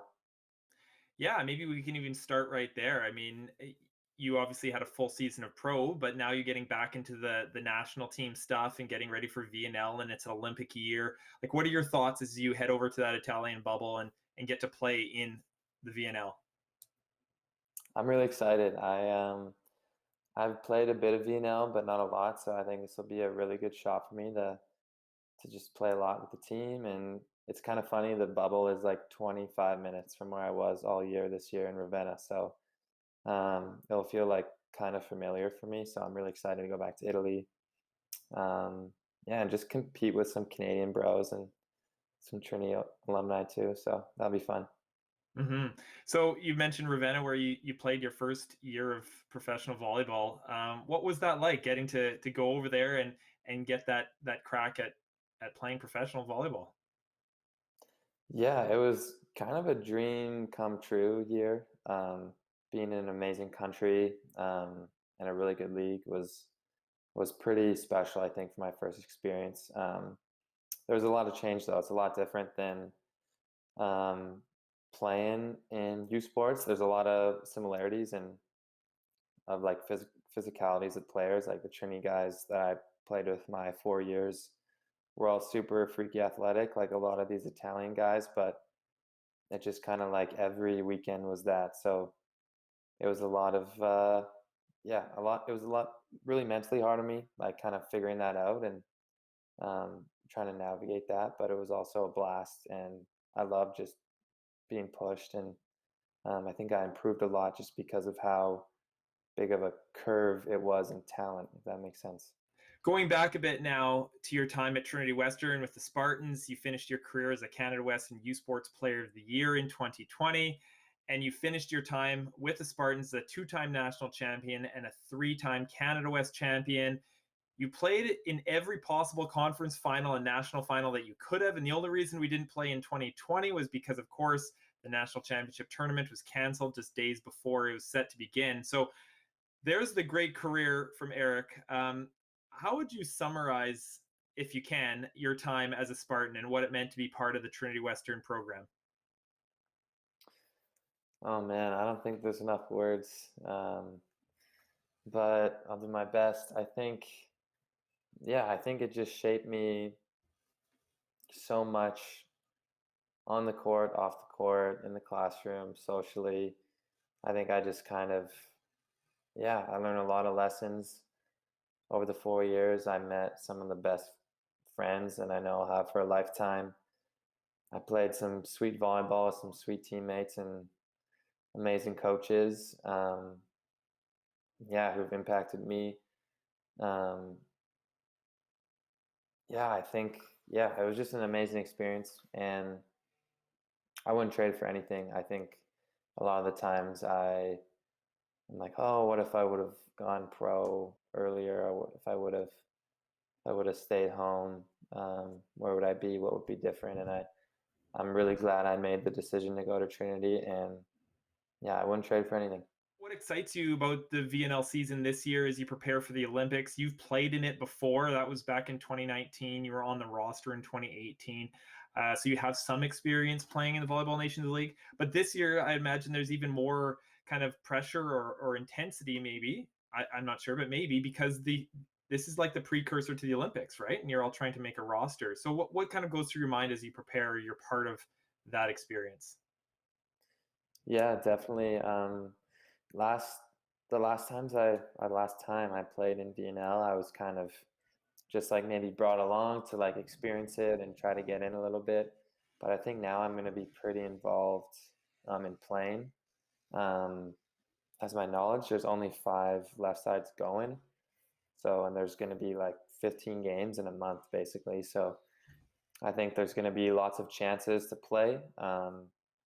And I'm really excited. Obviously, with the Olympics being around the corner, it puts some pressure on Nations League to try to crack that roster. And I don't know when that will be decided or anything, but that definitely adds some pressure to that. But I'm just excited to compete at the international stage and kind of just do my best and see how well I can play. And then finally, just to wrap up here, obviously this is the day we're doing the Complete Champion Challenge to raise money for scholarships for student athletes in need. Eric, just tell me a little bit about, your experience at Trinity and why a fundraiser like this is important to give Spartan student athletes scholarship money to continue their careers at Trinity Western.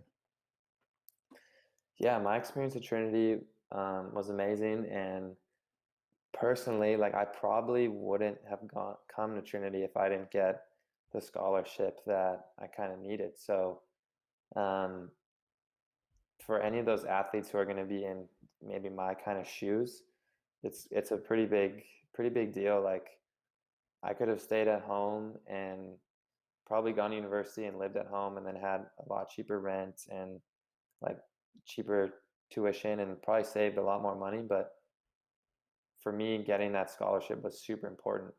Being from Manitoba, I kind of like needed that financially to go and play at Trinity. And the reality is a lot of athletes in high school are so committed to their sport, they don't have like a lot of time to work and save up. You know what I mean?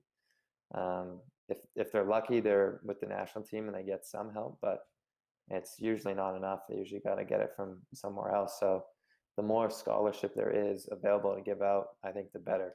Well, thanks very much for joining us, Eric. All the best. We hope to see you at the Olympics, and we're for sure seeing you in the VNL, and it's been great to watch you play so far.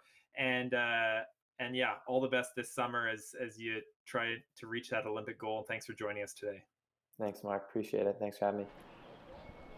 Thanks very much to Eric for joining us. And I'd be remiss if I didn't mention, if you don't follow VNL, Volleyball Nations League, the other day, Canada had 5 of the 7 starters were Spartans. So pretty incredible stuff going on there out in Italy, and you can still follow that as we go. If you've heard any of the loud banging over the last little while, that's because the construction is happening just over my shoulder here. We're building a new building, the Robert G. Kuhn building, and they're working hard to get it ready for the fall. So if you're waiting to get on campus, that thing should be almost done. Hopefully it'll be done by the time school gets going in the fall.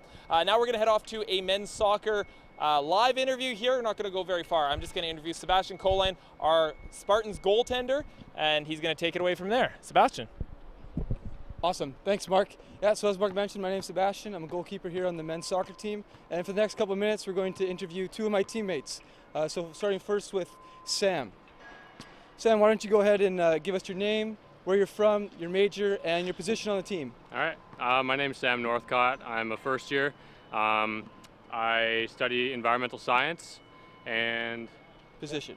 Oh, center back. I'm a center back. Strong defender. Yeah. So studying natural science here in beautiful British Columbia, what's that been like for you? It's pretty sweet, you know. I can go for lots of hikes, you know, study nature, go out, see all the different animals that we got out here. So it's pretty good for natural sciences, yeah. Yeah? Oh, that's awesome. Another question for you. I know we haven't had any real games yet, or you here as a Spartan. Yeah. But what would be your go-to pre-game meal? You know, I usually go with something small. I usually go with like a Caesar salad or something just before, you know, don't want to get any cramps or anything. So that's usually what I go for. Awesome, awesome. And you got any pre-game rituals? Like, is it the left sock, right boot, left boot? You know, or you just go with the flow? I'm always just praying before I go out and play. I'm a Christian guy, so I do a little prayer before I go out and play, and that's about it. Yeah. Awesome. Well, thanks for your time. Yeah, anytime. Awesome. My next person here, I'm going to interview my teammate Jackson. Jackson, why don't you go and introduce yourself? Tell us where you're from, your major, and your position on the team. All right, my name is Jackson Thompson. I'm in my 3rd year, going into my 4th, from here, Langley, BC, and I'm a winger striker. This guy's got a pretty wicked shot on him. If you can catch him next year, go ahead and catch him. It's been an interesting year of practices that have been largely social distance caused due to the pandemic. What's one positive that you think we've taken away as a team with the social distance training? I think one positive that we've taken as a team is just through the social distance training, it's really made us all realize how much passion we have for the sport. We just returned to contact, and we've all been loving it. All the guys are fired up. So I think just, a new passion has just kind of been sparked for a lot of us.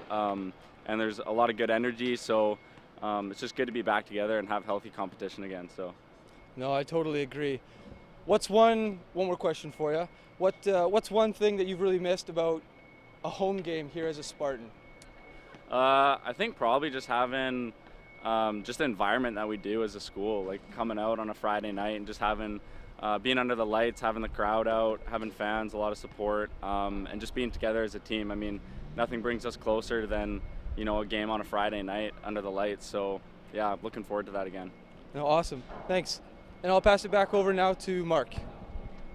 All right, thanks, Sebastian. And Jackson, I just wanted to circle back because you're here to talk a little about the Spartan Challenge that you won. We watched it just a little bit ago. What was that like? Yeah, it was fun. I mean, it was interesting. I mean, it was new to all of us, so yeah, it was interesting. It was tough, I'm not gonna lie. As I was watching other people go through it, I was looking at it going, man, this isn't that hard. Like, this should be a breeze. And by the time I finished it, I was gassed. I was sweating and huffing and puffing on my hands and knees. So a lot harder than it looked, but it was awesome. What was the worst part? Worst part? I think probably the shooting one. I thought I would have that one nailed with the football and the basketball and the volleyball, but struggled there. But yeah. Well, congratulations, you won, and we're going to give you a gift card from Sweet. Trading Post. So thank you to Trading Post for being a sponsor of the Spartan Challenge, and congratulations. Thank you very much. All the best. Thanks, Jackson. Now we're going to go right to the next interview. Ryan Hofer is going to join me right now as he's walking up very quickly because he just biked 100 kilometers, Ryan. Congratulations. How do you feel? My body's on the verge of a large cramp everywhere. Good. So I just got to be very careful. So don't move too much. I'm moving very gingerly. What was the best and worst part of your 100K ride? Oh, the best part was Bodner sneaking up beside me. The guy's a machine. I'm by myself in the front, and all of a sudden, whoop, he's right there. I'm like, how's it going? I'm like, I'm cramping up, man. He goes, right on my tail, I'll take you in.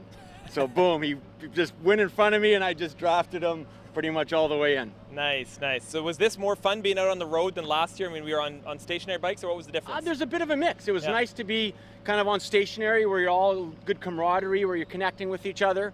And then this was just another challenge in itself, just being on the road and just kind of dealing with everything that comes along. Yeah. For sure, you have to be focused a lot more on the road. Just talk about this whole day. I mean, we've got beautiful weather, we've got things happening all over. What's this day been like, and why is it important for you? Oh, this day's awesome. We're so incredibly grateful for great weather.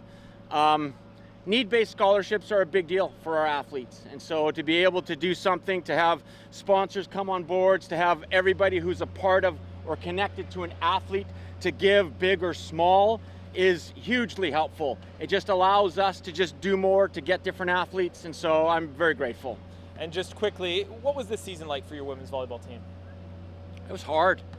It was really hard, but I think there's a lot of learning, a lot of just accepting what it was and just learning how to move forward amidst that adversity and just learning to create a culture of just kind of hard work, not knowing that we can't connect with each other. It's a little bit harder that way, not knowing if we're getting better because we're not even really playing 6-on-6 volleyball, but I know that we got better this year.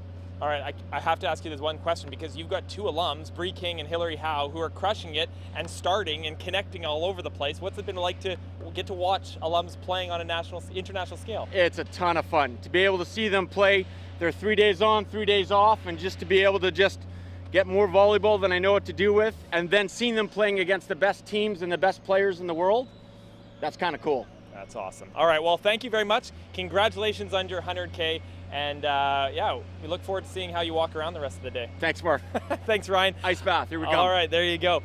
We are going to go right to something that is a great segue. Ryan's son, Brody Hofer, is in Gatineau along with 3 other Spartans, and they're training there with the Next Gen program. So we're going to go off to Gatineau and hear from 4 Spartans who are with Team Canada.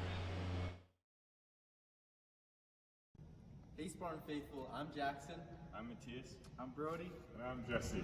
And all 4 of us are current members of the men's volleyball team at Trinity Western University. Right now we're in Gatineau, Quebec, representing the national team. And we just want to thank all of you for your support towards our $200,000 goal. We'll be having 2 practices today, 3 hours each, and we'll be sure to be counting those repetitions towards that 1,000,000 rep goal. So thank you all, and good luck. Thanks, guys. Thank you, Brody. Thank you, Jackson, Matthias, and Jesse. Really appreciate joining us and just giving us a quick shout out from Gatineau. We hope things are going well out there. Now we are going to go to a really fun event. We did it last year, the dunk contest. We're doing it again, and it once again features Jaqueline Gilbreth taking on Jackson Howe, who you just saw. So obviously we taped this earlier, and we're going to see how this dunk contest goes. And we had 3 awesome judges, Tyler Jones, Caden Gamache, and Andrew Gertson. So all of them are part of it, and we're going to see, is it Jackson? Is it Q? Q won last year. Will Jackson win in the rematch? So take it away. Here's the 2021 dunk contest. Ladies and gentlemen, it is now time for the TW Spartans Complete Champion Challenge Dunk Contest, back by popular demand. And I believe we had our same 2 contestants last year. This year we got judges. So let's kick it right off and we'll introduce our judges. I'm Tyler Jones. I will be hosting this event. I'm joined by Caden Gamache of the TW men's volleyball team, recent graduate. Congratulations, Caden. And Andrew Gertson of the TW men's basketball team. So we'll start with you, Caden. How we doing? And do you have an early prediction for us or anything like that? I'm doing awesome. I know these guys put on a good show last year, and I'm sure they're going to follow it up with another great performance this year. You know, Jackson's my guy. I know Q's going to put up some sweet dunks too, so it'll be awesome. Love to hear that. And let's go to you, Andrew. How are you feeling? I'm excited. Like Hayden said, it was a great event last year, so I'm looking forward to seeing what they got for us right now. I am as well. So let's kick it right off here, and we'll start with Jackson Howe's first dunk. So this is Jackson Howe of the TWU men's volleyball team. Caden, word on the street is Jackson can touch the top of a basketball hoop's backboard. Is this true?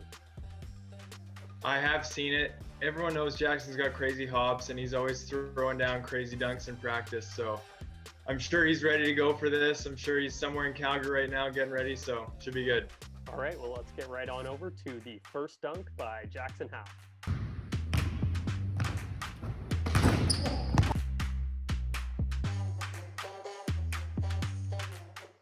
Ooh. Wow. Okay. Folks, that's a star right there.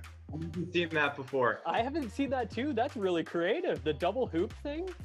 I dig that. And in the Aaron Gordon jersey. Wow. I appreciate the commitment level falling at the end of that clip too. That was pretty good. I know. That was his first dunk. You got to save your legs, and he went all out. I respect it. I respect it a lot. So we're scoring on a scale of 1 to 10. I don't think we're going to have any ones today with the pops that these two guys have. I'll start us off here. I'm going to go with an 8. I thought it was really solid. It was creative. Like all around really solid dunk. Caden, we'll go to you next. What do you got? I'm going 9. Okay. I got 9 for Jackson. Unique dunk, never seen it before. I love how he got the hang time on the first rim so he could make it to the second one. 9 for me. All right, Bird. I'm with you, Tom. I'm going with an 8. I don't want to start off too strong. I want to see what they got for us. So I'm going to leave some room there to maybe give some better ratings. That's my benchmark dunk right there. So everything basically functions on that scale. Is it better or worse than what I just saw? So that's going to bring us to a 25 out of 30. So, okay. A very solid start by Jackson Howe of the TWU men's volleyball team.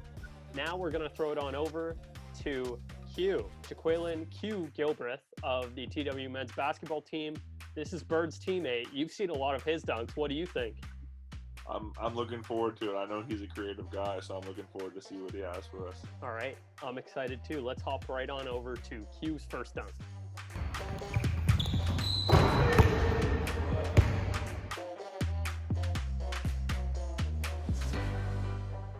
Oh man, it keeps getting better. Another strong start here. This is, jeez, I can't even wait for what.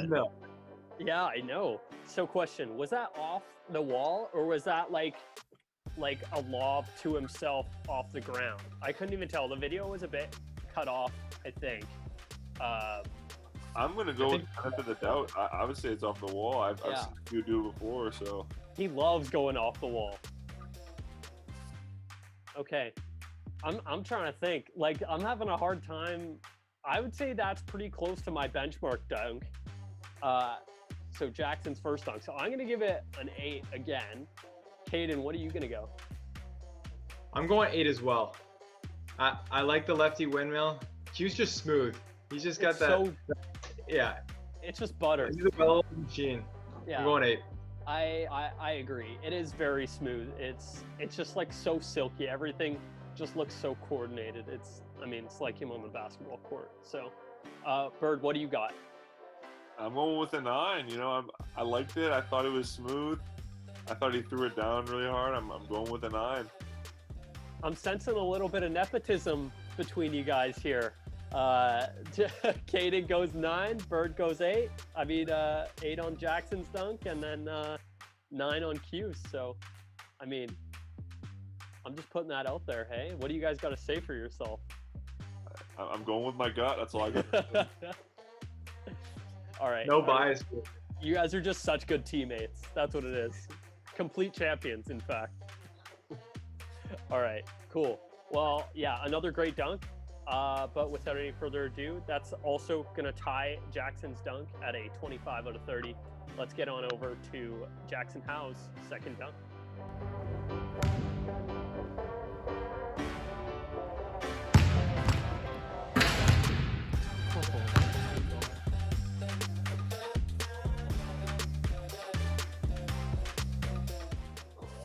Oh my! Full extension. I think he was looking into the hoop on that one. He stared into the hoop soul. He didn't just look into the hoop, man. Jeez. That's the best dunk I've seen so far, for sure. That's the best dunk in this competition so far.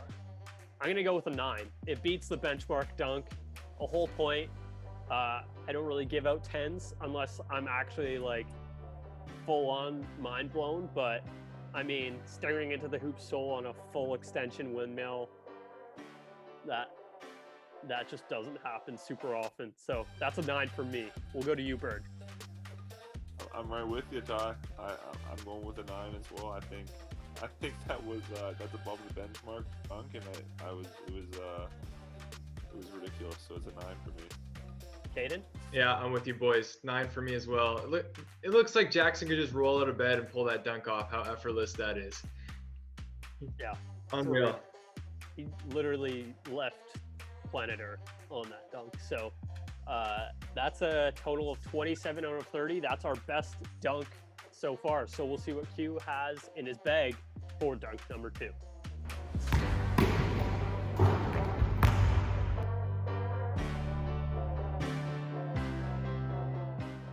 That's solid. It's solid.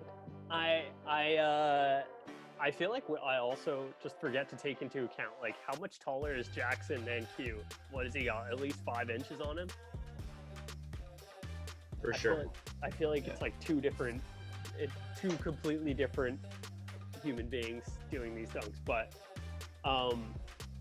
okay, we'll start with you, Caden. What do you give that? I think I'll go 8.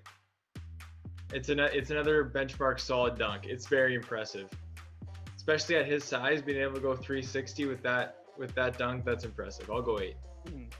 Bert? I'm going with a 9, man. I think like we said, the size, it's all there. It's impressive. It's a 9. I think it's above the benchmark. Okay.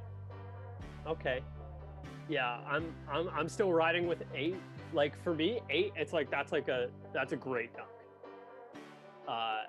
I don't think that is like I don't think that was like any better or worse than his first dunk. They're both absolutely nasty, but the 360 off 2 feet, 2-hander at that size, like that's impressive, man. He makes it look easy too. It's just smooth. So yeah. Okay, so that's gonna give us a total of 25. So Q's got 50 points right now. Jackson is up 2 points. He's got 52. We're gonna head into the third dunk and see what Jackson's got for his final dunk for us. Let's see what it is.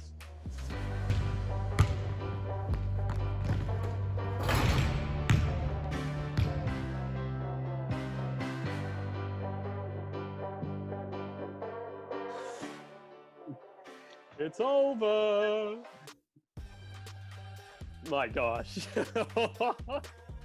Caden, didn't you say that was done by Aaron Gordon? Either him or Levine has pulled that off at the dunk contest, I'm pretty sure. Jeez. That was ridiculous. That was gross. That was not right. What he did to the rim was not right. I can't even fathom having that sort of athletic ability. Oh my gosh. All right, cool. Let's get to ratings. We'll start with you, Caden. I'm giving it a 9. It's really close to a 10, but I'm going 9. Shout out to the alley-ooper as well with the perfect pass. Yeah, that was a done. Bird, what do you got? I'm right there as well. I'm giving it another 9. I'm all 9s today. All 9s. Straight across the board, except for Jackson's first dunk. I think you had an 8 there, but mostly 9s. Yes. Oh man, yeah. It's hard to not put that as a 9. Which I feel like his second dunk was still nicer though. Like so those are two Yeah. 27s. If we could give Yeah. a 27.5, would we give it to the second dunk? I think the third. I Really? agree. Third. I agree. Okay. How come? I feel like the hand-eye for the third one.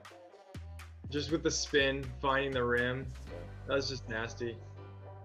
If you're in the air for 20 seconds when you jump, then I mean, hey, maybe finding the rim's a little bit easier. I love how we're analyzing these dunks and none of us are even close to doing any of these. No. Well, hey, actually, Bird can kind of throw down, right? Not like that, but you can throw down pretty well.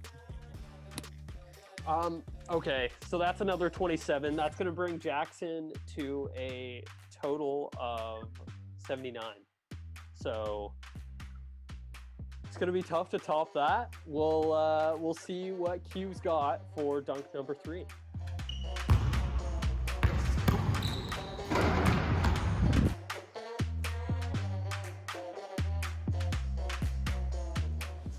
Okay, another very solid dunk. The double, what is that? Double clutch reverse windmill? Is that how you diagnose that, Dr. Gertson? I would say so. Yeah, dunk doctor. Okay, I hate to break it, but I don't think that's on par with Jackson's third one.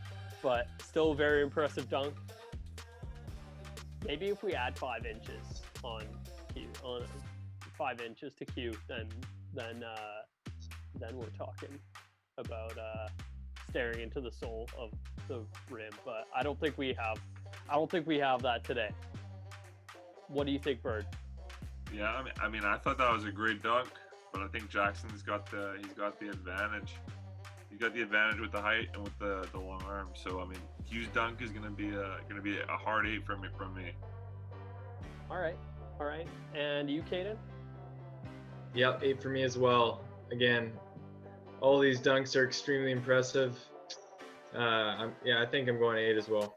All right, I'm gonna give it an 8 as well. So that's gonna bring us to a 24 out of 30, meaning we have a winner.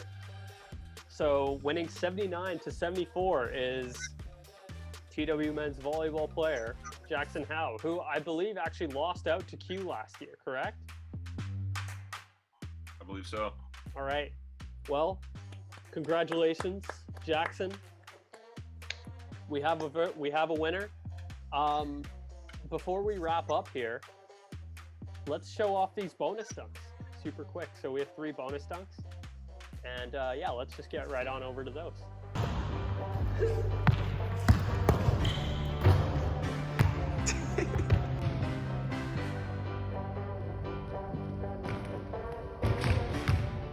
Yeah, I guess that's going to wrap us up here for today. Any parting words from you guys?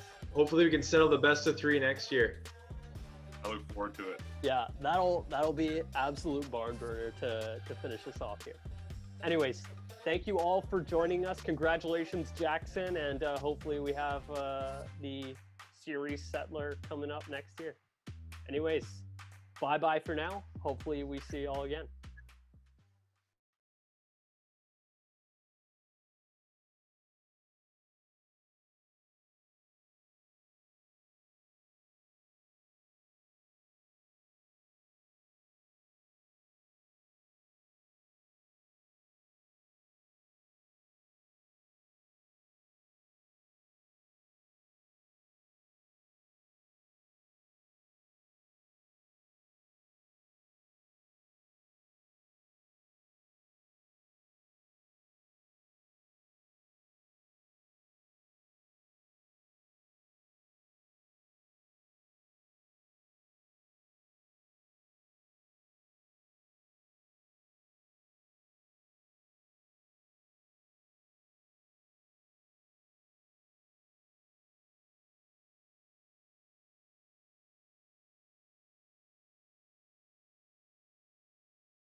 All right. Thank you very much for that awesome dunk contest. Congratulations, Jackson Howe, on winning. Perhaps next year will be the rematch to determine the best of 3. We are now joined by Cole Hergott and Sophia, sorry about that. Sophia, how's Sophia been putting in reps? She has been. We're just over 6.5K in. She's sound asleep, so as long as she's asleep, we can keep going. That's a great rep to put together. Cole, what's a day like this mean for you? To me, it's pretty special just seeing everybody together, especially this year compared to last year, with last year being, obviously, we're not allowed to get into groups, where this year we can actually do some form of sports and everyone can actually participate together. I think it just means a lot seeing the whole athletic department come together. So where have you been? You said 6.5 kilometers. What have you been doing? So, well, this morning I was walking because I actually had a conference, so I was like ear pods in and like walking around, and then I had a weightlifting session, so I was doing that. So I just started in the afternoon just chugging laps, and glad it's not raining because otherwise that would have been interesting. But no kidding, eh? From what your perspective, you get a unique perspective where you get to meet almost all the athletes, or hopefully they all come into the gym, right? You should meet every athlete. Hopefully, yeah. But what was this past year like? You know, like they were in the gym working hard. I mean, for you, it was, you might have seen them maybe even more than other years. But what was this year like? This year was different. Like obviously. Yeah, I still saw everybody. I saw everybody more, which was a benefit for me. Hopefully they enjoyed it as well. But I think one of the things was, just this year was a good year to develop those relationships. Like normally, you know, we maybe see a team 1-2 times a week. Now I'm seeing them, 3-4 times a week. So just really getting to develop those relationships, getting to, develop physically obviously is important, but I think having that team environment, having everyone kind of come together and be able to push themselves physically, I think did a lot for us. Yes, from an athletic standpoint, but hopefully from like a mental kind of sanity standpoint of like, hey, this is still something we do. We still come and lift. This is just like last year, and hopefully that kind of kept similar anyway. Mm-hmm. I should mention, I'm not sure if I mentioned off the top to our viewers, Cole Hergott is our head strength and conditioning coach. So what kind of, was this kind of like a bit of a foundational year, almost like in terms of creating a foundation for next year's athletic year, or how did you kind of see potential for next year? I actually just talked to one of my colleagues this morning about this. It's like, what I was trying to do is build the biggest cup we could build this year. So from an athletic standpoint, strength is kind of like your cup. The bigger you can build that cup of strength, the more you can put in it. And in a normal year, if we're playing games on the weekend, we can't just keep hammering heavy weights all the time. But this year was kind of a unique time to like, hey, let's build our cup as big as we can so that going into this summer and next season, we have that big foundation so that it's easier to fill up that cup with, speed, power, whatever it is. But building that foundation was huge. All right, well, thank you very much, Cole and Sophia. We really appreciate you guys putting in the reps. Keep on going. Thank you very much. See you guys later. Thank you, Cole. Cole Hergott, our strength and conditioning coach. Just a quick update, 646,000 reps we're at. We got to hit 1 million, so we got to get moving here. There's some reps to be done here. Just at home, send us in your reps, message us, whatever it is on social media. Let us know where you're doing reps from and tag us, and we'd love to share that. We're at $130,000. Our goal is still $200,000. So if you can donate, even a few dollars here and there is all helpful. GoSpartans.ca or any of our social media platforms has the link. So now we're going to women's rugby, a Zoom call with Jensen Schmidt. She'll be hosting the Zoom call with her teammates on the women's rugby program.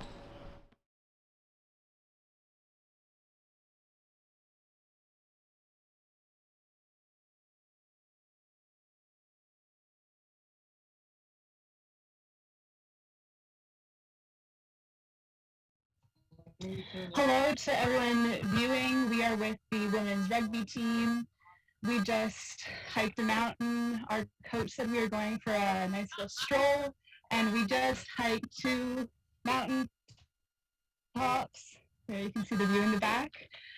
So we're gonna get to know a few of our players. First up, we're gonna go to Emerson. Hey Emerson, how are you doing? I'm good, Jensen. How are you doing? Pretty tired, hot, sweaty, but having a good time. The first question I have for you is, what have you learned about leadership during your time at Trinity? I've learned a lot about what it takes to be a leader and how everyone has leadership qualities in them, and that there's so many opportunities to be a leader it doesn't have to be the title of a leader, but I think that just the opportunities that have come up this year on our team have been just being able to step up and be a mentor to other people, regardless of whether you're a captain or not. Yeah, that's good stuff. The next question I have for you is, what's the most special part about being a Spartan? Probably just the ability to hang out with your friends each day and get stronger and get better at your sport and be able to play and learn while doing it. It's such a fun time to be able to like roll around and get strong and fast with your friends. Yeah. Yeah, I think that's super fun as well. Okay, now we're gonna bring it over to Ella. Hey Ella, how are you? I'm good, Jensen. How are you doing? Pretty good, yeah. Having a good day. I wanted to ask you, how have you grown or been supported academically while at Trinity? I think, like, academically, I've become a little more well-rounded because I feel supported by my program. We're in a rugby program where we like put academics to a high standard. So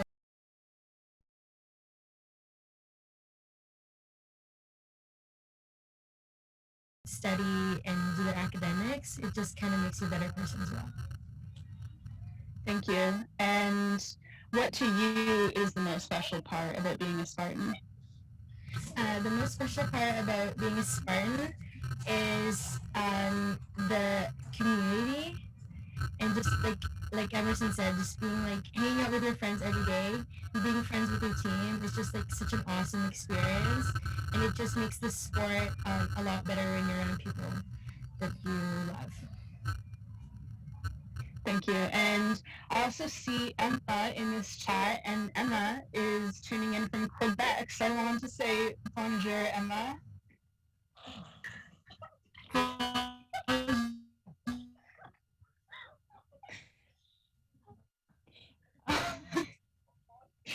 Okay, yeah, that's all we have for you today. So we're going to throw it back to the hosts at campus.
Thank you, Jensen and the women's rugby program. We're just going to talk a little bit about our sponsors here. Again, I've said it a few times, but it's been a gorgeous day at the Complete Champion Challenge. Still raising lots of money. We were at over 130,000 now. We still want to keep that number going. So any dollars that you can give to go to gospartans.ca, find the donation link. There's a few different opportunities there where you can donate.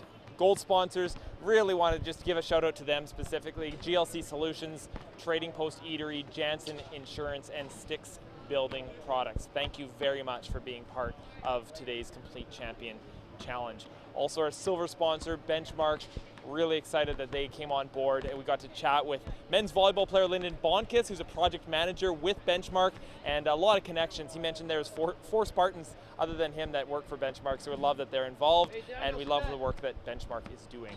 We're going to go to a video now, a couple of videos. First, we're going to hear from Mark Brandsma, a men's soccer alum, and he's got a bit of a challenge out there. It's a good time for a challenge to put in some reps. If you're a men's soccer alum sitting there, tune in, listen in, and then go out and get that soccer ball and put in some reps here as we're trying to hit that 1,000,000 rep count. And following that, we're going to hear from Tasani Lavali. She plays for our women's rugby team. She's also plays for Canada's women's 15s team, has played for Canada's 7s team, and hear a feature on her and what her story is in coming to Trinity Western. So let's hear from Mark Brandsma and then Tasani Lavali.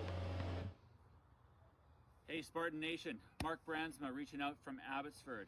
I'm a grad of '96, played some soccer in my day, and just wanted to encourage you to participate this weekend.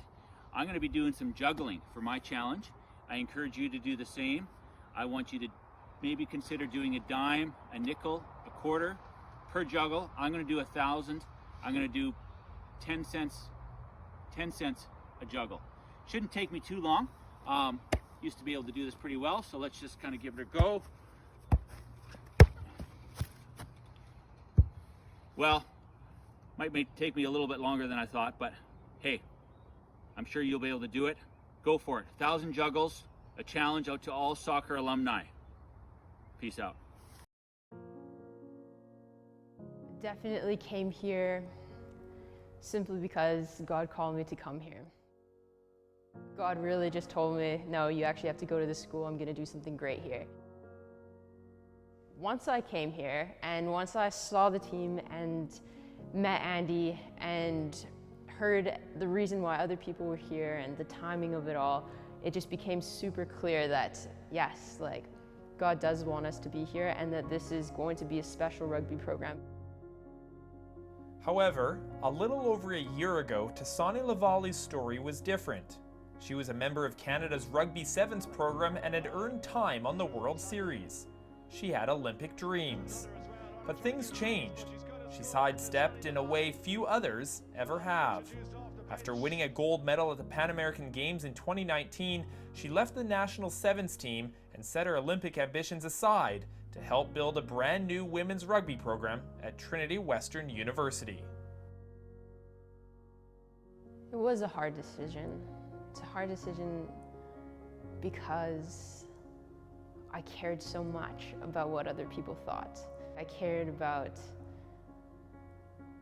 how people would see me leaving that and that maybe it was a sign of weakness or something like that. That's what I thought of initially. I was like, well, I can't leave. I've already, I've already said that this is what I'm doing. And I decided to surrender my life to God and that I was going to let Him take control of where that was going to lead me. It was a bit of swallowing my pride and being like, hey, no, I'm doing this for God. He gave me these gifts. The moment I made that step to be like, no, I'm gonna listen to God, He just had His way with it and just made things fall into place and surrounded me with a lot of peace. I think that rugby can be a form of worship. I really do believe that because if our lives are going to be worship, as Christians, the way that we live, it honors God and it brings praise to Him. So the way that we play rugby can as well. I think that so much of that has to do with how you treat people and the relationships that you have on the team, and then in result how that looks like when you play together against an opponent of sorts. And on an early February afternoon, that opponent was the Calgary Dinos. Volley went viral. Sonny's through the line. Wow. Yeah, she just needs supporters there. One defender's at the back. How's she gonna handle it? Yeah. Step back into that thing. Oh, what a try. I was just happy that I was wearing a Spartans jersey while doing that, and that through that try that we were bringing attention back there, that we can be an awesome team, and that this is a force to be reckoned with. Join the squad. I want us to be able to get to the point where we do things on instinct because of how well we know each other, and that we're able to build each other up because we're just going to support each other no matter what. I want us to be the best team, which means we have to have the best culture and we have to truly love each other. And I want us to actually be a family of sorts. And yeah, I want to build strong female leaders to be able to lead in all aspects of their lives, and that we're living a life of love and pursuing a relationship with God, and we keep those relationships with each other strong and alive.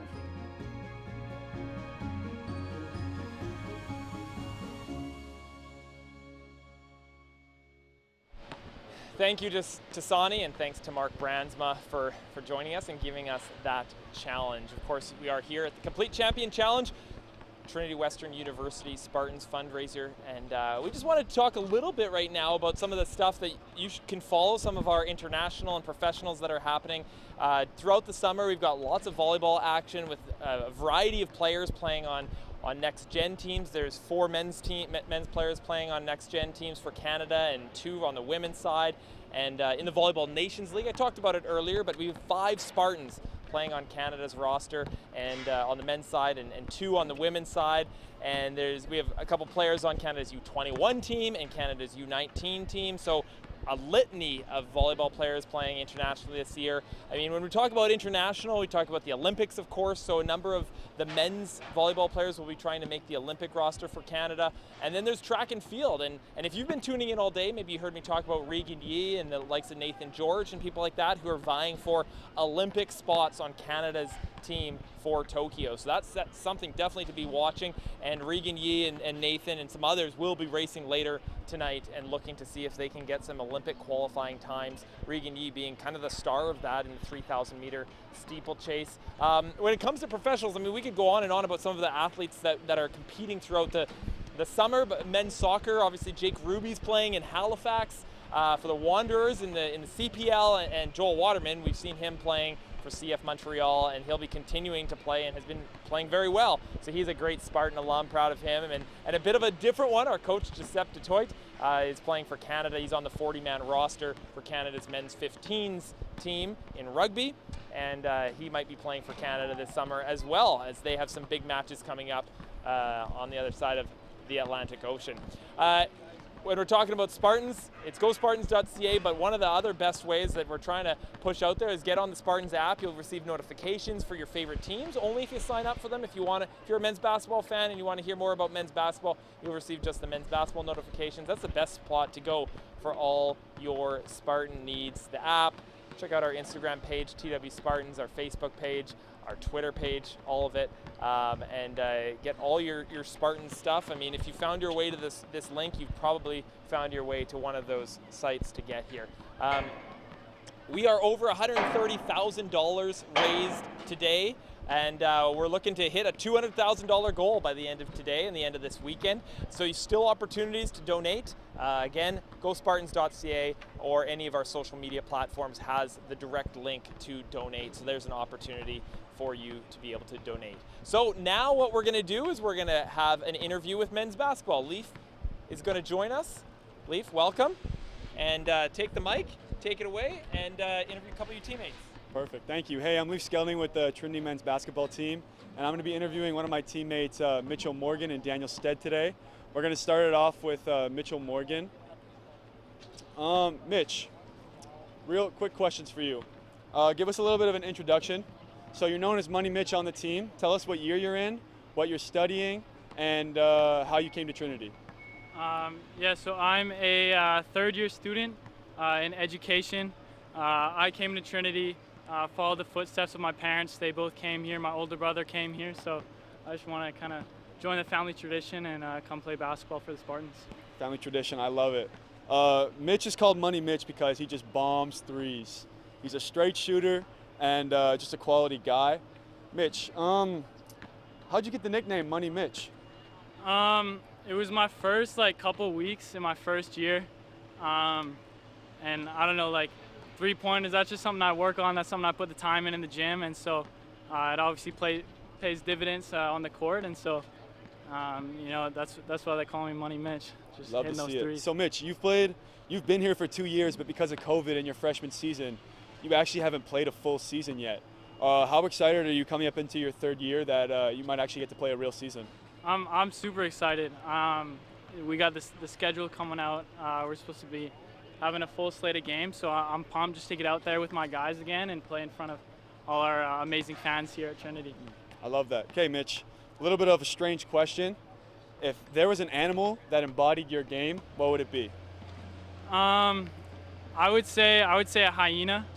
Not the biggest guy on the court, but you know, athletic, get the job done. And hyena knows that they're not the apex predator. I'm not going to be going out scoring 50 points a game. We got guys on our team though that are going to draw defenses towards them, and so my job is pretty much like the hyena. Like once maybe a line goes out for the kill, just finish up, do all the dirty work. You know, knock down those open threes in the corner, play defense. So. I love it. Okay, thank you, Mitch, so much. Now we got Daniel Stead coming in for our 2nd interview. Daniel Stead, truly a character. What's up? Red Mamba. Introduce yourself. Tell us the year, what you're studying. I'm Daniel. I'm going into my last year here at Trinity. Fun fact, I haven't played back-to-back years yet because of injuries and COVID and everything, so it's a pretty interesting ride here, but it's been a lot of fun, met a lot of cool people, and I'm studying kinesiology, so that's been a good time as well. Yeah, I love that, Dan. You're a little bit of a celebrity here on campus. You have people taking photos, and you're just a character. Why would you say you're so well known and popular? 6'7" ginger. I just stand out. That's pretty much it. Other than that, I'm not too interesting, but. No, Dan, don't sell yourself short. You're super interesting. Okay, last question of the day, Dan. So this morning on our Zoom interview, I asked Josh who would win in a rap battle versus you and Daniel Libert, and Josh said you. So would you be able to give us a couple bars real quick?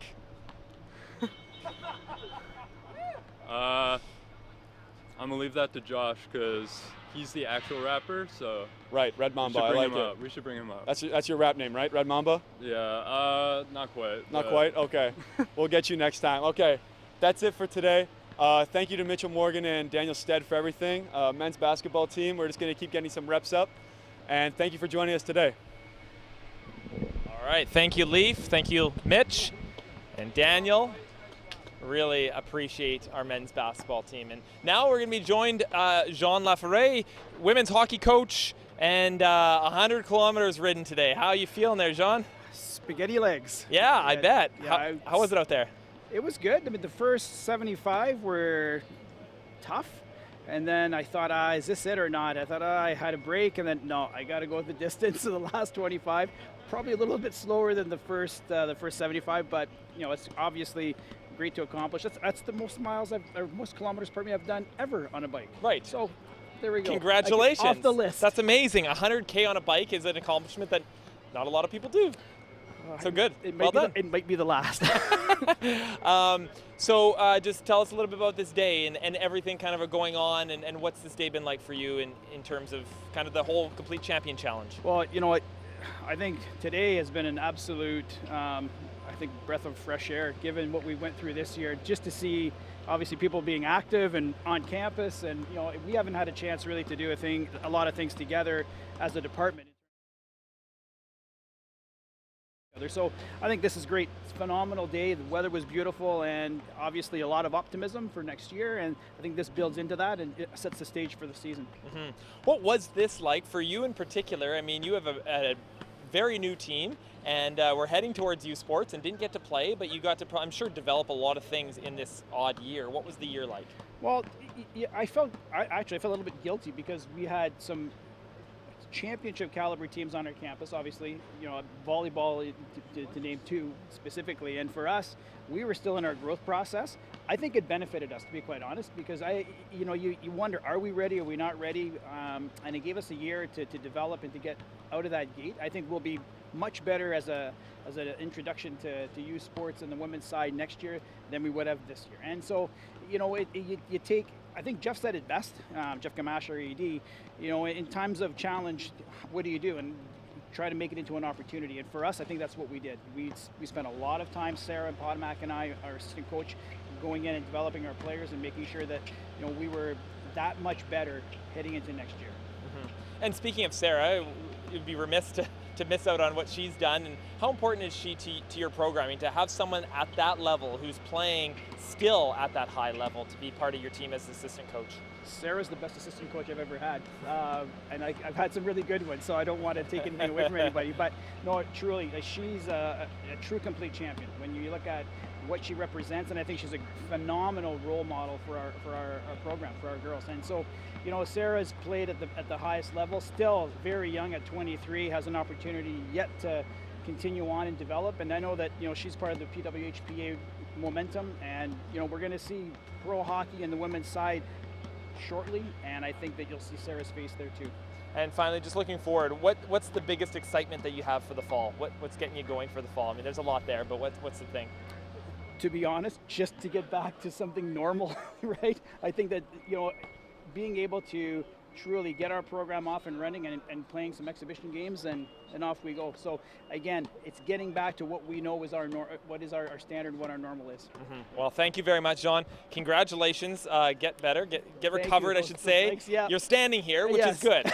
So 100K, congratulations. Thanks, John. Okay, thanks. All right, John LaFerrere, head coach of our women's hockey team. Now we're going to go to a video that was created back in February around the Moose Hide campaign, which is a grassroots movement of Indigenous and non-Indigenous boys and men standing up against violence against women and children. And so some of our Spartan athletes spoke out during this movement.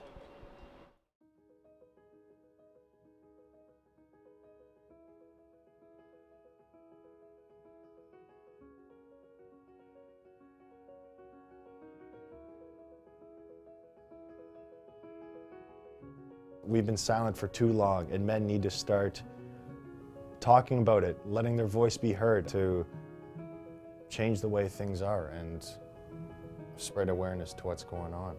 It is a problem that we have to fight for. We need to stand in solidarity with women and especially Indigenous women and children who in many circumstances have not been given a voice, who have been, their voice has been taken away. And it's on men to really try and do everything that we can to understand and help for the future of the youth and the young men and young women that are being raised within these communities.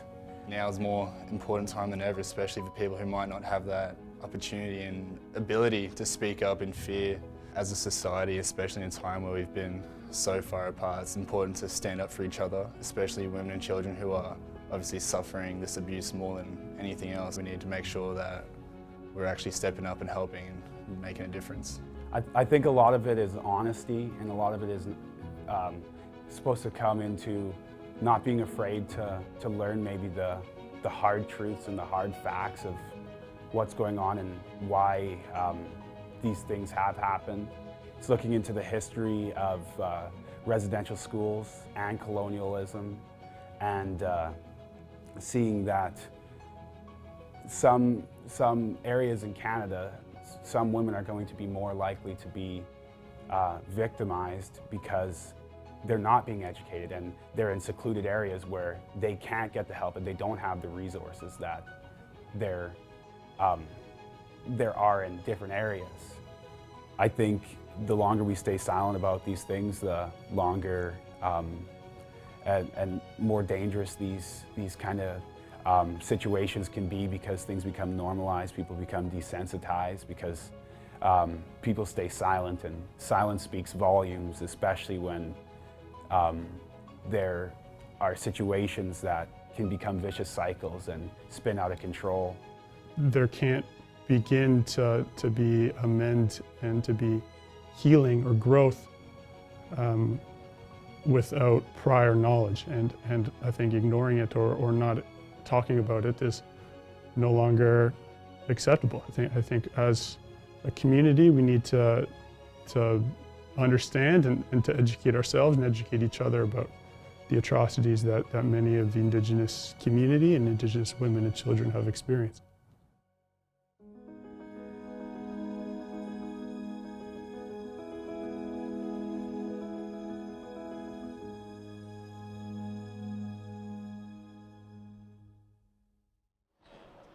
thank you very much to our athletes for speaking out on this important issue. We are now at 729,000 reps, so we had a good last 20 minutes, that's for sure. So we're trying to hit 1 million.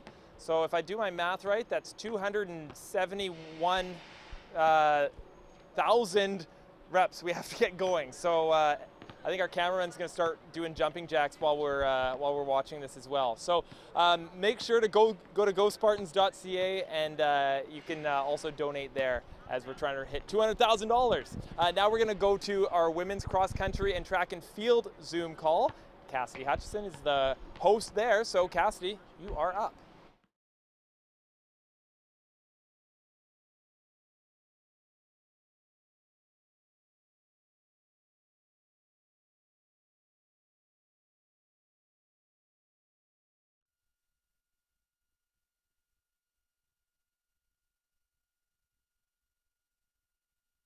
Track and field team, and I'll be interviewing two of my wonderful teammates today, starting with Grace. I'll ask her to unmute, and then I'll just get her to introduce herself to you guys. Why don't you tell us your name? Well, I guess I said your name, but tell us what year you're in, the degree that you're studying, and your events. Yeah, thanks, Cassidy. My name's Grace. I'm going to my 5th year. I'm studying nursing, and I do long sprints, so anywhere between 200 and 400 meters. Cool. And this year was a tough year for everybody, just with all the regulations and restrictions and just with COVID. So throughout the different challenges that this year brought, what was one positive thing that you've learned, or something that just stood out to you this year? Yeah, I think one of the biggest challenges for me was just that I had my own apartment this year. So in the past, I've had really great experiences having like really fantastic roommates and living with really great friends. So I definitely felt the loneliness a bit this year with COVID, as I'm sure like lots of people did in the past year. But I think one blessing in that, and something that God was teaching me too, is just how near He is to me. And I was really just encouraged by a verse in John that talks about how God like comes and makes His home with us. So that was just a really neat picture to know that He is like so near, and also just that He like encouraged me a lot through like teammates and family and stuff like that too. Yeah, I guess I really struggled with loneliness too, just not being able to train like as much with the entire team and like go on different trips and stuff. On to the next question. So you've been very involved with leadership in the past and this year on the team. So what's one thing that you've learned about leadership, or how have you grown in that area? Yeah, I think one of my favorite times of leadership at Trinity has just been leading the Bible study with some girls on the team. So I think something that God has been teaching me is something that He's kind of been teaching me throughout my life. It's kind of like an ongoing theme. But it's just times when like I feel like I don't have it all together, when I feel like I don't have a lot to bring as a leader, that those are the times that God really just shows up. And I'm really thankful for how He like has been bringing our team together, and just how I've also had an opportunity to learn so much from my teammates as we've had some really good conversations and stuff like that. Yeah, and on the same topic of Bible study and faith, how faith is a really important thing here at Trinity, and how have you felt that your faith has deepened and grown throughout this past year, but also just your whole time at Trinity? Yeah, I think it's hard to pick out like one specific thing. I've learned like so many different things at Trinity, but one that comes to mind has just been that as I've gotten the chance to take some Bible classes and have interacted with so many different people from different backgrounds and stuff like that, I've really had a chance to think through a lot of like big questions and like why I believe what I believe, instead of just like taking it for granted. So I think in those times, like as I've sometimes even like struggled with questions or things like that, that God has really encouraged me, just that He's like with me in that and in my seeking and things like that. And also just I think that that like when I have those questions, instead of like sometimes the temptation would be just to turn away from God if it doesn't seem to make sense, but God has been teaching me like to turn toward Him in that, and just that He's my source of wisdom. And I think it's really great just how Trinity has kind of that environment for us to just like be seeking together and be with other believers also. Yeah, I totally agree with you there. It's great to have a community of other athletes just to help you grow in your faith. So you mentioned earlier that you're going into your 5th year. So out of the past 4 years, what has been the most special part of being, like, you being on an athletic team here at Trinity? Yeah, that's also, it's really hard to pick like one thing that's really special. But I think it's been such a privilege just to have the chance like every day to just like be with some of my best friends and like be doing what I love, and just like that together as teammates, we've like had a chance to just like talk about life together, talk through some like questions like about life together, and just like grow as teammates and as people too. So it's been really, yeah, quite a blessing. Also, with all your experience, do you have any advice, something that you wish you knew before coming to Trinity, before entering into a varsity team? Just like one piece of advice that you would share with the rest of us? I'd maybe say like definitely. I'm sure like everyone knows that like being a student athlete like takes a lot of like diligence and stuff. You have to like manage your time well and stuff. But something that I think maybe I wish I knew more in my first year is just like to enjoy it. So like, you know, enjoy like the studies and enjoy like track also, but also just like take time to enjoy the people that you're with too. And like, I don't know, like also have fun, but obviously the balance, but yeah. Yeah, totally. And just to end on a kind of a lighthearted note, what's like a pre-race ritual that you find yourself often doing before races? I don't know if like I have a super interesting ritual, just like my normal like warm up and stuff. But I'm the kind of person like a lot of people like to get in the zone kind of and like tune everything out.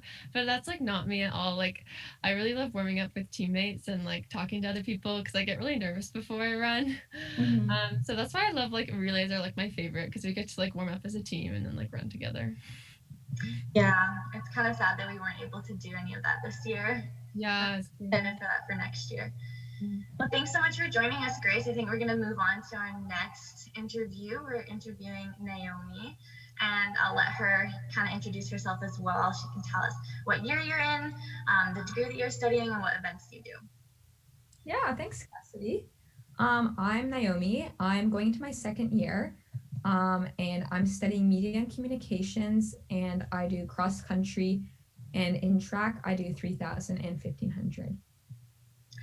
Cool, thank you for that. And what's your favorite event to train for and also to compete in, if they're different or the same? I would say probably cross country. I love just running like through trails, like being in nature. It's very like calming as well, especially like during a race. Like you just kind of go into the forest and it's just like you got to kind of get away from like the crowds of people. And you feel like you're almost just like on your own, like running. It's really nice. And yeah, training for that as well is really great and like very peaceful. Like it's very healing to just be like with nature. And it's like a release of stress. So yeah. Yeah, and this past year, I know everybody had their different challenges, but what was one challenge that you had to face this past year, and how did you overcome it? I would say probably the hardest thing was just like adjusting to university because I just had my first year, like I just finished it. And I would say probably just trying to find the balance between just like my school and then just like my personal life, especially with like online school. Like you have your computer at home so you can kind of do school whenever you want. There's no sort of line like when do you stop, like when do you sort of take time for yourself or like hang out with friends. So I think finding that balance has been pretty tough. And then also I think just readjusting to like a new way of life, like it's just so different. Yeah, I think that's probably the hardest. And I think like how I overcame that, I think just like giving myself time to adjust, like not putting so much pressure on myself at the beginning to just like know how to do everything and like readjust right away. I think just taking the time to just like don't stress about like the small things. And like if I want to go for a walk, like just do that and not put too much pressure on myself. Yeah, I know that the online school and time management was really hard for a lot of different people this year, including myself. Just finishing your first year, congratulations. But what was one highlight from this year? I think probably the inter-squad meets that we had, because it was so like different than like, and like it was something that we wouldn't normally be able to do. Like if we didn't have COVID, we would just be racing with other schools, and like that's nice, but it was also really nice to sort of bond with like teammates, especially like sort of the speed group or like the throwing group, because in training like I normally don't get to see them. So it was really nice to sort of, it was more personal, I guess, seeing them compete, and just like being able to talk to people. Yeah, it was a really great experience, and I think it was something that I wouldn't normally be able to do like if it wasn't for COVID. So I think it was something like really great that came out of that like you wouldn't normally be able to have. So I think that was really awesome. For sure. I think it was a super good way for our team to still be able to bond without having all of our other competitions that we would regularly. Yeah, exactly. Well, that's all the time that we have for today. So thanks so much for joining us, everybody. And thanks, Grace and Naomi, for sharing a little bit about yourselves and just about what it means to be a Spartan. And I think we'll head back to the mainstream. Thank you, Cassidy, and thank you to our women's cross country and track and field team. We are at 879,000 reps now, so we've logged a lot and we've brought in reps, and our basketball team behind me, you can see they're putting in reps, they're doing their thing, dribbling the ball. So if you want to join us, let us know, tag us on social media, and we'll add your reps to the count. We're getting close to 1 million, we're getting close to that 400. Sorry, we're getting close to the million rep count. Alas, Steve Schultz is with me, Executive Director of Spartan Foundation. Steve, how are you? Doing good, good. How's the day been? It's been a great day. Yeah? You know what? We love the sunshine. I think everybody's getting a lot of sun. The soccer action was great. Basketball, hockey was great, so it's been a lot of fun. That's awesome. You know, the big thing is this year we're actually seeing a lot of the activity, so that's been a lot of fun, whereas last year it was all spread out. So just having some action here on campus has been awesome. Yeah, no kidding. Tell us a little bit about the genesis of this whole event and why we started it last year and continue to do it this year. Yeah, basically last year we had to cancel the Valley Grand Fondo event because we wanted to put a team into that. Then of course we had to cancel the Alberta Golf Tournament. So then we were brainstorming, going, what kind of event could we do? What could we do virtually? We said, well, why don't we do a run or a walk or a ride or something like that? So a group of us just kind of sat around over sushi, and we came up with this idea of let's just get every team to do whatever activity they want. Let's get some coaches doing some cycling. Let's get some people walking. And we said, hey, can we do 1 million reps in a time period? So we came up with 6 hours, 1 million reps, and it ended up being an awesome event last year. So we said it was so fun. It was a great community builder. Let's do it again. Yeah, no kidding. And then having experience today, I mean, like you said, it's better and bigger today. It feels fun, you know? Yeah. How would you describe what today's been like for you? Oh, it's been awesome just seeing everybody pitch in, help get things set up and do their reps. You know, great to see the coaches out there on the bike and running. So it's been really rewarding for me. I just love seeing the community come together, and it's just you know, a great community builder. And we're looking forward to this event becoming something even bigger. We were talking today, we would love to see food trucks. We would love to see bouncy castles. We'd love to see more alumni involved. We'd love to see the kids here. We would love to see a barbecue going on. So just make it a real fun festival while all this activity is going on. And then we're raising money for need-based scholarships, which is really critical right now. So yeah. Just quickly, just tell us a little bit about why that's important right now. Well, as soon as we got the okay to be able to stack need-based scholarships onto academic and athletic, we said, okay, let's go for it. It was kind of put on athletics to raise the money. So of course, as a Spartan Foundation, we're here to help raise the money and be a part of it. So together, we want to work and do as much as we can to raise that. You know, this year we've got to come up with at least 214. Next year it's going to be 300, and the year after it'll be 400. So pressure's on because we want to make sure some of these need-based needs get taken care of and really help those students to be able to come back. All right. Well, thank you very much. Awesome work, and we just love that this whole event happened, and you guys have helped put this on, and we just really appreciate the Spartan Foundation. Thank you. So thank you, Steve, for joining us, Executive Director of the Spartan Foundation. Now we're going to go to a second video with our Special Olympics athletes who have joined us today. We're really excited that they've been a part of it, and it's been a partnership that we've had specifically with our women's basketball team and our track and field teams, as they've been part of partnering with the Special Olympics. And so there's 3 athletes that are going to talk about their experience as Special Olympics athletes. Hi, I'm Susa Wang. I'm from Region 3 in Surrey. The sports I do are alpine skiing and track and field. What I love about Special Olympics is all the different people you meet. It's all so diverse, and I really love competing with people. And now I'm going to do burpees.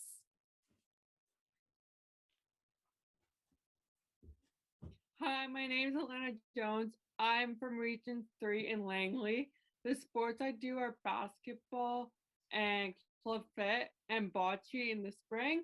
A reason that I love Special Olympics is it gives me the ability to do the sports I want at a pace that I can keep up with. The exercise that I'm going to do today is sit-ups.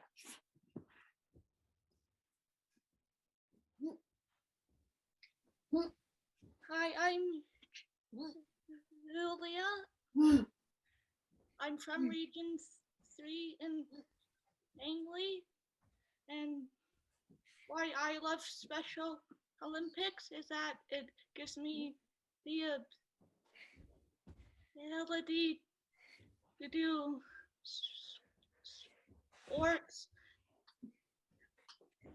at my own pace that I normally wouldn't be able to do, and I love eating new people through it. And now I'm going to do squats.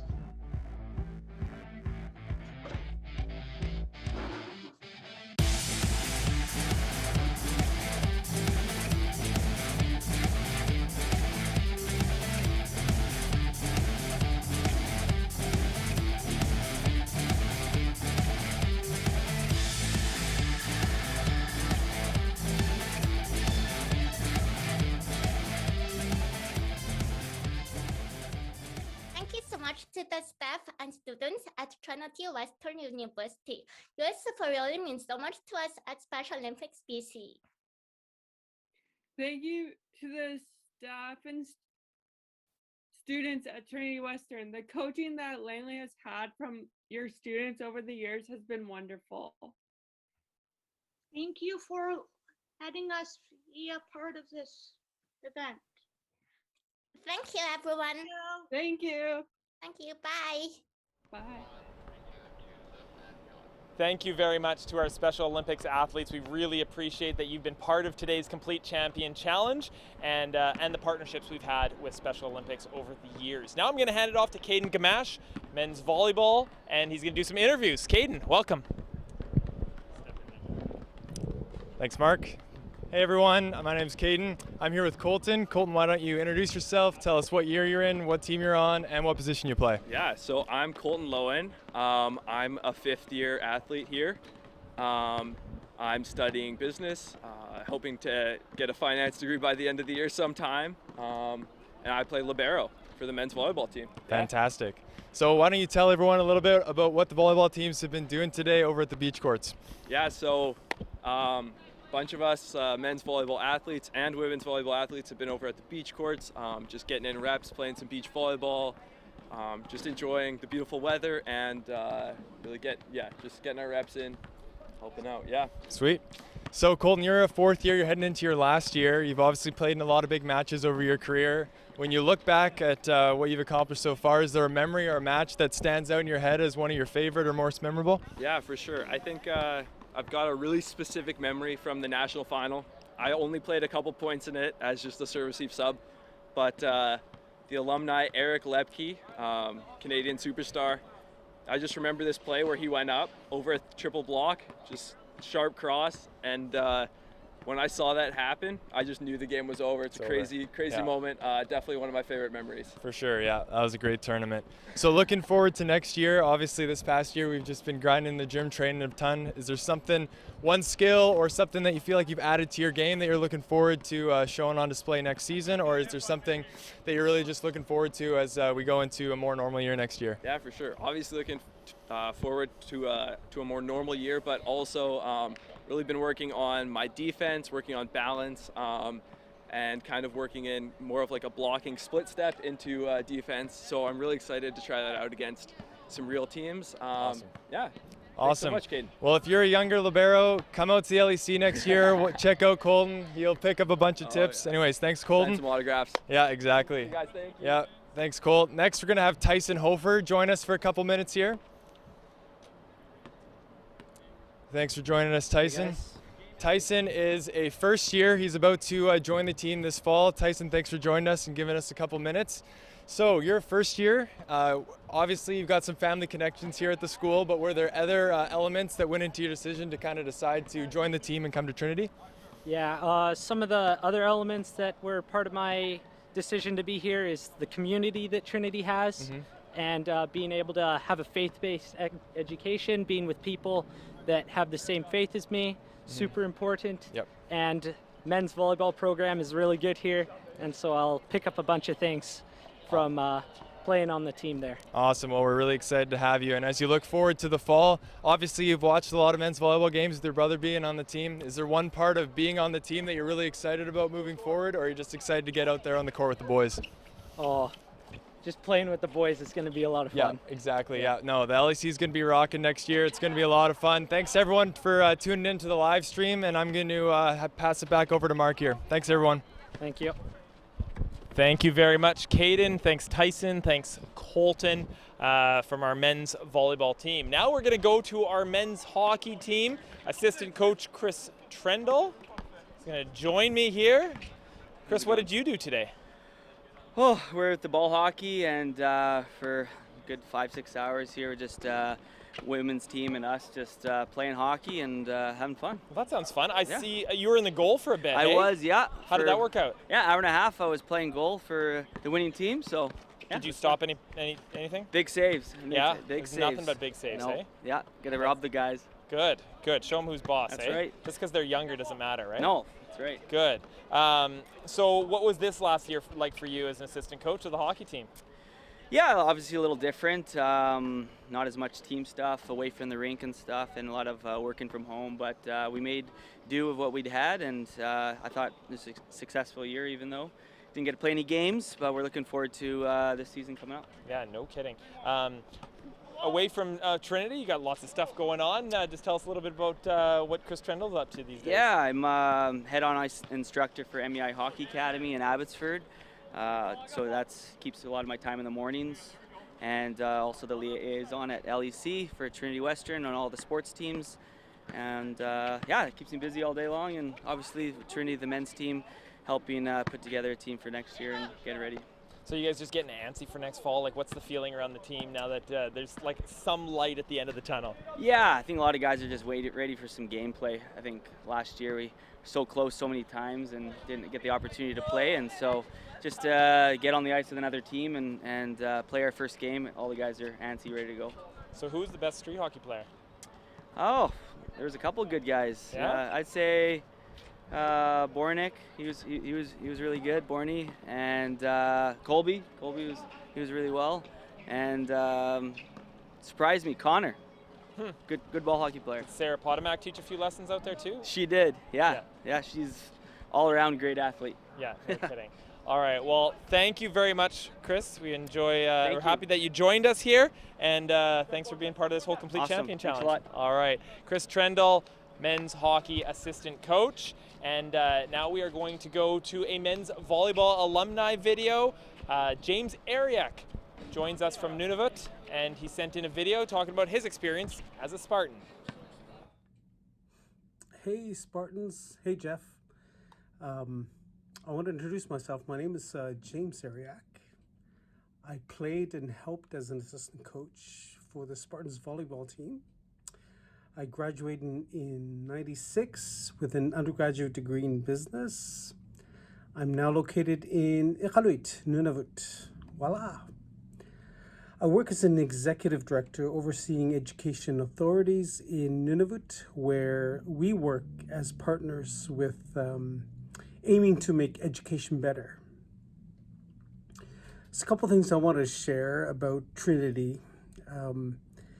Attending Trinity helped me academically, attaining the business and analytical skills that I needed so I can run major corporations, organizations. So Trinity also helped me grow socially as well as in my faith, connecting with dorm mates, my RAs, my teammates.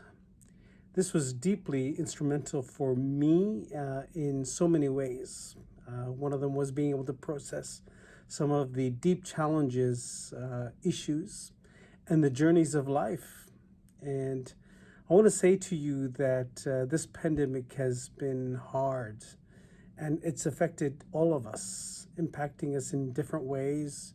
Even here in Nunavut, it's impacted us. And the key to staying strong is to support one another unconditionally. And yesterday is behind us, and tomorrow is a new day and a new opportunity to be positive. So we can get through this together, and I know you can get through this together. So have a great day. Hope you had a great season, and go Spartans. Basketball still playing, athletes still happening at the Complete Champion Challenge. We're going to have women's soccer now. A couple of interviews. Hannah Miller, goaltender for the women's soccer team. Hannah, take it away. Thank you, Mark. Thank you. Welcome to Women's Soccer segment. I have Bella here to interview. Hey, Bella. Thanks for joining us. Yeah, that one there. Could you just quickly introduce yourself and where you're in right now? My name is Bella Roque. I'm in my 4th year going to my 5th year, and I'm an education student here at Trinity. Perfect. So, thank you, Bella. yeah. That's perfect. I know you do a lot of volunteering, such as Edmonds Community Soccer Camp. Can you tell us how you got involved and a little bit about what you do there?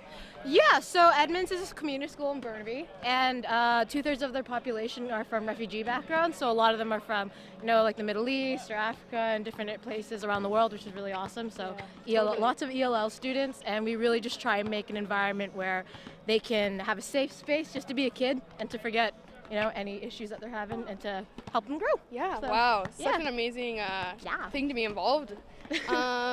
One more question for the audience wants to know, what's your pregame meal? What's that look like? Yeah, man, I love food. So my pregame meal is teriyaki chicken with rice and some vegetables, and I have to have strawberry yogurt. Whoa, That's like awesome. unnecessary. Yeah, yummy stuff there. Yeah. Thanks, Bella, so much for joining Thanks, us. dude. I'll pass Thanks, it on to now Hannah. Tilly. Tilly can Alright. join us here, first year, going into your second. Oh, a little raise there. You can just tilt it. Yeah, tilt it to you. You can bring it up if you want, yeah. Cool. Thanks, Tilly. Tilly, do you mind just introducing yourself quickly? What year are you going into? Hi, so my name's Tilly James. I'm going into my 2nd year next year. I'm studying political science, and I play center back for our soccer team, yeah. Amazing. First year was incredible, just going to say off the bat. And tell us a little bit, why you love being a Spartan. How was your first year? Yeah. So I had a really awesome first year. I actually signed with Trinity pretty late, so I didn't really know what to expect coming in, but it's been an awesome year. The girls are awesome, made some really good friends, played some awesome soccer, so yeah, it's been great. That's great. Awesome season so far for her. Tilly, the audience wants to know, what is your favorite Gatorade color? Oh, I'd go white. I think that's like white, really? I Wow. think it's like a cherry or a Nice. glacier cherry. Whoa, cool. Yeah, I agree. Yeah. Favorite cereal? Cocoa Puffs. Whoa. Okay. Okay. And your favorite day of the week? I go Thursday, right before Friday, so you can look forward to Cool. the weekend. Thank you, Tilly. Yeah, That's awesome. yeah. Thank you so much for joining us on the women's soccer segment. Please donate, and back to you, Mark. Thank you, Hannah. Thank you very much. We really appreciate women's soccer joining us there. And just a quick sponsor update and just a shout out to some of our gold sponsors, GLC Solutions, Trading Post Eatery, Janssen Insurance and Sticks Building Products. Silver sponsor is Benchmark. Awesome to have them on board this year. Again, bronze sponsors, Country Lumber, Sightlines Architecture, and Canex Building Supplies. We're at $135,000 that we've raised. Also, just quickly, our product sponsors, Apollo and Coca-Cola, Lululemon and Sandman Hotels, and Applewood Motors Langley. Head over to GoSpartans.ca and you can donate at you'll find the link to donate, a couple links there, or through our social media. You'll be able to find the links to donate. And I said, we're at 135,000. We'd love to bump it up more to get money for our Spartan student athletes in need. Now we're going to go off to our senior video. We had several athletes who graduated this year, and we had a few athletes talk about their experience at Trinity Western as Spartans. And so this is the senior video from this year's Spartan athletes. Yeah, being a Spartan's wild. It's a fun time. Just at the end of the day, we knew we had each other's back, and I think that's kind of the difference between our program and every other program out there, is that we have a bunch of guys or girls that stick together off and on the field. It's just, it doesn't stop once we're done playing our sport. Like, we carry our friendships throughout our sport. It's been like a roller coaster over the past 5 years, giving me the opportunity to lead a bunch of young girls and helped me become stronger as a person and developed me into who I am today. So. Everyone that's part of the Spartan program is invested in and focused on more than you as an athlete. They care about your personal development and your growth and your leadership development.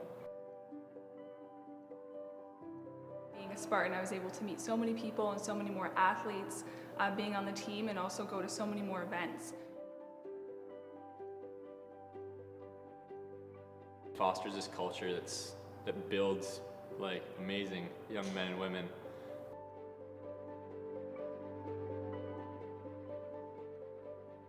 My favorite memories at Trinity is probably just like spending late nights with the dorms, you know, doing like dorm activities, dorm dates and stuff like that. Hearing that community was like this big thing, I was kind of like, oh no, I'm gonna have to talk to people and stuff. And you really start to have a lot of friendships that you never thought you'd make.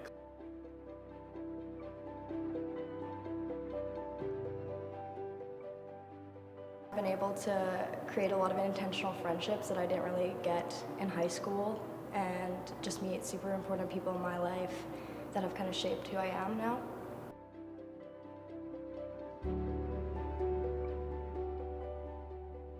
I've always been a faith-orientated person, but prior to coming to Trinity, I felt like I lost touch with that. So being able to come to like a Christian-based orientated school, it really helped me not only grow closer to God, but I feel like it made me into the person I am meant to be today.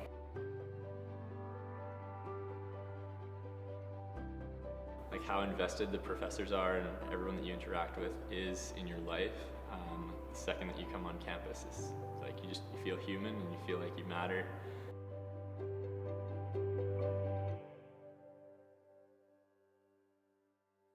I had made so many great friendships, so many people that are going to be friends for the rest of my life, which is really what is valuable for me, taking away from this experience. Again, the coaches that I had built into me for the entire time that I was here, so those relationships are what's really going to last through the rest of my life.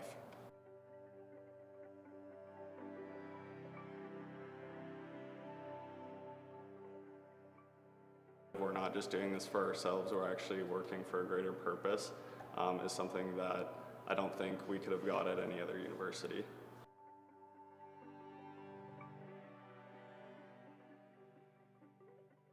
Really an easy place to make home and going to be tough to say goodbye to.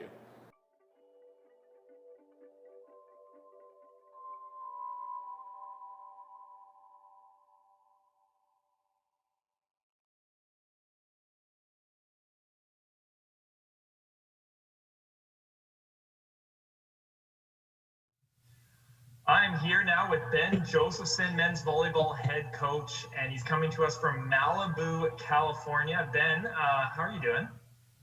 I'm good. I'm a little sore, a little tired. I did my work on the beach, and I'm trying to recover, so it was good. Well, that's not the worst place to do your 10K, hey? Not the worst place. It was pretty enjoyable. That's great.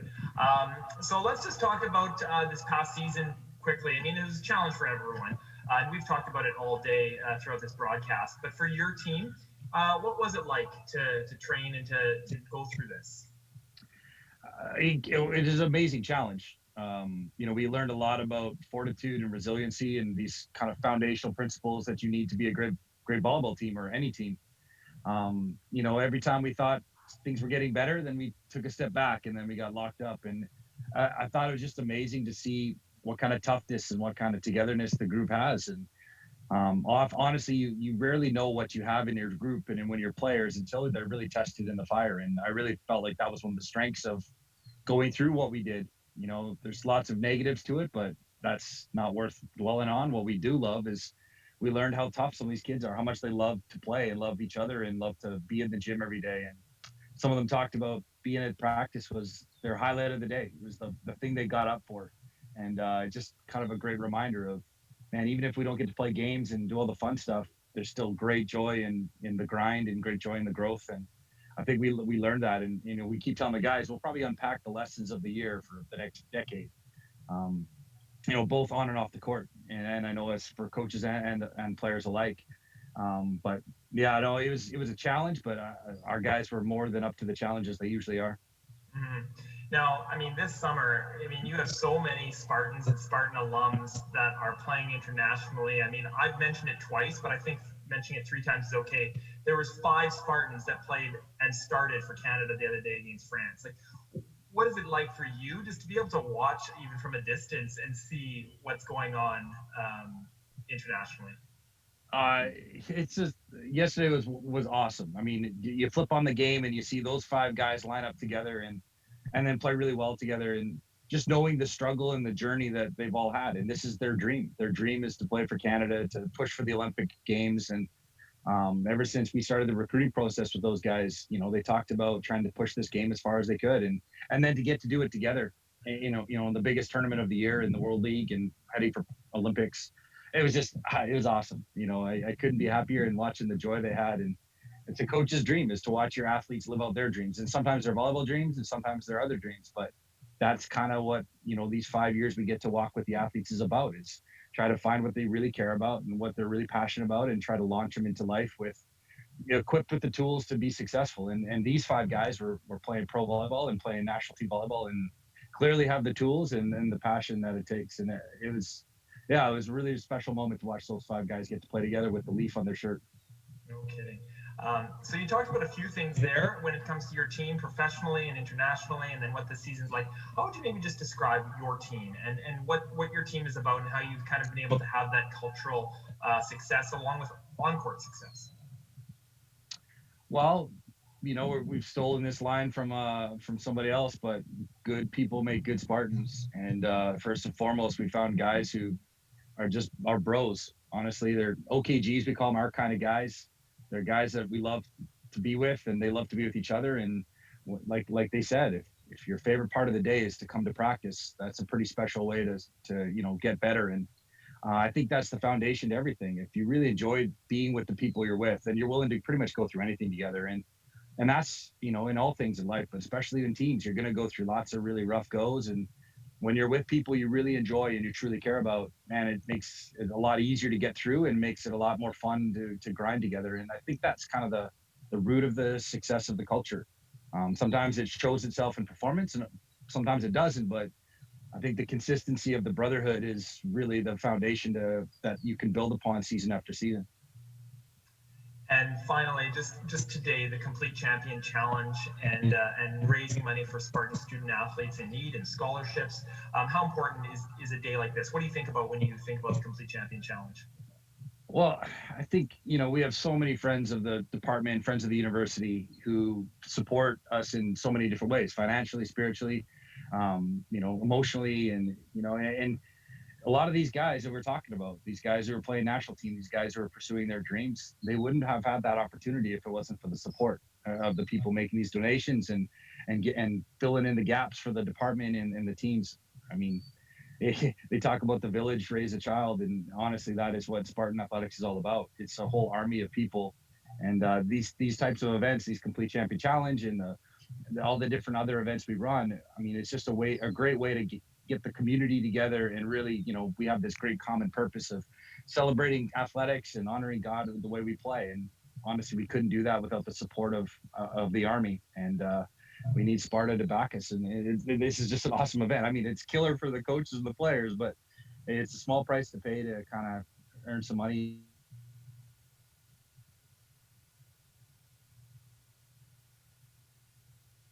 their teams. All right. Well, thank you very much, Ben. We appreciate you joining us from Malibu. Try and enjoy the weather if you can, and and all the best as we look towards an exciting upcoming season as we try and get back. Absolutely. All right. Thank you very much. Can't Ben. wait to get back to it. Thanks, Mark. Absolutely. Okay. Now we're going to head off to a video that we did. Men's hockey had a skills competition, and that will be the highlights of the skills competition next.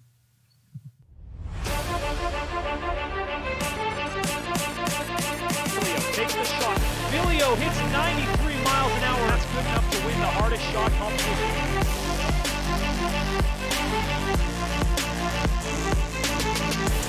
Now he's juggling it. Moves in on LaBelle, goes and he scores!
Thanks very much thanks to a lot of people for that skills competition. The Langley Event Center, who is producing our whole Complete Champion Challenge event today, have done an incredible job of doing all the competitions that we did this year and putting together today's Complete Champion Challenge. So we really appreciate everything that the Langley Event Center has done for us. And of course, that is our home for hockey and for volleyball and for basketball, and even outside, just beside the Langley Event Center, for rugby as well.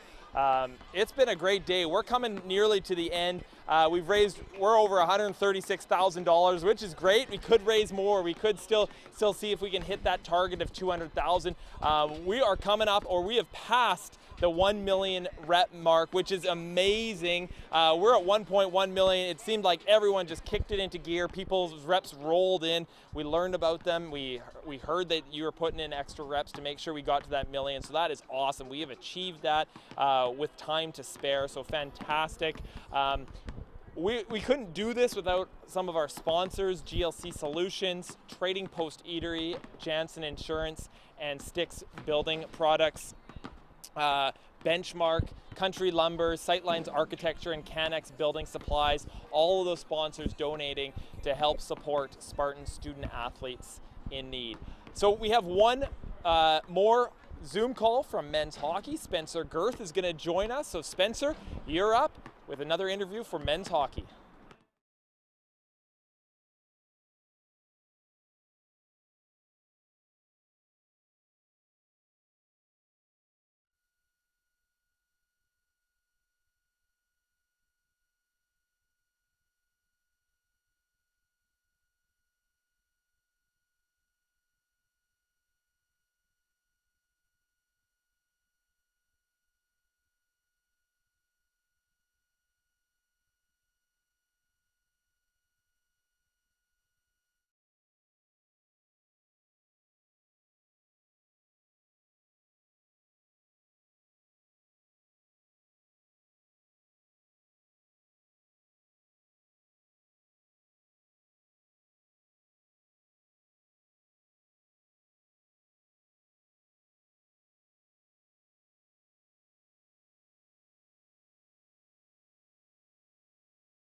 printed it in.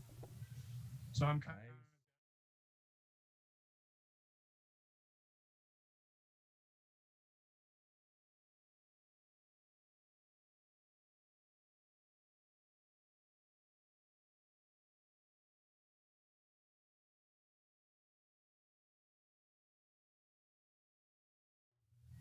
All right. Hi, everyone. I'm here today with my friend Landon. Landon, I wonder if you could introduce yourself to everyone, kind of where you are right now, what year you're in, what you're studying. Yeah. So yeah, hi guys. I'm Landon Fuller. I'm actually from Williams Lake, and yeah, I'm at Total Ice right now, one of the gyms in Williams Lake here, the one I train at. And yeah, no, this is going to be my second year going into Trinity and taking business and everything like that. So, and yeah. Awesome. Obviously, Landon, you've teams over the course of your career. A little bit. What made Trinity so unique compared to other teams you played on? Yes, I think the biggest difference for me was just definitely how you can separate the game from your outside life and everything like that, especially because with hockey, it definitely is more of a business sort of style and how it's treated like a business, and you sort of get lost in the way. So you're just sort of focused right on hockey. Where with Trinity, you can sort of separate hockey from your outside life. And I think that's the biggest thing that I found was really unique about Trinity, and it's been really good for me. I really enjoyed it, especially my first year last year. Awesome. I guess this kind of leads into the next question: is why did you ultimately choose to come to Trinity? Yeah, so Trinity Western was one of the main reasons was definitely being the Christian background and everything like that. I was raised Christian, and I was definitely still Christian now today, and it's definitely a big part of my life. So that it made it a little bit easier making that decision to go to Trinity. Then definitely just coming into a new team where we're just coming into Canada West was a big drawing factor for me, and yeah, just closer to home. I'm used to Langley and the Lower Mainland down there since I played there for a couple of years, and no, it was really good. I really enjoyed it, and yeah, no, it's just especially with my family, as my older brothers, they all have kids and everything too, so I want to be part of their lives and sort of be close to home so I can still see them every day and watch them grow and do all that. So it's really good. It's definitely a big part of my life too. That's awesome. Obviously, we've enjoyed having you down here, and obviously looking forward to battling together next year in youth sports, so that'll be sweet. Quick question as I let you out of here. Best part about Williams Lake, and it can't be the Boston Pizza. Hey, that's covering a lot of bases if you don't add a Boston Pizza. But I think Williams Lake, I think just the space. I love the privacy around here. You get sort of the small town feel compared to like, especially where I've played in a lot of big cities doing that. So you get a little bit too busy when you're down there, and when you come back home, it's nice to just take a deep breath and sort of relax and not have to worry about too much, because you can actually have you're not seeing your next door neighbor for probably a couple minutes anyway. So no, it's been good. I really enjoy it.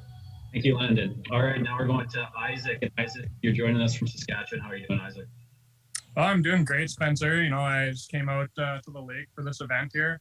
Yeah, how are you doing out in BC? Doing good. So what are you studying, Isaac?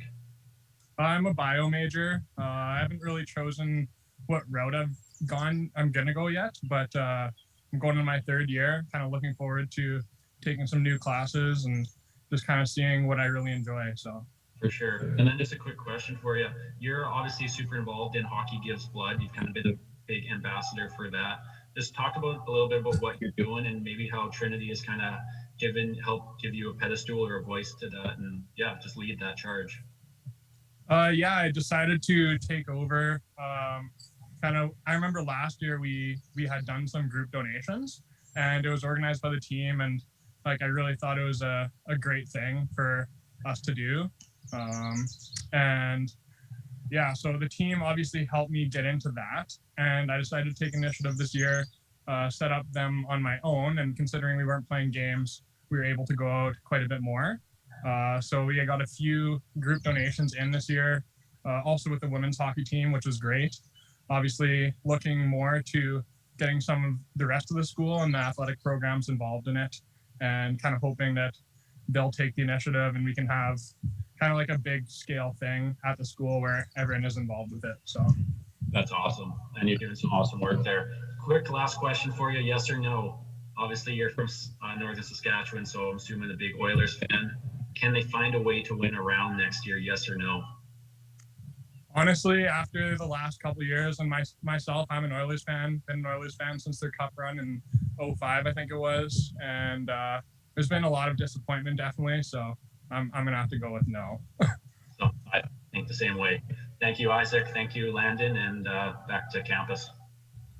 Thanks, guys. Thank you, Spencer Girth and the men's hockey team. Now I'm joined by Osei Obato. And what's your day been like, Osei, of the women's basketball team? Osei, what's your day been like? It's been really fun. It's been a really good time. Just enjoying the sun. It's been really nice the whole day, so that's been really great. And just being able to be here, do something we haven't done in a while. It's been a long time since we had an opportunity to just get up and down and play together, so it's been really fun. Are you tired? 6 hours of basketball? Or Yeah. you could do more? No, I think I'm done. You're done. Yeah, I think I'm done.